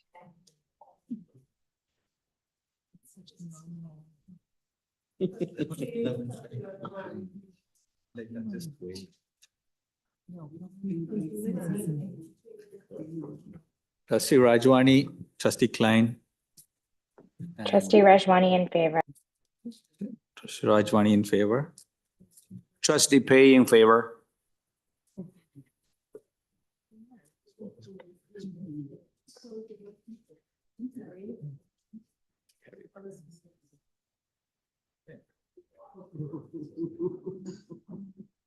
All right, we got one more.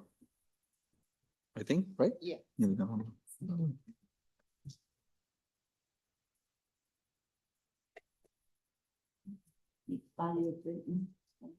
Sorry?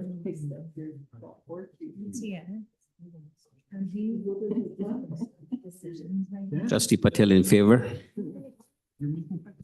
Trustee Pei in favor. Rajagul Singham in favor. Trustee Goes in favor. Shan against. Trustee Rajwani in favor, and it seems that all the mics are on. Trustee Nunziata in favor. Trustee Erhard against.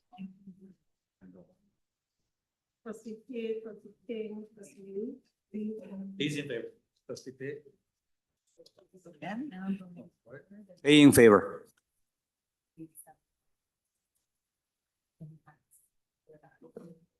You don't know how much we're going to pay back. All right, you guys are not- That's carried. Okay, thank you all. That wraps up that item. We now move on to a business pricing around senior team. Trustee Patel, the motion. Yeah, I can move. Trustee Patel moves, seconded by Trustee Hassan. What? Seconding the motion on senior. Yes. Do we need to speak on this item? All right.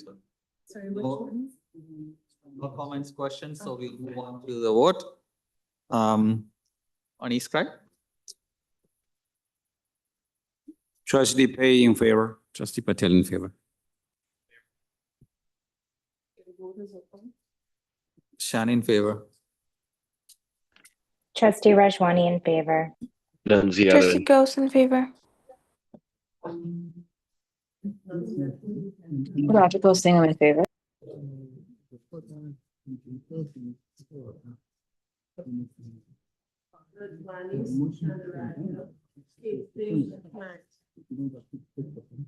Trustee Klein, Trustee Hastings. Voted already? Okay. Just gonna watch and pay. Trustee Rajwani. I already voted in favor. Okay, in favor. Okay. That's carried. I will move now on to number 6, business arising leased pools.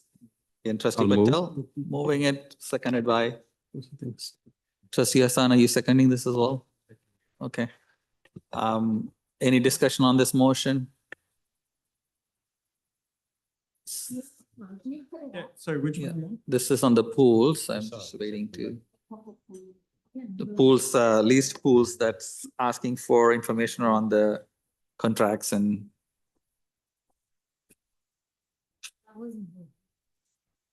Our chair, you chair. Could you put back on the previous motion? Sorry. Which motion? This is the motion that we are talking about now. Trustee Laskin with a question. Thank you very much, Mr. Chair. So I appreciate that this is all about the pools, about the details that are permitted and lease and the hours and the total cost of caretaking, et cetera, and the leaseholders that are for profit and the terms of the leases. But we've never actually had a report about the number of kids who use their swim programs, the hours that those are being used.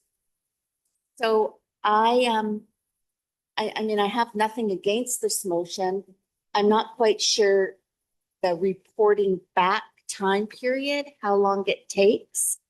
Because when we asked this question at the, I don't know which meeting ago when this was first presented, there seemed to be some confusion over actually having this information. So, and I don't want to duplicate the work of TLC. So I just would like some clarification from staff, Mr. Chair.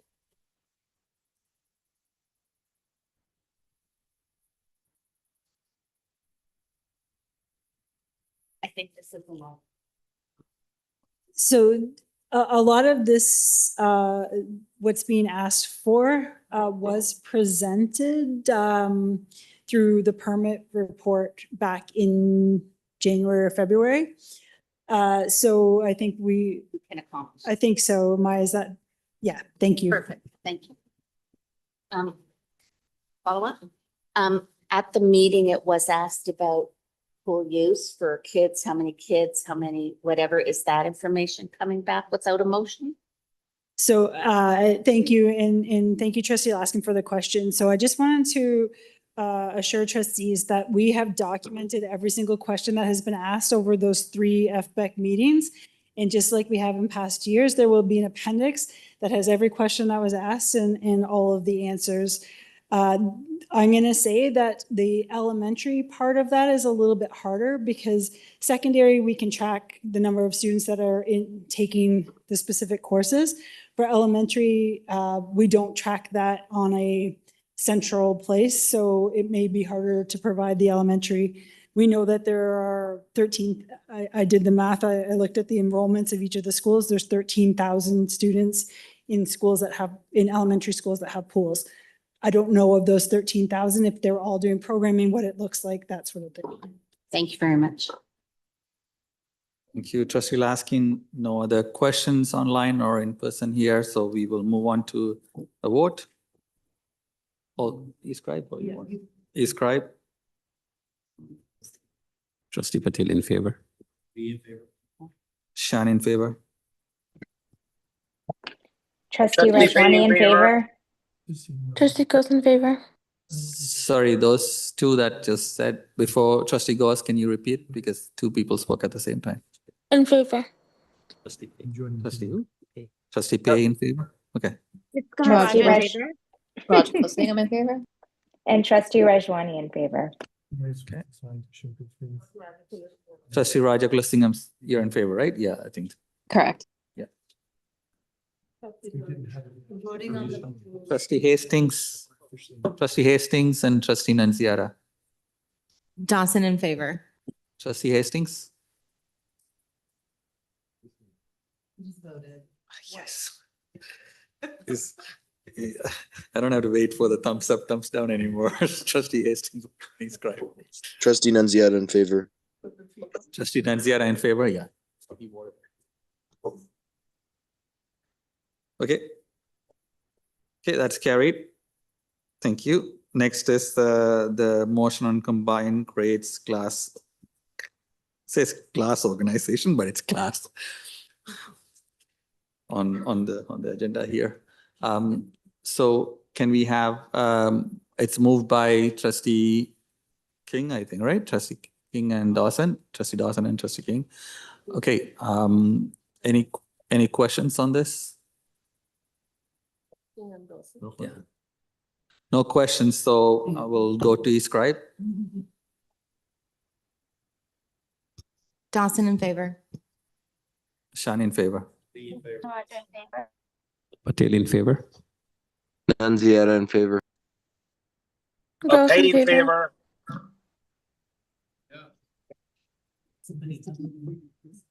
Trustee Rajwani in favor.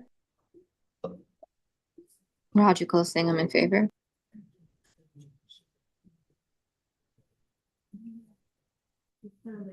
Trustee Sri Skandaraja. And In favor. Trustee Klein.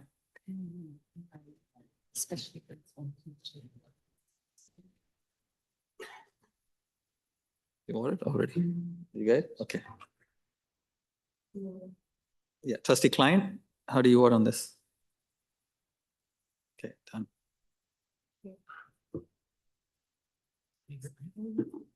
Okay, carried. Thank you. Now, the last motion on this section is understanding the impacts of US policies and responses on the TDSP and TDSP contribution to responses, elbow sub motion. I think Trustee Earhart and Trustee McLean. Trustee Earhart, are you there? Are you moving it? Yes, I'm there. Happy to move. Thank you. Okay, and Trustee McLean, you're seconding it as well, or the other way? I don't know. I will just go with that. And any questions? Is that question, Trustee Laskin? Go ahead. Thank you very much, Mr. Chair. Has the province provided the boards through the broader public sector procurement any current or change direction based upon purchasing of US products? Through you, Mr. Chair, yes, as effective March 4th, there was a directive to all broadest public sector that procurement of US suppliers that had office in the States with less than 250 employees in Canada should not be used unless it was under certain circumstances. And there was two conditions on that. One is that was the only supplier of that good. And the second was that it was urgent to the needs of the organization and couldn't be delayed. Yeah. And it also requires that for those exemptions, the CEO of the organization approves it in writing so it can be reviewed And we have to put processes in place where our purchasing department, our department that would asking for the purchase would work with purchasing, and then a form would be sent to our associate director for review and then on to the director for final sign off. And that process is in place currently. Go ahead. So, could I ask the movers of the motion, what else besides the procurement issues and what we use in our contracts that they are looking for here? Because I'm not 100% sure what impacts of US policies and responses on the TDSB means. So if there could just be clarification outside of what's already been asked of the school boards through changes to the broader public sector. Through you, Chair, when the motion originated, the policy didn't exist yet, for one. So this was just a placeholder. Now it becomes a byproduct of what impact has this had it, like we're going to get this in the fall sometime. So it'll be about what impact has this had? And we expect the target to move. Like there's lots going on with regards to tariffs and whatnot. So we expect this to be a moving target to a certain degree. So this will be a kind of report on what effect this has had on the business that we've done in this regard, and to see the effects and whatnot. So initially it was about how do we do it? And now it's more that the government has rules in place that govern us. This is going to be about how it affects us. So, thank you for that clarification. Thank you, Yeah. Trustee Laskin, and thank you, Trustee Erhard. Did you want to add something? Yeah, I just wanted to reiterate and thank you, Trustee McLean, that there are some things happening where our board is captured, and that it seems like that may continue to occur. And so the situation is dynamic. There may be a time when there are some choices for us, and so that's why I would be interested in hearing a presentation on TJSB's contributions to this, both those that we are obligated to comply with from other orders of government, but also if there are initiatives that TJSB is doing already or could do over time based on the changing dynamic here, and in particular things like supporting local, which we already do in some of our policies. And so I feel it would be helpful, even though it's not elegantly worded, to get in addition to what we're seeing in Trustee Weekly, a reporting on this sometime into next year, just given the situation is very dynamic. Thank you. Thank you, Trustee Erhard. Seeing no more. Oh, actually, sorry. Trustee Arts, go ahead. Hi, thank you, Mr. Chair. Through you, just a really quick comment. Since this is coming in the fall, there is also, for trustees' awareness, a motion that's going to the OBSPA annual general meeting coming from Grand Erie, I want to say, that is asking OBSPA to advocate to the government the government makes boards whole with respect. So I can't remember the wording off the top of my head, but just so trustees are aware that there is a motion at the provincial level that is asking the ministry and the provincial government to take into account that what's going on in the US and tariffs may have significant financial impacts for school boards, and that advocate for the ministry to make sure that we are not going to be negatively impacted, or students are not going to be negatively impacted downstream of that. That's all. Thanks. Thank you, Trustee Arts. Seeing no more questions, moved and seconded by Trustee McLean and Trustee Erhard. So on each scribe. Just Kanawaj in favor. Trustee Gus in favor. Chan in favor. Patel in favor. Hassan in favor. Trustee Rajwani in favor. Magical Singh in favor. Dawson in favor. Please in favor. Trustee Nanziara. Trustee Rajwani and Trustee Bay. Pay in favor. Trustee Nanziara in favor. And Trustee Sriskandarajah, you said you're in favor, right? Yes. And Trustee Klein.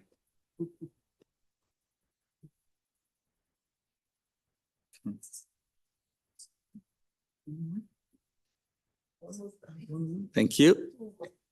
That's the end of the items on that. 16.6. Trustees, we have two more items. Just go ahead.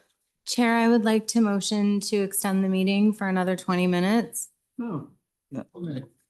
Well, 15 okay, minutes. if we've 15 15. 15 minutes to 11:45. Thank you very much. Okay. Can I have a Sounds good. seconder for that? Trustee Davidis, all those in favor? Anyone opposed? Okay. Sorry, how many opposed? Two. Okay. Three. That's okay. So we are here. We're still going to be here. Number 5 on 16.8 on the Innovation Center proposal. I'll pass it to the director or. I'll begin. Thank you very much, and I'll be very brief, promise. Trustees may recall back in October 2024, a board resolution where the board asked the director to present a report in spring 2025, which is now, on the creation of a TDSB Innovation Center focused on both academic and business excellence. The report in your materials is response to the board resolution, and that's set out in detail in Appendix A of the report. The board envisioned that the center would be a beacon of excellence and a catalyst for transformative change within the TDSB. But in light of the current set of priorities that the board is focusing on and the significant financial pressure TDSB is experiencing, staff are recommending that the matter be deferred until such time as a stable source of funding is identified. And so accordingly, the report is solely an update and has been prepared for receipt. Thank you. Thank you very much for the update, Associate Director Pond. Can I have a mover and a seconder to receive this? Trustee McLean, Trustee Lee. Any questions, comments? All those in favor? Anyone opposed? Okay, that's carried. I'm going to pass the chair to Vice Chair Patel for the next item. Go ahead, Trustee Shah. It's a motion on the Pakistani Canadian Communities Facilities. I'll be brief on this as well. Trustees, as many of you know in your own writings, the Pakistani community has been a growing community in our school board in the GTA, but particularly in Toronto. Urdu is one of the largest spoken languages of the largest community, and they have been contributing phenomenally for social, economic, political, and cultural aspects of our city. So it makes sense for us to continue to engage with communities of common bond to support their need for spaces. Sometimes it makes us uneasy to think people are coming in certain communities from their own affinities, but different communities organize different ways. Sometimes it's geographical, sometimes it's ethno-specific, sometimes it's country-based, and we need to be able to acknowledge the needs for them to gather and support each other while they continue to contribute to the rest of the city as well. So I think Pakistani community is in a space right now that they are willing to figure out a way to support and build a community project. And as we have done in the past, it's often like us facilitating the process, and they come up with the resources themselves as communities, as we've seen in the past. So we're hoping this motion. So there's a bit of a change to the motion that was presented. So I just want to alert you, it's a change that the director has suggested based on the processes. So maybe the director can add a couple more in. I'll also finish quickly so that Trustee Maliga goes, who's actually currently in Pakistan, the next day morning, will probably speak a little bit more as well. So thank you in advance for your support. Hope this can go through, and hope in a couple of years, or maybe even sooner, maybe in a year, that we will have a very vibrant Pakistani community center that supports our students and the local community beyond the Pakistani community as well. Thank you.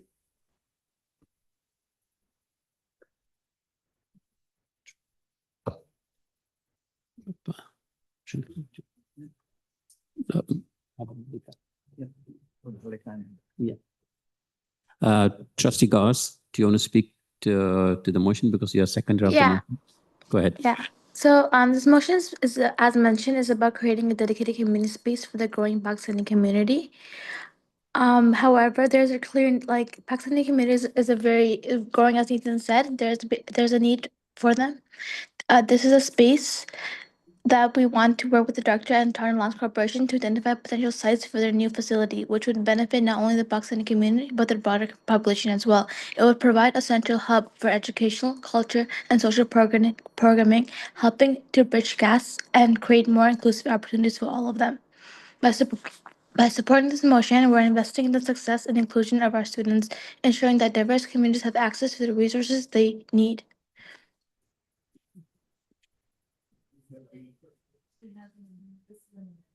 Trustee Ghosh? Yeah? Okay. Any further comments? No. Should I go to you, Director, first? Go ahead. Thank you, and through you, Chair. Staff are always supportive of these community-based initiatives that support different factions of the community to support their assets. Just noting that anything to do with lands is highly regulated as far as school boards are concerned. We're happy to work with the community and with Toronto Lands Corporation within our process to support a move forward, but want to be clear that we would need to do that within the regulated roles that school boards play when it comes to these matters. Thank you. Thank you, Director. Trustee Laskin? Thank you very much, Mr. Chair. When we heard from the delegates and through email correspondence, they've already contacted the Toronto Lands Corporation. So I have no issue that the directors support them contacting the Toronto Lands Corporation, but I am wondering what it means for the potential role of the school board and the Toronto Lands Corporation in the development of a new community facility. What does that obligate us to? Because again, like the Somali Community Center, we're very supportive of using our processes, and if we had space to support them in their applications following the government process to maintain the space, but there was no financial contribution from the Toronto District School Board. And I'm a little bit worried what it means in terms of the potential role of the school board and TLC in the development of a new community facility. So I'd really like clarity on behalf of staff if they're reading this as some sort of obligation to support financially. Because at this point, given our budget constraints, I'm just concerned about the potential misunderstanding that the motion worded the way it is could have. So I just, again, absolutely, if we have facilities that can be used as community spaces, I'm completely supportive. But I just don't think it's the school board's role to financially support that center. So I just want clarity. Thank you, Mr. Chair. Thank you, Trustee Laskin. To the movers or the director, do you want to comment on this and clarify Trustee Laskin's concerns? Thank you, and through you, Chair. Trustee Laskin, I recall you asking the delegates about their expectations with regard to financial support, and the delegates answered very clearly that there was no expectation on the community's part that the board would support, and I appreciate the clarity around wording and would leave that to trustees for consideration about any further amendment they may wish to make that really clear. But staff do not see the wording as a commitment by staff or of the board around providing financial support for this initiative. The request came forward from community about how they can pursue development of a community center. And the board is happy to help facilitate those conversations, but always working within the construct of the regulated role that school boards play.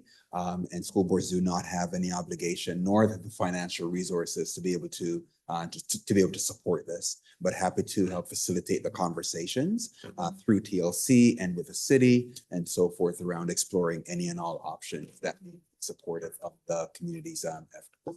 I appreciate that, Mr. Director, but the wording has changed since it first appeared. in the original motion, there was not, the wording of in the development of a new community center was not there. So that's what drew my attention. The original wording was simply about facilitating for TLC. So the addition of this wording is what caused me concern. But as long as it's everybody's understanding that we simply don't have the means to support it financially, nor I'm fine with that. I mean, I don't want to not support the community efforts, but I was just concerned about what in the development of committed us to. Thank you, Trustee Laskin. Trustee Shan. And respond to that. Sorry. The changes are suggested, changes to the original motion to this are suggested by the staff based on the way they see their role to be. So it is a staff suggestion, and basically because it's seen as a role that we played, particularly from my knowledge with the Somali Community Center, writing supportive letters, because we feel like that project would benefit our students. And we took a leadership role to help to have those conversations and support those processes. And the TLC worked closely with the city to make that happen. So there was no financial obligations, but there was a leadership role that the TDSP, TLC, and the community organizations played together to make that happen as well. So I'm assuming that that's the kind of general understanding to play that role within the constraints of what regulations that are there for the school board. Thank you, Trustee Shan. So before we go to vote, trustees, a soft reminder, we still have one private item to go. So we do need trustees for quorum. Thank you. Can we open the vote?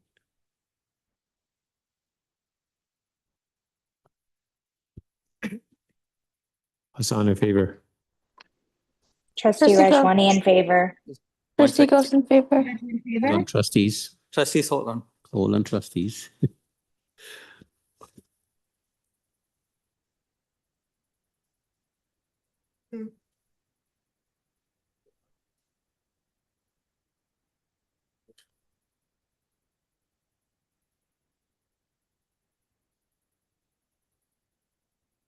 Yep. So vote is open. Trustee goes in favor. Laskin in Favor. McLean in favor. Favor. Nanziata in favor. Dawson in favor. The Hey, in favor. There. Trustee Erhard in favor. eScribe doesn't seem to be working. Arts in favor. Shan in favor. Trustee Patel in Williams in favor. favor. Any trustee against? Klein in favor. Wong in favor. Any trustee against? Hearing none. Are you against Hastings? Hold on, Trustee Hastings, are you against? Yes. Okay. Trustee Hastings is against. All right, I'll pass back the chair. Trustees, we have one private item that didn't get finished. So we now have, can I have a motion to go in private? Moved by Trustee McLean, seconded by Trustee King. All those in favor? Anyone opposed? Okay, that's carried. So we move on to private.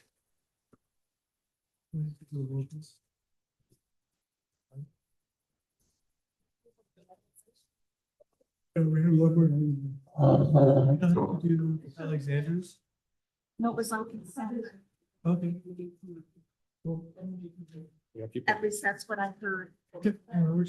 Should we extend? I think it's done. I'm in favor of all things being said. We need to extend. Yeah, we didn't. Personal stuff. To extend.